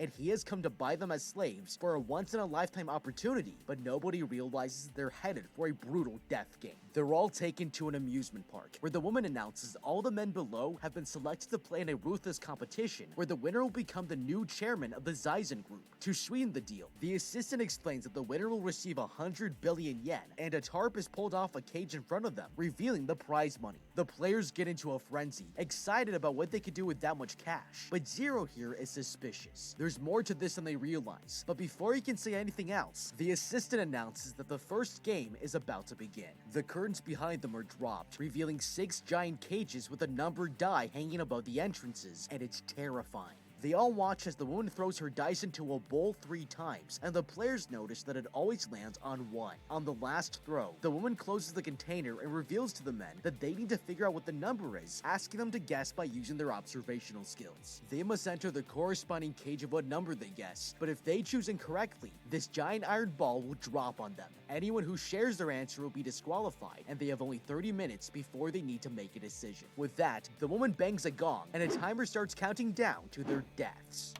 Okay, this is horrifying. We've just been kidnapped against our will and brought to a death game where everyone is playing for the chance to stay alive. The problem is that this game is not as simple as it appears. After explaining the rules, the woman told the players that they must use their observational skills to find the right answer, and this is a huge clue, because she didn't say anything about needing to be good at math. If the solution can be discovered by basic observation, then it's fair to assume that it has less to do with statistics and more to do with understanding the reason we're here. If it were me, I would first think about what the game is designed for so we can figure out the right way to solve their puzzle. These people have created this competition so that they can find a new chairman from the wealthiest company in all of Japan. Not only will they win 100 billion yen, but they'll also be in control of their entire business operations. This is so much money, it makes the Squid Game piggy bank look like a carnival prize, but there's one problem. If we're taking it at face value, this game is mostly based on luck, and there's no way you would want someone who's just lucky to influence a company that took decades to build. With this much at stake, they don't want a lucky winner, they want a competent winner. And that means it's most likely the solution here is not about randomly choosing the right cage, but about how to hack the game. Now, the woman told us to be observant, but she made one huge mistake. Earlier, she smashed this cat statue to demonstrate what would happen if we lose, and it's definitely terrifying, but it also gave everyone in the room a clear strategy to survive. Anyone who's looking at this should immediately be thinking about their own survival, so when the ball comes down, it's impossible to ignore that there was an entire perimeter of space around the cage. We obviously want to try our best to figure out which cage is safe, but as an extra precaution, I would lay down and stretch myself across the edge of the cage to minimize the amount of space I'm taking up. We could even stick our arms and legs to the bars to make sure they aren't in the way, and guarantee that we don't get crushed if we happen to choose the wrong answer. The players are paralyzed with fear, and this nerd Hiroshi realizes that they have an 80% chance of death no matter which cage they pick. Interrupting him, this gangster Seiki thinks he's figured out the answer, but the thief knows there's something suspicious about what was shown on screen. This gangster Sakura points out that the previous rolls were all ones, and it's so unlikely that it could mean the die is loaded. Nobody knows what to do, so the assistant decides to give the players a hint, telling them that anyone who gets in a cage will be allowed to pass if they manage to survive, even if the answer is wrong. That's when the student walks straight through the crowd and enters the cage with the number 1 on it. Nervous, the other players follow after him, but the thief stays back. He's certain this must be a trick, but as he tries to figure out the answer, his friend decides to join the others. The thief thinks about the woman's hint and realizes this is the key to solving the puzzle. She also never said that the screens were showing the same dice that were thrown into the container, and it becomes clear that they were actually playing a pre-recorded video. He warns the boys the correct answer isn't 1, and overhearing him, the other players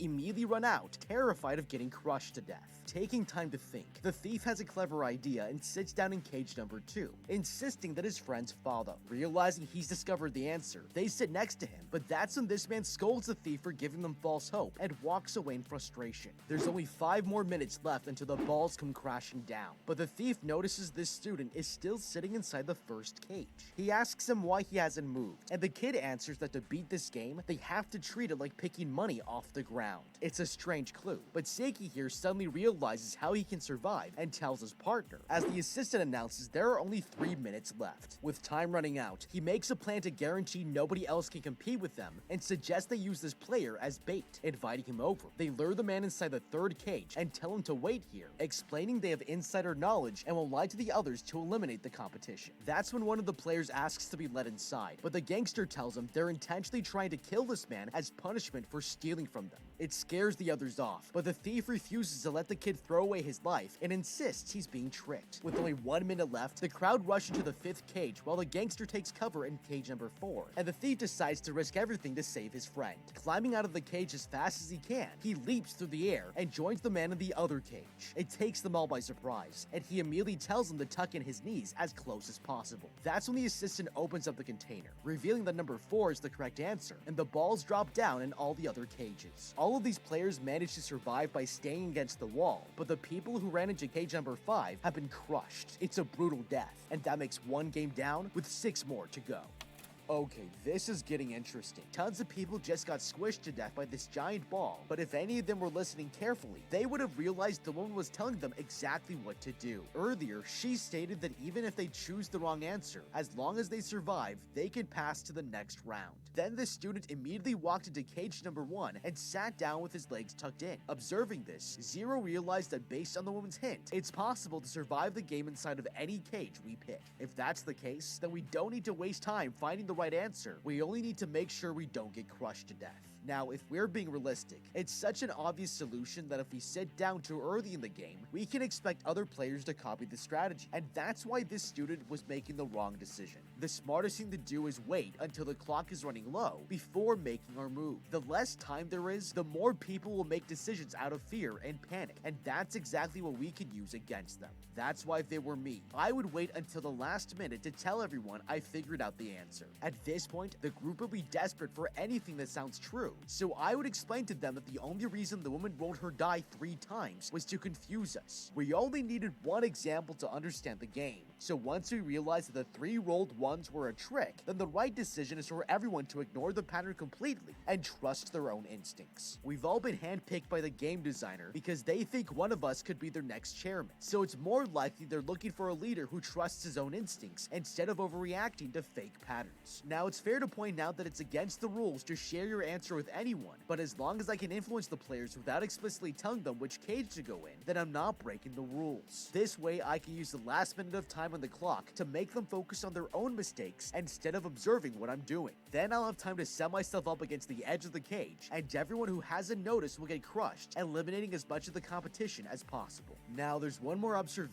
I have to point out. Zero here was incredibly smart, because he was paying attention closely from the very beginning. When the woman rolled 3 ones in a row, in person, we can see that she tosses it with the same hand on this side of the cup. But in the video, we can clearly see that it's being thrown from the other direction. This is a dead giveaway that these videos were pre-recorded to throw off the players, and even though Zero didn't realize it immediately, he trusted his instincts and figured out that it was all a trick. With the challenge over, the balls are raised and the winners are let out of their cage. Even though this guy revealed the answer and broke the rules, the game master chooses to allow him into the second round, but it's about to get a lot more deadly. The next morning, the survivors find themselves in front of a massive hotel, but they're not the only ones playing in the next round. A mob of other players have gathered in front of a stage, and they start complaining to the staff members there's too many people competing, but the assistant ignores them. Instead, she announces that over 20 challenges have been prepared, and this time they'll get to decide what to play. If they win, they'll be given a ring, and the first person to earn 4 rings will be rewarded 100 billion yen, along with the right to become the new chairman. Each venue will have a sign in front indicating how difficult it is, and the harder the challenge, the more rings they can gain. The thief lines up in front of a venue when all of a sudden a player tries to cut in line. Furious, the men start fighting each other until someone stumbles out. Zero checks on him and is shocked when he realizes the kid's tongue has been ripped out of his mouth. It terrifies the players, and the best thing they can do is look for a safer challenge. Later, they enter one of the buildings and find 2 more groups have already gathered inside, listening to the chairman speak to them. He explains that the only 2 people with potential to be the new chairman are the student Shirube and the thief Zero. He wants to test their abilities now and will pay the price for their participation. The old man reveals they will play a game called Quarter Jump that has a 75% death rate, but if the player survives, everyone on their team will get 2 rings each. The others celebrate, excited they'll be able to pass this round, but the old man makes it clear that turning him down is not an option. That's when the guards suddenly put masks over the players' heads and lead them to the next venue, but this challenge will be more dangerous than the last. Later, the thief is taken to an elevated platform and is told he'll be allowed to look around the room for 10 seconds before the mask is put back on. Without warning, the guard takes it off and he realizes there is one platform that leads to the exit, while the other 3 are blocked off by metal walls. If he jumps in the wrong direction, he'll fall to his death, but the mask is put back on and he's left alone as the platform platform starts spinning around.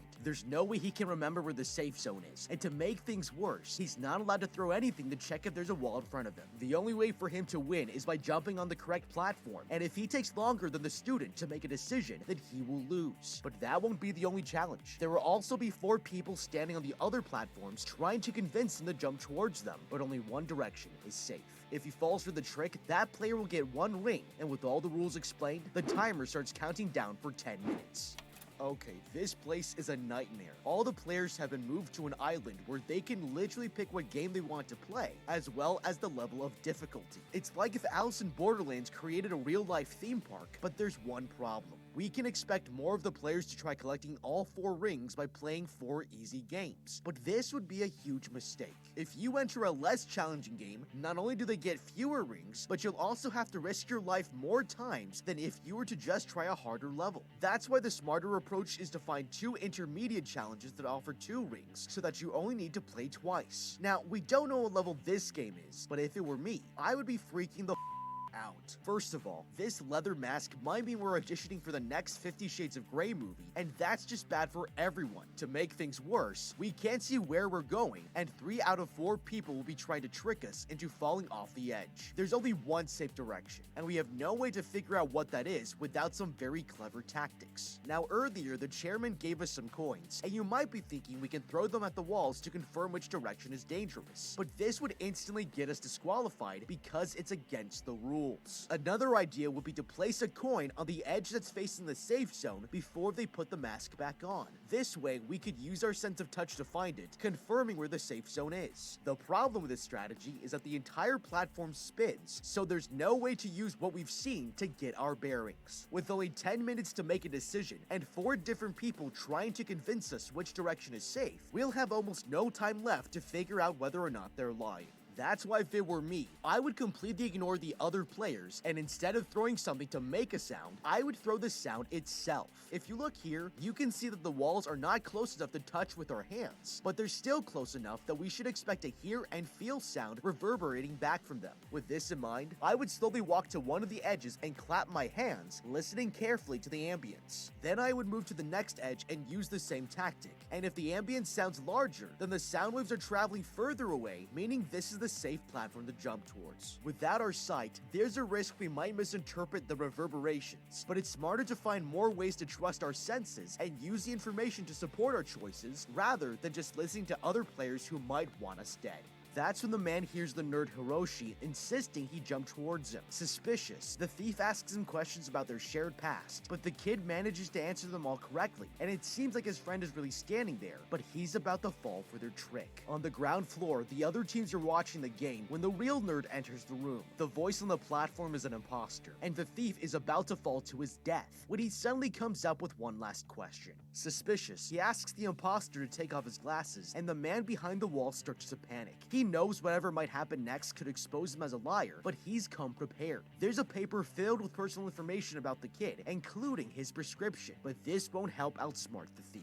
Zero here asks him to look at the symbols on the frame of the glasses and tell him what it says. The guy insists the words have been worn away, and that's when the thief accuses him of lying. Earlier, he saw the text was still in the glasses when he found them on the ground, and that means this voice is lying to him. With the countdown reaching 0, the thief has to decide which of the remaining directions are safe when he hears another familiar voice. It's his old friend Kazuya from high school, and is surprised that he's trapped with him in this death game. The guy urges the man to jump in his direction, insisting it's safe. He takes a step back to prepare for his jump when he suddenly notices something is wrong. The other player checks on him, trying to figure out why he stopped at the last second, but the man has a clever idea to figure out if he's walking into another trap. Putting his plan to action, he asks his friend if his shoes are pointing towards him, but Kazuya here has a problem. He can't see his friend's feet through the window slit, and tells him it's safe to jump, but that was his biggest mistake. Zero reveals that he untied his shoelace, and if the man saw it, he would have stopped him. This means his vision was blocked by the wall, and it's clear Kazuya was trying to kill him. The player leaves the arena, and there are only 2 more directions left, but the assistant warns him it's about to get a lot harder. That's when he realizes that if the person behind the wall can't see below a certain point, then by placing the coin on the edge of the platform, he can figure out who's in the safe area because they should be able to see it. With his plan set, he asks the next player what kind of coin he placed on the platform. The gangster insists that he can't tell because the metal is too shiny, but that's when a guard hands him a mirror so that he can cheat. Peeking over the wall, he's able to see what the coin is and correctly tells him that it's 50 yen. Okay, this guy is smart. He only had 10 seconds to look at the walls before the mask was put back on, but somehow it was enough time for him to realize that this opening here was not big enough to have a full view of his platform. If I'm being honest, this was a very risky strategy to use, because the only way we could guarantee the idea would work is if we know exactly how far away the wall is from us and how narrow the slit is. If the calculations are wrong, then the thief's plan would completely backfire, because the players would be able to see the coin and he would be convinced that the platform is safe. If it were me, I would rather play cautiously, choosing to not trust anything that comes out of their mouths and find a different way to figure out the solution. Now, this doesn't mean the other players aren't useful, because we can actually trick them into helping us figure out if they're behind a wall or not. Once they start talking, they're all going to tell us they're in the safe zone, so I would make them prove it by asking them to walk to the very edge of their platform and talk to us from there. This would be something that's impossible to fake, because we'll be able to hear the change in the position of their voice. Before we put the mask on, we could see there was a small window in the middle of the wall, so their voices would sound normal from here. But when they move to the edge, then their voices will get muffled because the sound is traveling through the metal wall. Even if they stretch their neck all the way around the side, we'll be able to hear them come in contact with the wall as they twist their body around, putting strain into their voice. It's not going to sound natural, and if we know what to expect, it should be a dead giveaway that they're telling a lie. As humans, we tend to rely on our sight so much that we underestimate how much spatial awareness we actually have from our sense of hearing. If we're paying attention and listening closely, this death game has given us the perfect environment to use sound to find the safe zone, and it might even be enough to break the game. By combining both strategies of clapping to hear the different reverberations and then asking the players to move to the edge of their platform, we can confirm where the walls are and make it out of here alive. The thief suspects this direction might be the safe area, but he decides to place the coin on the other edge to make sure he's right. That's when the assistant enters, saying that she can't see without her contact lenses, but insists she's standing in the safe zone. He doesn't trust her, but knows they're trying to trick him and decides to test his theory. Placing his coins back on the first edge, he asks the gangster what he's put down, and the man answers the question correctly, but it's way too fast. Earlier, the guy said it was too shiny to see and took longer to respond. The only thing that makes sense is that he must have a tool to look over the wall, and coming up with a brilliant idea, he places the coin down at an angle against this metal stud, asking if it's heads or tails. The gangster takes a peek, and the woman tries to stop him from answering, but it's too late. He guessed correctly, proving that he can only see it from above, and the thief jumps off the platform, landing on the safe zone where the old man is waiting for him. The chairman congratulates him for winning and invites him forward, but this is all a trick. There's a secret hatch that's open in the platform, and one wrong step will send Zero falling to his death. The guy is about to walk forward, but makes it clear he already knew this was a trap and takes off his mask. He refuses to continue playing this sick game, but the old man warns him he can easily order the thief's death if he steps out of line. He's taken back to the ground level as the next round is prepared, and he notices staff members walk in with more mirrors. Zero demands to know what is happening, and the guard explains that in order to take away the next player's advantage, they will give the tools to everyone behind the wall from the beginning of the game. To make matters worse, the gangster has been sent to convince the student that he's in the safety zone, making it harder to believe him. Seeing the kid head to the elevator with a mask on, the man runs over and stops the doors from closing. He warns Shirube not to jump if he wants to live, and throws down his coins, but the thief is pushed away before he can say anything more. Suddenly, the guards drag him and his friends into a cell, but as they're locked inside, one of the kids asks what the warning was about.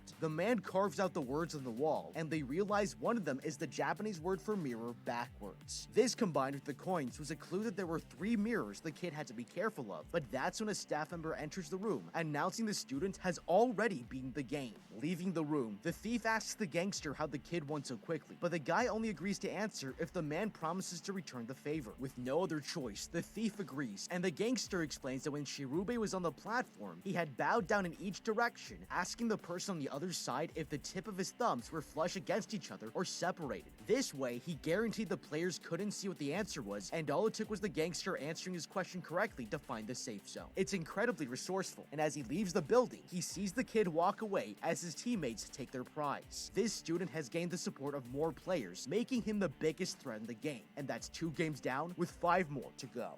Okay, this student figured out how to play this game faster than anyone else, and it was genius. Both Zero and Shirube realized that the players behind the walls had limited sight, but the student knew how to take advantage of it a lot better than anyone else. If we know that they have to look through this slit to see what's in front of them, then by blocking their direct view, we know they won't be able to see from any other angle. However, if we block the same view from the person in the safety zone, they can bend down or lay on the ground to look up from a different perspective. Now, it's important to point out that this solution isn't foolproof. If the other players were thinking quickly, they might have been able to use the mirrors to view his thumbs from underneath. If one person behind the wall answered the question correctly, it would be enough to destroy Shirube's plan, and he would be tricked into jumping towards a wall. With this in mind, it would have been smarter to take more time and come up with a backup plan like clapping to hear the reverberations, helping us confirm which platform is safe. Now, as for the chairman, this guy is downright evil. Zero here won the game, but even though he's done everything that was asked of him, the man is still trying to get him killed. It's completely unfair, but if I'm being honest, this was a horrible strategy. They used a long pole to pretend that he was standing up next to him, but the first problem is that we've never seen the man get out of his wheelchair. As far as we know, he's completely unable to stand, and it's enough reason to think this might be a trick. Secondly, he's talking to us from further away, and it would be extremely obvious that he's not standing right next to us, because his voice is coming from another direction. Now, if they're trying to kill us even after winning, it's not hard to figure out that we aren't their first choice candidate to become the new chairman. That means if we can negotiate so that both parties get what they want, then we won't have to worry about the staff members trying to trick us outside of the death games. If it were me, I would make a deal with them that if I win, I will surrender the chairman position to whoever their first choice is in exchange for keeping the 100 billion yen reward. This way I can leave this theme park with the money to last me the rest of my life. The next morning, the gangster walks into the group's tent, revealing that the thief signed up to a 3-player game last night with his brother Seigi as the third teammate. Together, they head to the entrance of a challenge called the Triangle Maze and walk inside with no idea this will be the hardest game yet. The group is led into a triangular room with a security camera mounted to the wall, but inside is another room, and the thief discovers a stand in the corner with dice inside. They're told to each roll a die, and after checking the results, the staff members instruct Zero to stand next to this pole. Worried, the thief obeys, but then the guys immediately handcuff him to it before leaving the room. That's when a voice in the loudspeaker announces this will be a competition between several teams, and everyone has been locked inside a triangle-shaped room. Their goal is to answer a single question using this tablet, and have a choice of 25 different answers, but only one of them is correct. Suddenly, a plastic tank rises up from the ground and surrounds the thief. As the assistant explains, this will fill up with water in 30 minutes. The person trapped inside will act as a human clock to show how much time is left, and the water will only be drained when any team gives the correct answer, but each group can only answer once. With that, water is pumped into the tank and the game begins. Acting quickly, the gangster writes out the question and shows it to the thief, revealing that it says all the rooms are the same. What are you? It's clearly a riddle, and the gangster wants to show Zero the tablet, but Seigi here will only help after 25 minutes. That's how long it'll take for the man to drown inside of the tank, and he'll do anything to eliminate the competition. It's terrifying, and the thief insists he'll do anything so long as he survives, but the water is getting higher, and they're running out of time. Thinking about it, he suggests the shape of the room is a clue, and reminds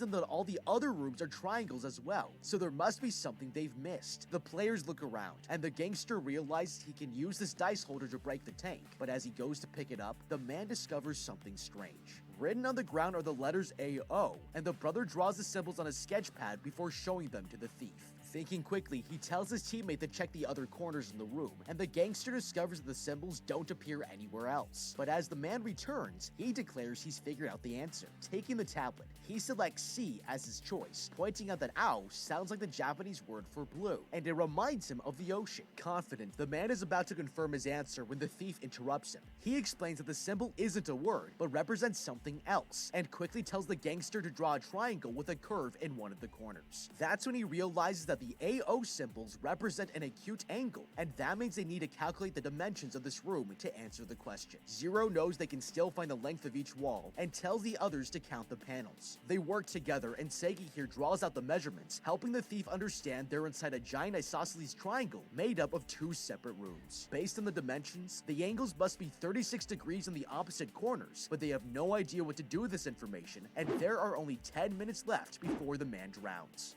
Okay, this is not an easy puzzle to solve. The smartest person in the room is tied up in a water tank, and the only people who have control of choosing the answers are two gangsters who want to eliminate their competition. They have no idea what the right answer is, and time is running out fast. Now, you might be thinking that if there are 25 possible answers, a good strategy would be to eliminate the ones that we know are wrong, and it might give us a better idea of how to find the solution. The problem with this strategy is that it's very easy to toss out the right answer by mistake, and we'll be wasting our time trying to solve the puzzle with the wrong information. It's way too risky to remove answers from consideration, and that's why we have to do our best to come up with a strategy first before checking to see if any of the answers support our theory. The benefit here is that there are two people outside of the tank, and we also have a cup in the room that's holding dice. If it were me, I would plan ahead and instruct this gangster here to break off the dice cup and start scooping out water from the tank. The game has a time limit of 30 minutes, but Zero here will drown in only 25 minutes. If his teammate can remove enough water, it will buy Zero an extra 5 minutes to help find the answer, and this can make the difference between winning or losing. Now, as far as the solution goes, we have to take the most obvious signs in the room and use them to figure out what they mean. The biggest factor to consider here is that the room is a triangle, because it's simply not normal. The only reason it would be shaped this way is if it's relevant to the solution. Using the same logic, this angle symbol confirms to us that geometry is important in this game, and it provides us a working theory for how to evaluate which answers are more likely to be correct. Now, the question we have to answer says, all the rooms are the same,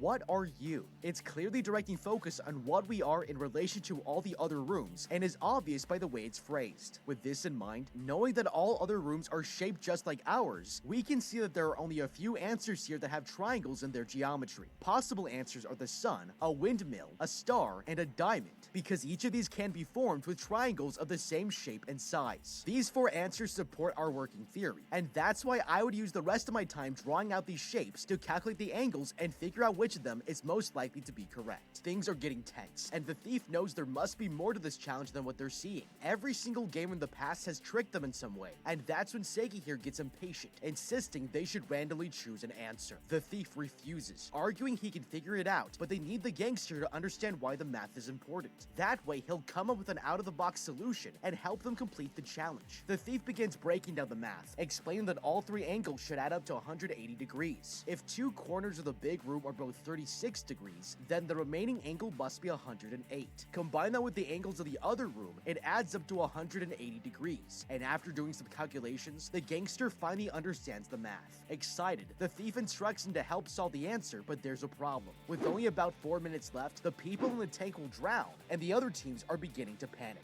Terrified of losing, each group chooses the wrong answer until the only players left are Zero and Shirube. Meanwhile, the gangster is getting frustrated trying to understand what's so important about the angle being 36 degrees until he suddenly comes up with an idea. 3 plus 6 equals 9, and that reminds him of the card game Kabu. It's the Japanese word for turnip, which is typically cut into slices just like the rooms are divided into separate pieces. They quickly check the tablet and are surprised to find that turnip is one of the answers available. That's when the thief gets a brilliant idea and points out the question refers to the shape of all the rooms combined. If all the rooms have the same measurements, then dividing 360 degrees by 36 should equal 10. That's the total number of rooms involved in this game, and whatever shape they're arranged in from above must be the answer. Based on the math, he figures they're are inside a decagon, but when the rooms are combined, they would form a star. The brother grabs the tablet and is about to input the answer when the thief realizes he might be wrong. At the last second, he demands they show him their choices again, and the gangster holds it up to his face. It's just as the thief suspected, and he insists the real answer to the question is windmill. If it's a star, the layouts of the room wouldn't be facing the same way, but they do if it's arranged like a windmill. And with the solution discovered, the gangster selects the answer. If they get this wrong, everyone in the tanks will drown, but luckily the tablet notifies them that it's correct. That makes 3 games down with only 4 more to go.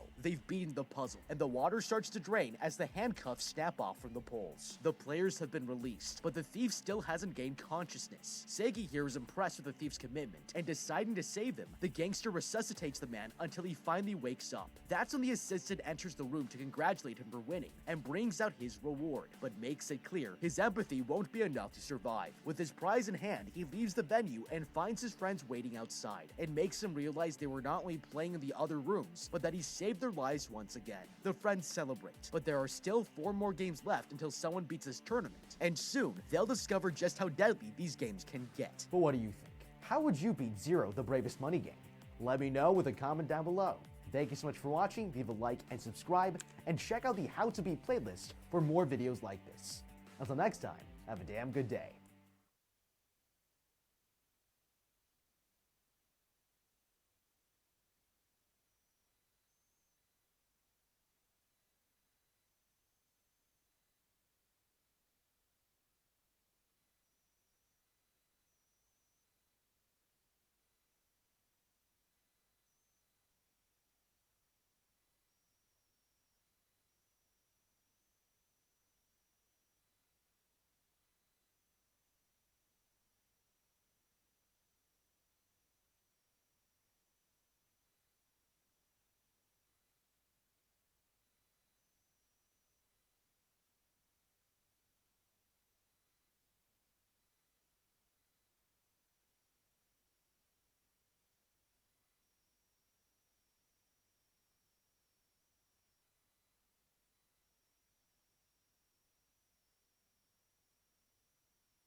Storm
made for people to fulfill their fantasies, to fulfill their deep, dark fantasies. It has not been for the path for the faint-hearted, or seek only the fleshly pleasures. Rather, it has been the risk-takers, the wasted genie, time and time again, who toiled in sweatshops, endured the lash of the spanking.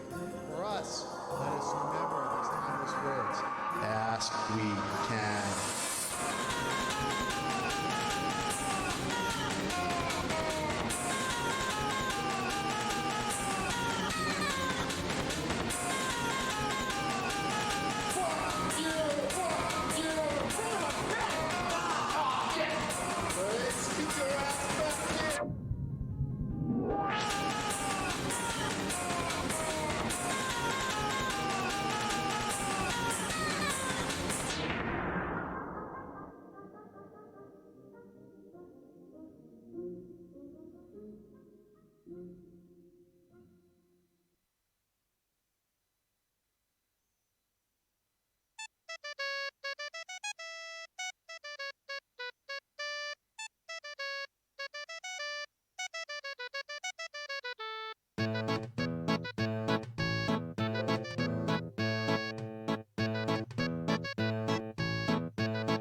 This should be entertaining.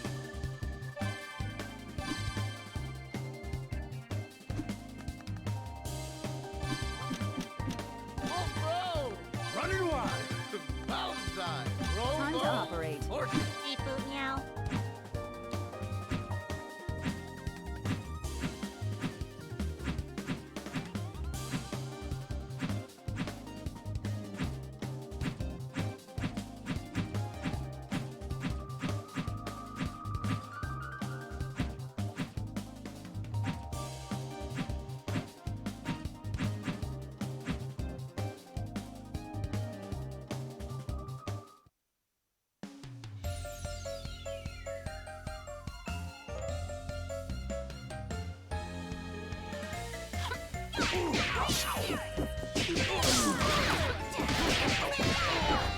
The room is spinning.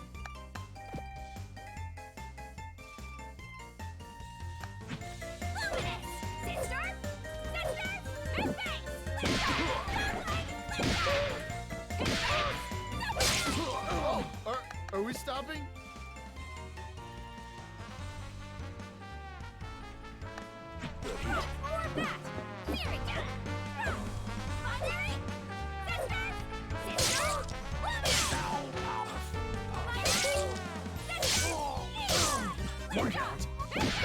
Whoa, whoa, hang on.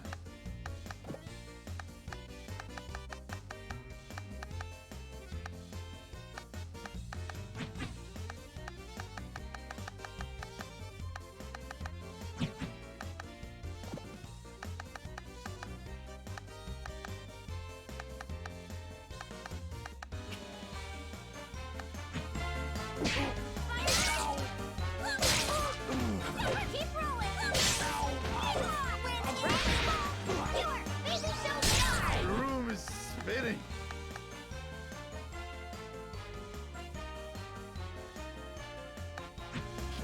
Only two.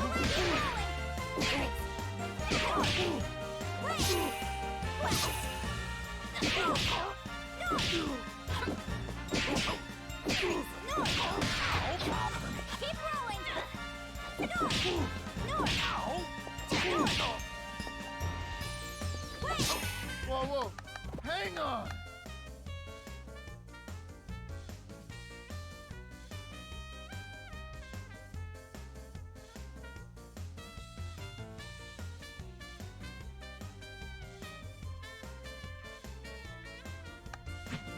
What happened?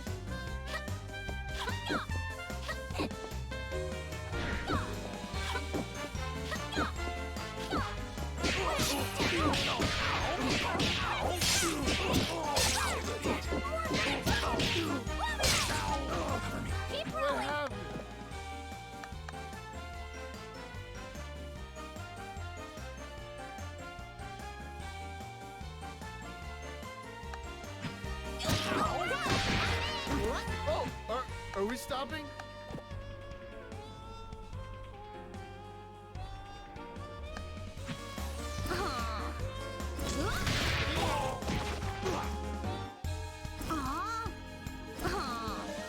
Whoa, whoa, hang on.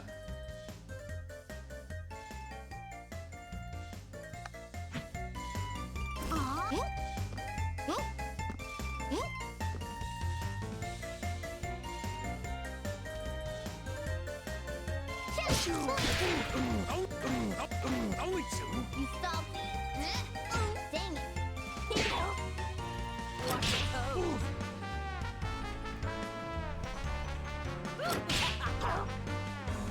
Only two. Hurry, no hard feelings.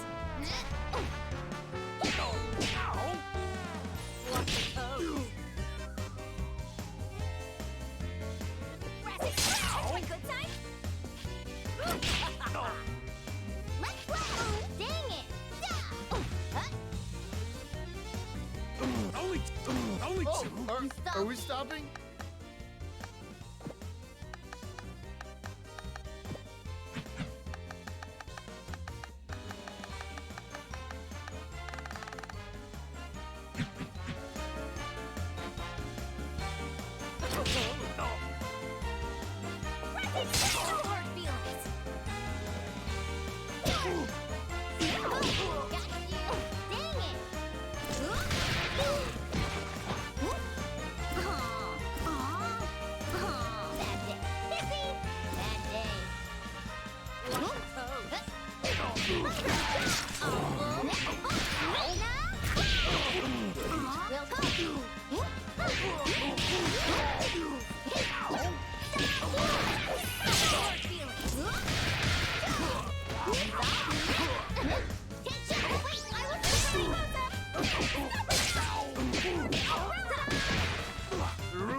Are we stopping?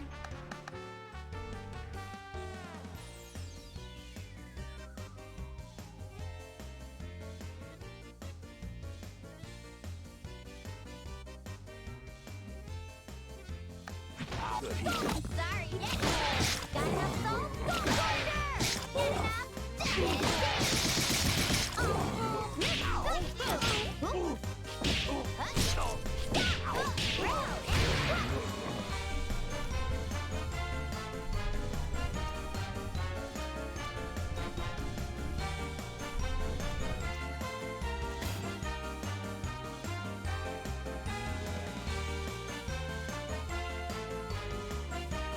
Get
had too much juice, Serena.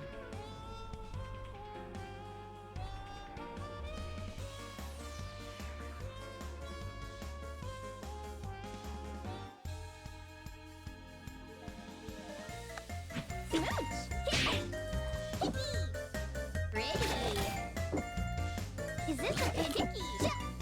Whoa, whoa, hang on!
Are we stopping?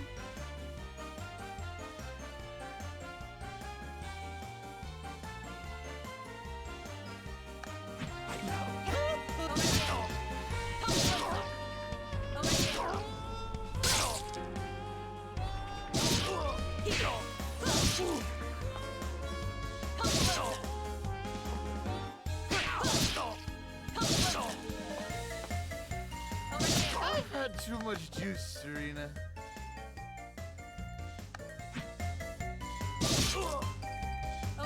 Are you frustrated?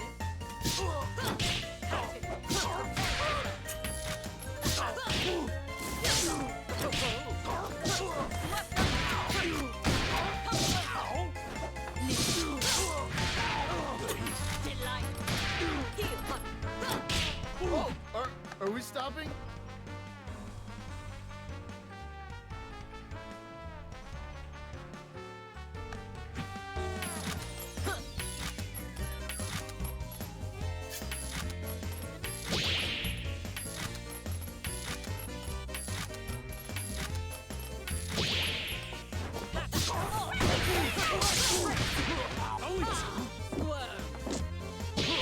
Whoa, whoa, hang on!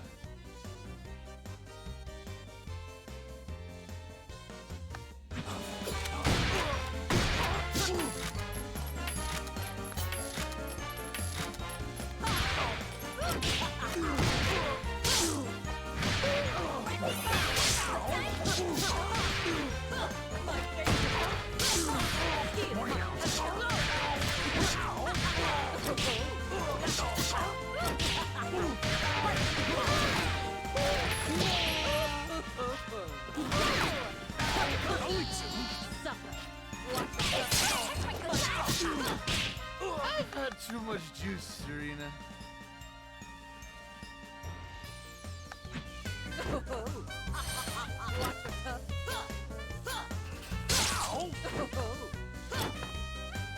The room is spinning.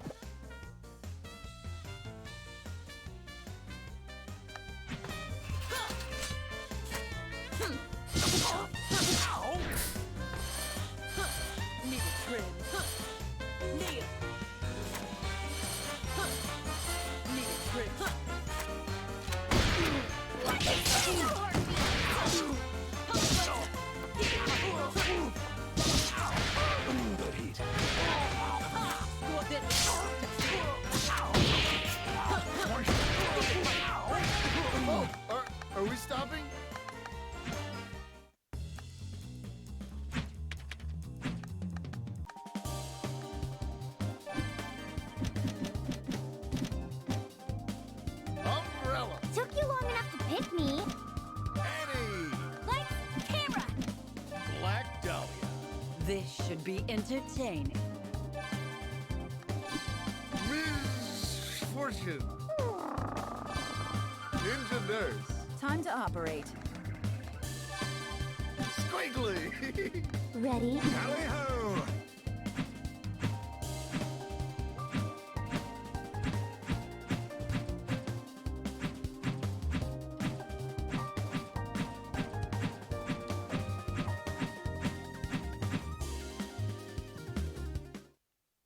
We've been waiting forever for this. Hope you're ready, because we're starving. Ready? Down the hatch. Showtime.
Whoa, hang on.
Player one pays the tab.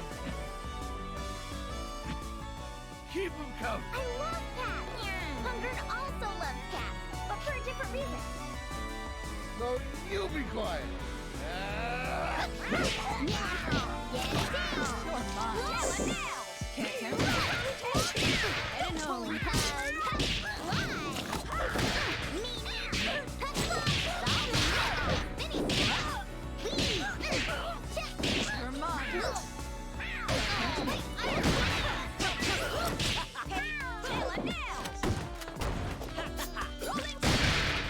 Is the patient crushed? No way.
Are we stopping?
Ready for your shot? Here's to the cast. Got knocked down. We get up again. Another round of. If we win, you're buying us ice cream. Toast to your health. Yo's high.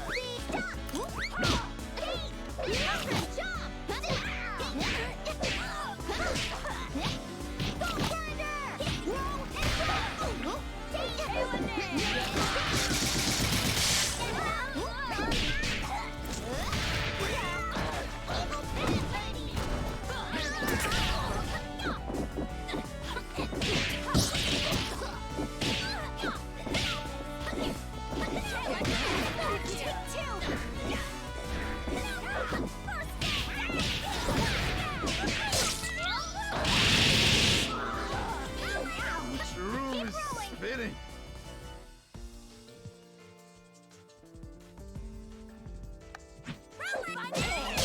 Whoa, whoa. Hang on.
Major surgery.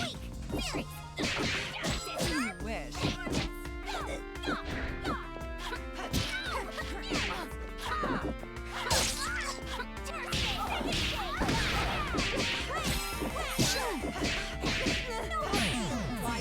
You patch me up? I've had too much juice, Serena. You wish. So, do I get a lollipop now?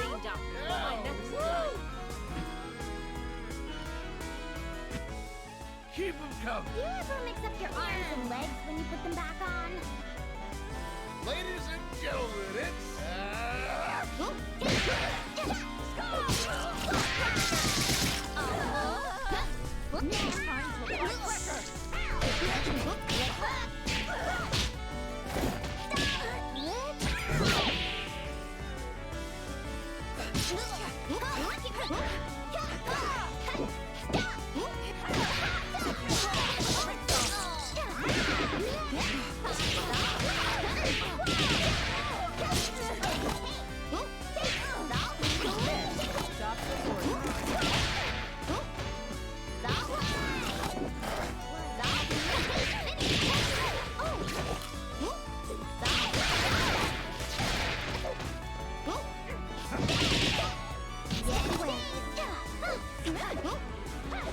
Miss time on the ground.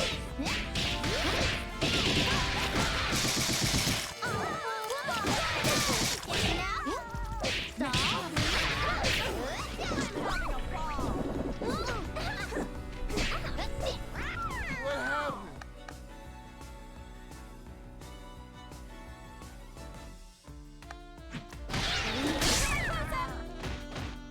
Evil will never escape cosmic justice. Oh, are we stopping?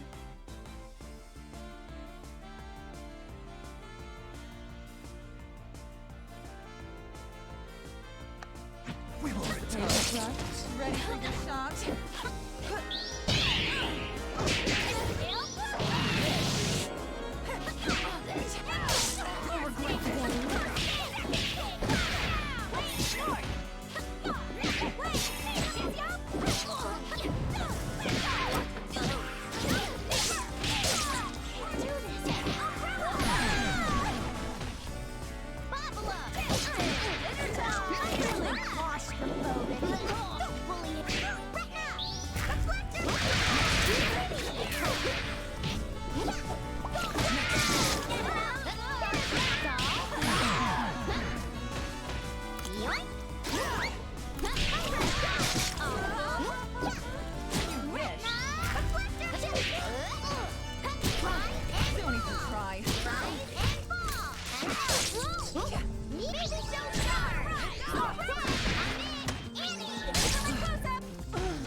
Player one, pays down. Your agony was.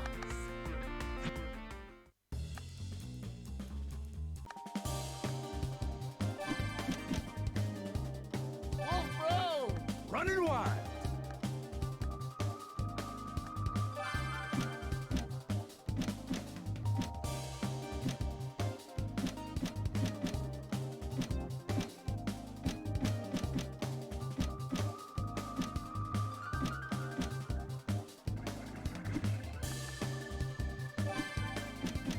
Wolf Bro! Running wild. Big dude! Back on the beat. Valentine! Time to operate. Fortune!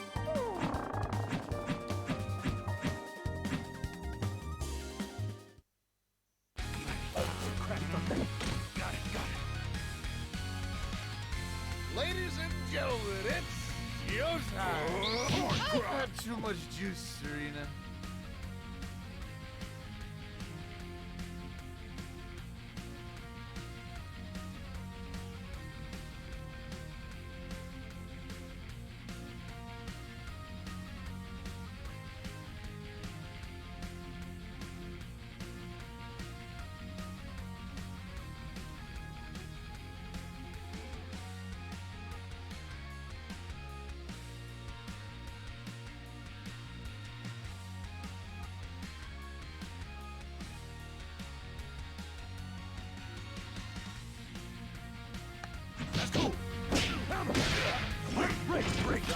one of your Look at on the draw list. Give me a hit. Give me a hit. You bitch.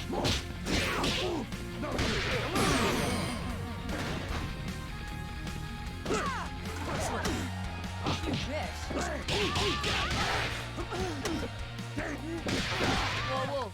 Hang on.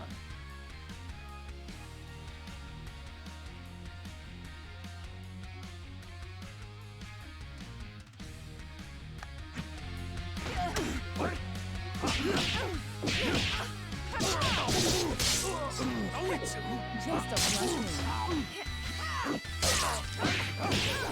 Don't even try. What?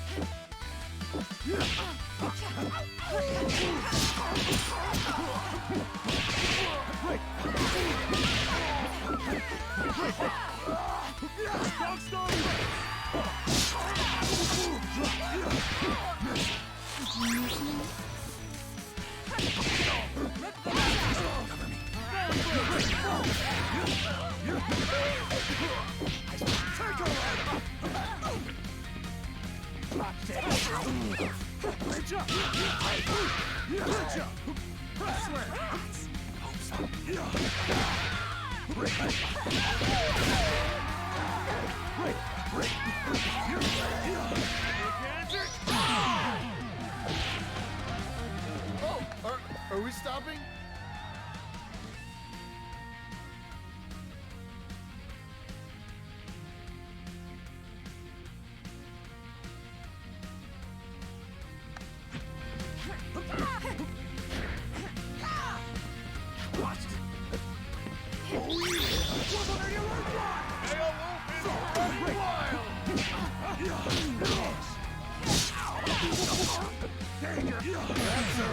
The line for autographs starts here. Got that down. We get up again. Another round of fire. The wolf has come back to New Meridian. Ladies and gentlemen, it's take your stand.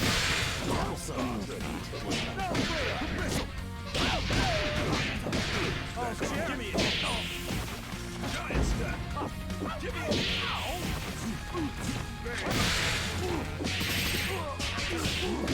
Give me it.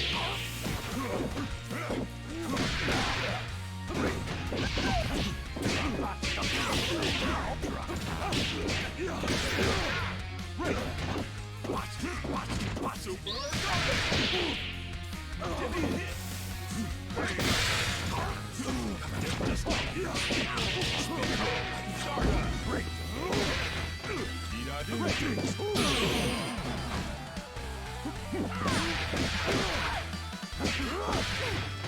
That's gonna bridge up. Oh yeah. Right.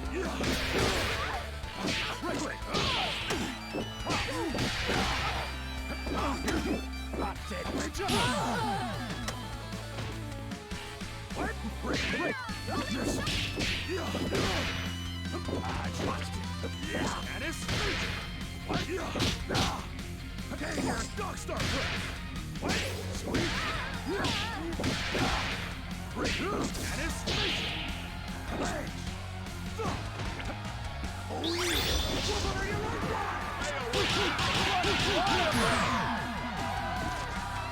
The line for autographs starts here.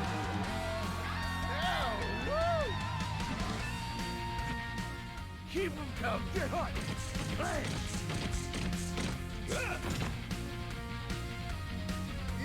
You know,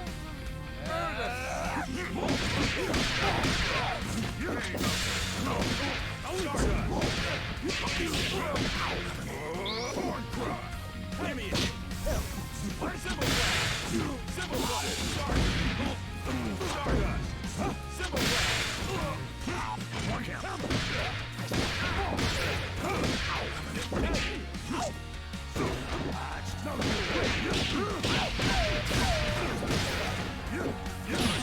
I'm too old for this. What? Okay. Try. Major surgery!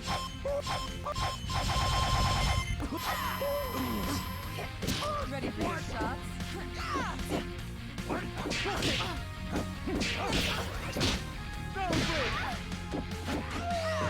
120 and 25! He broke his head!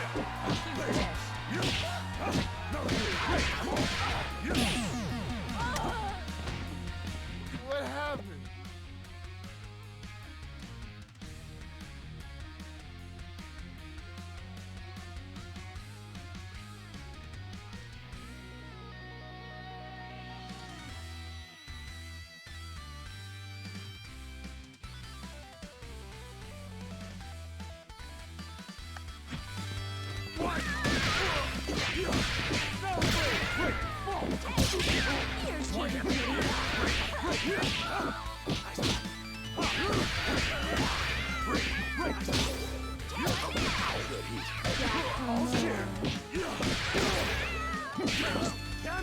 The room is spinning.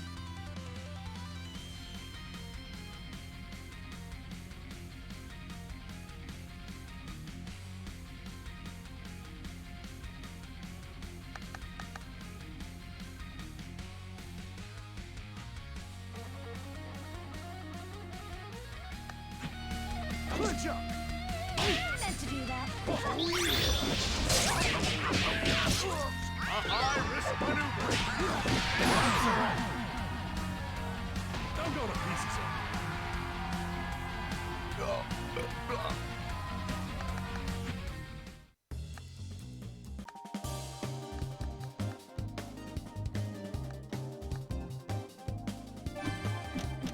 Annie! Lights, camera, Nail! Running wide.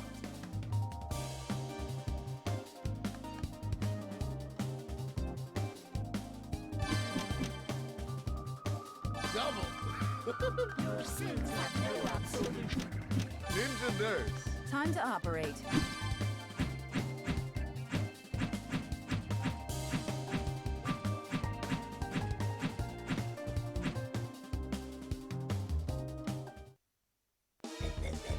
This part never gets old. Ladies and gentlemen, it's showtime.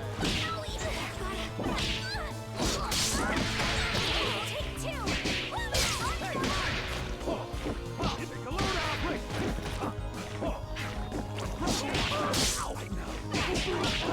Good heat.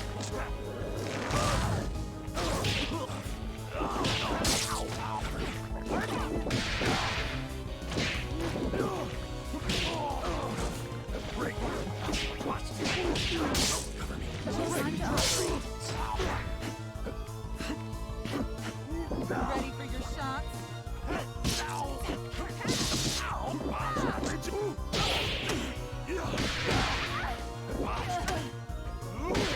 Don't make me laugh. Can you hear it? Ready for your shots?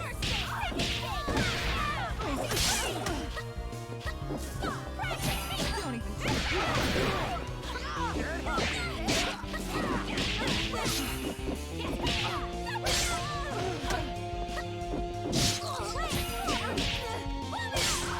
What happened?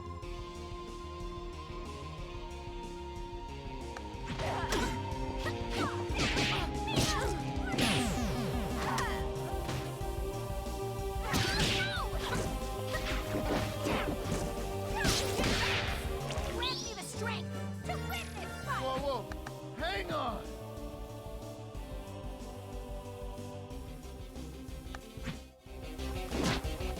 Hold on, I've got a pen.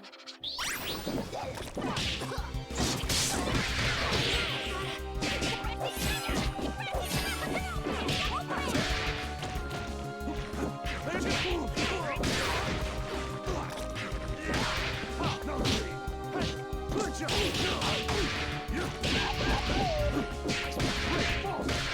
Hold the door. Watch.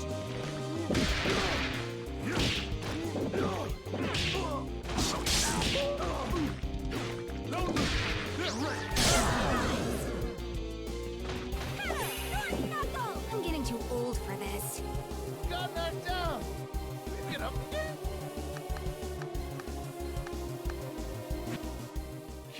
up! Oh yeah! Decide the destiny!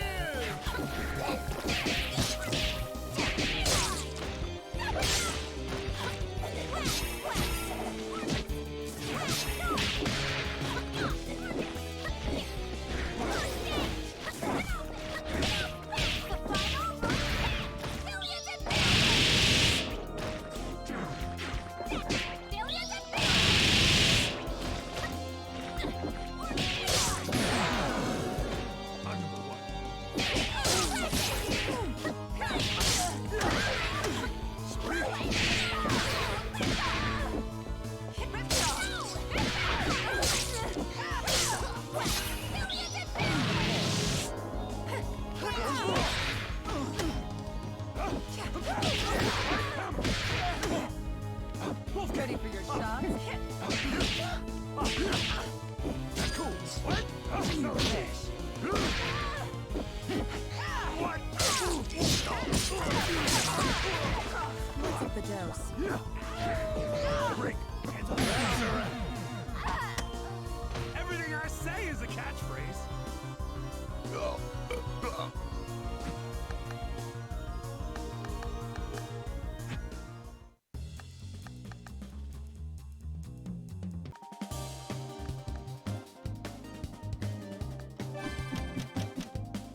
Umbrella. Took you long enough to pick me. Off-road. Running wild. Annie. Lights, camera, me! Spoonful of sugar and a pinch of salt. Should we take this outside? Okay, are we outside?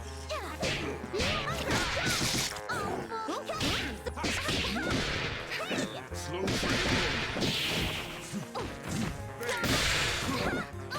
Give me a hit. Did I do?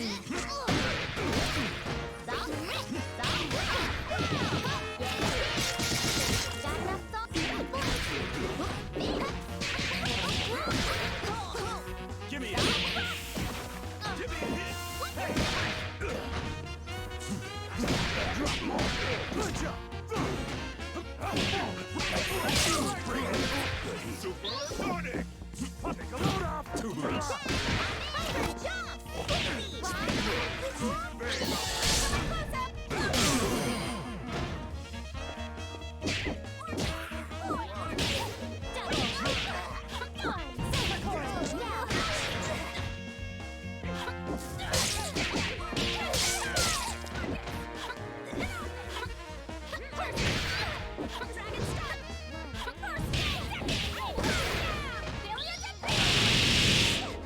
We won't.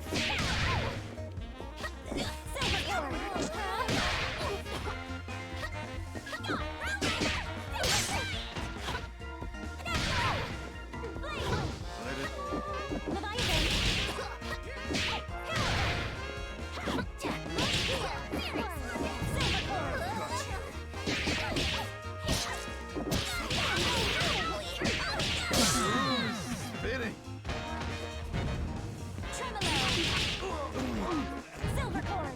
Whoa, whoa. Hang on.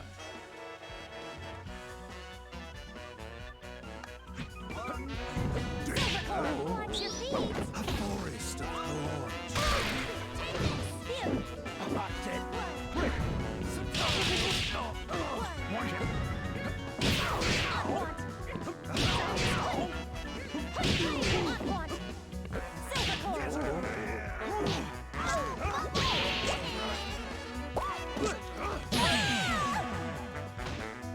Super Dragon!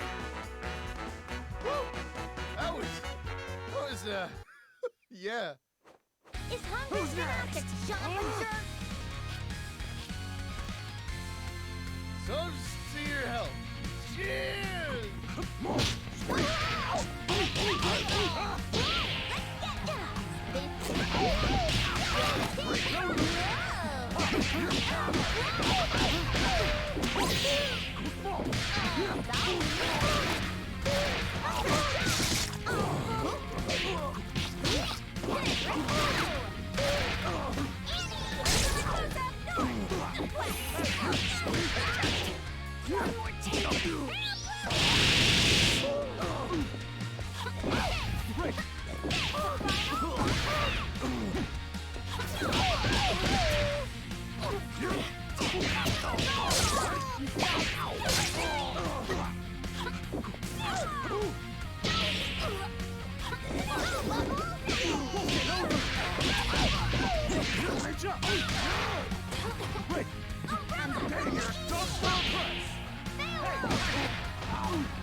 I'm the wildest there is, was, and ever will be.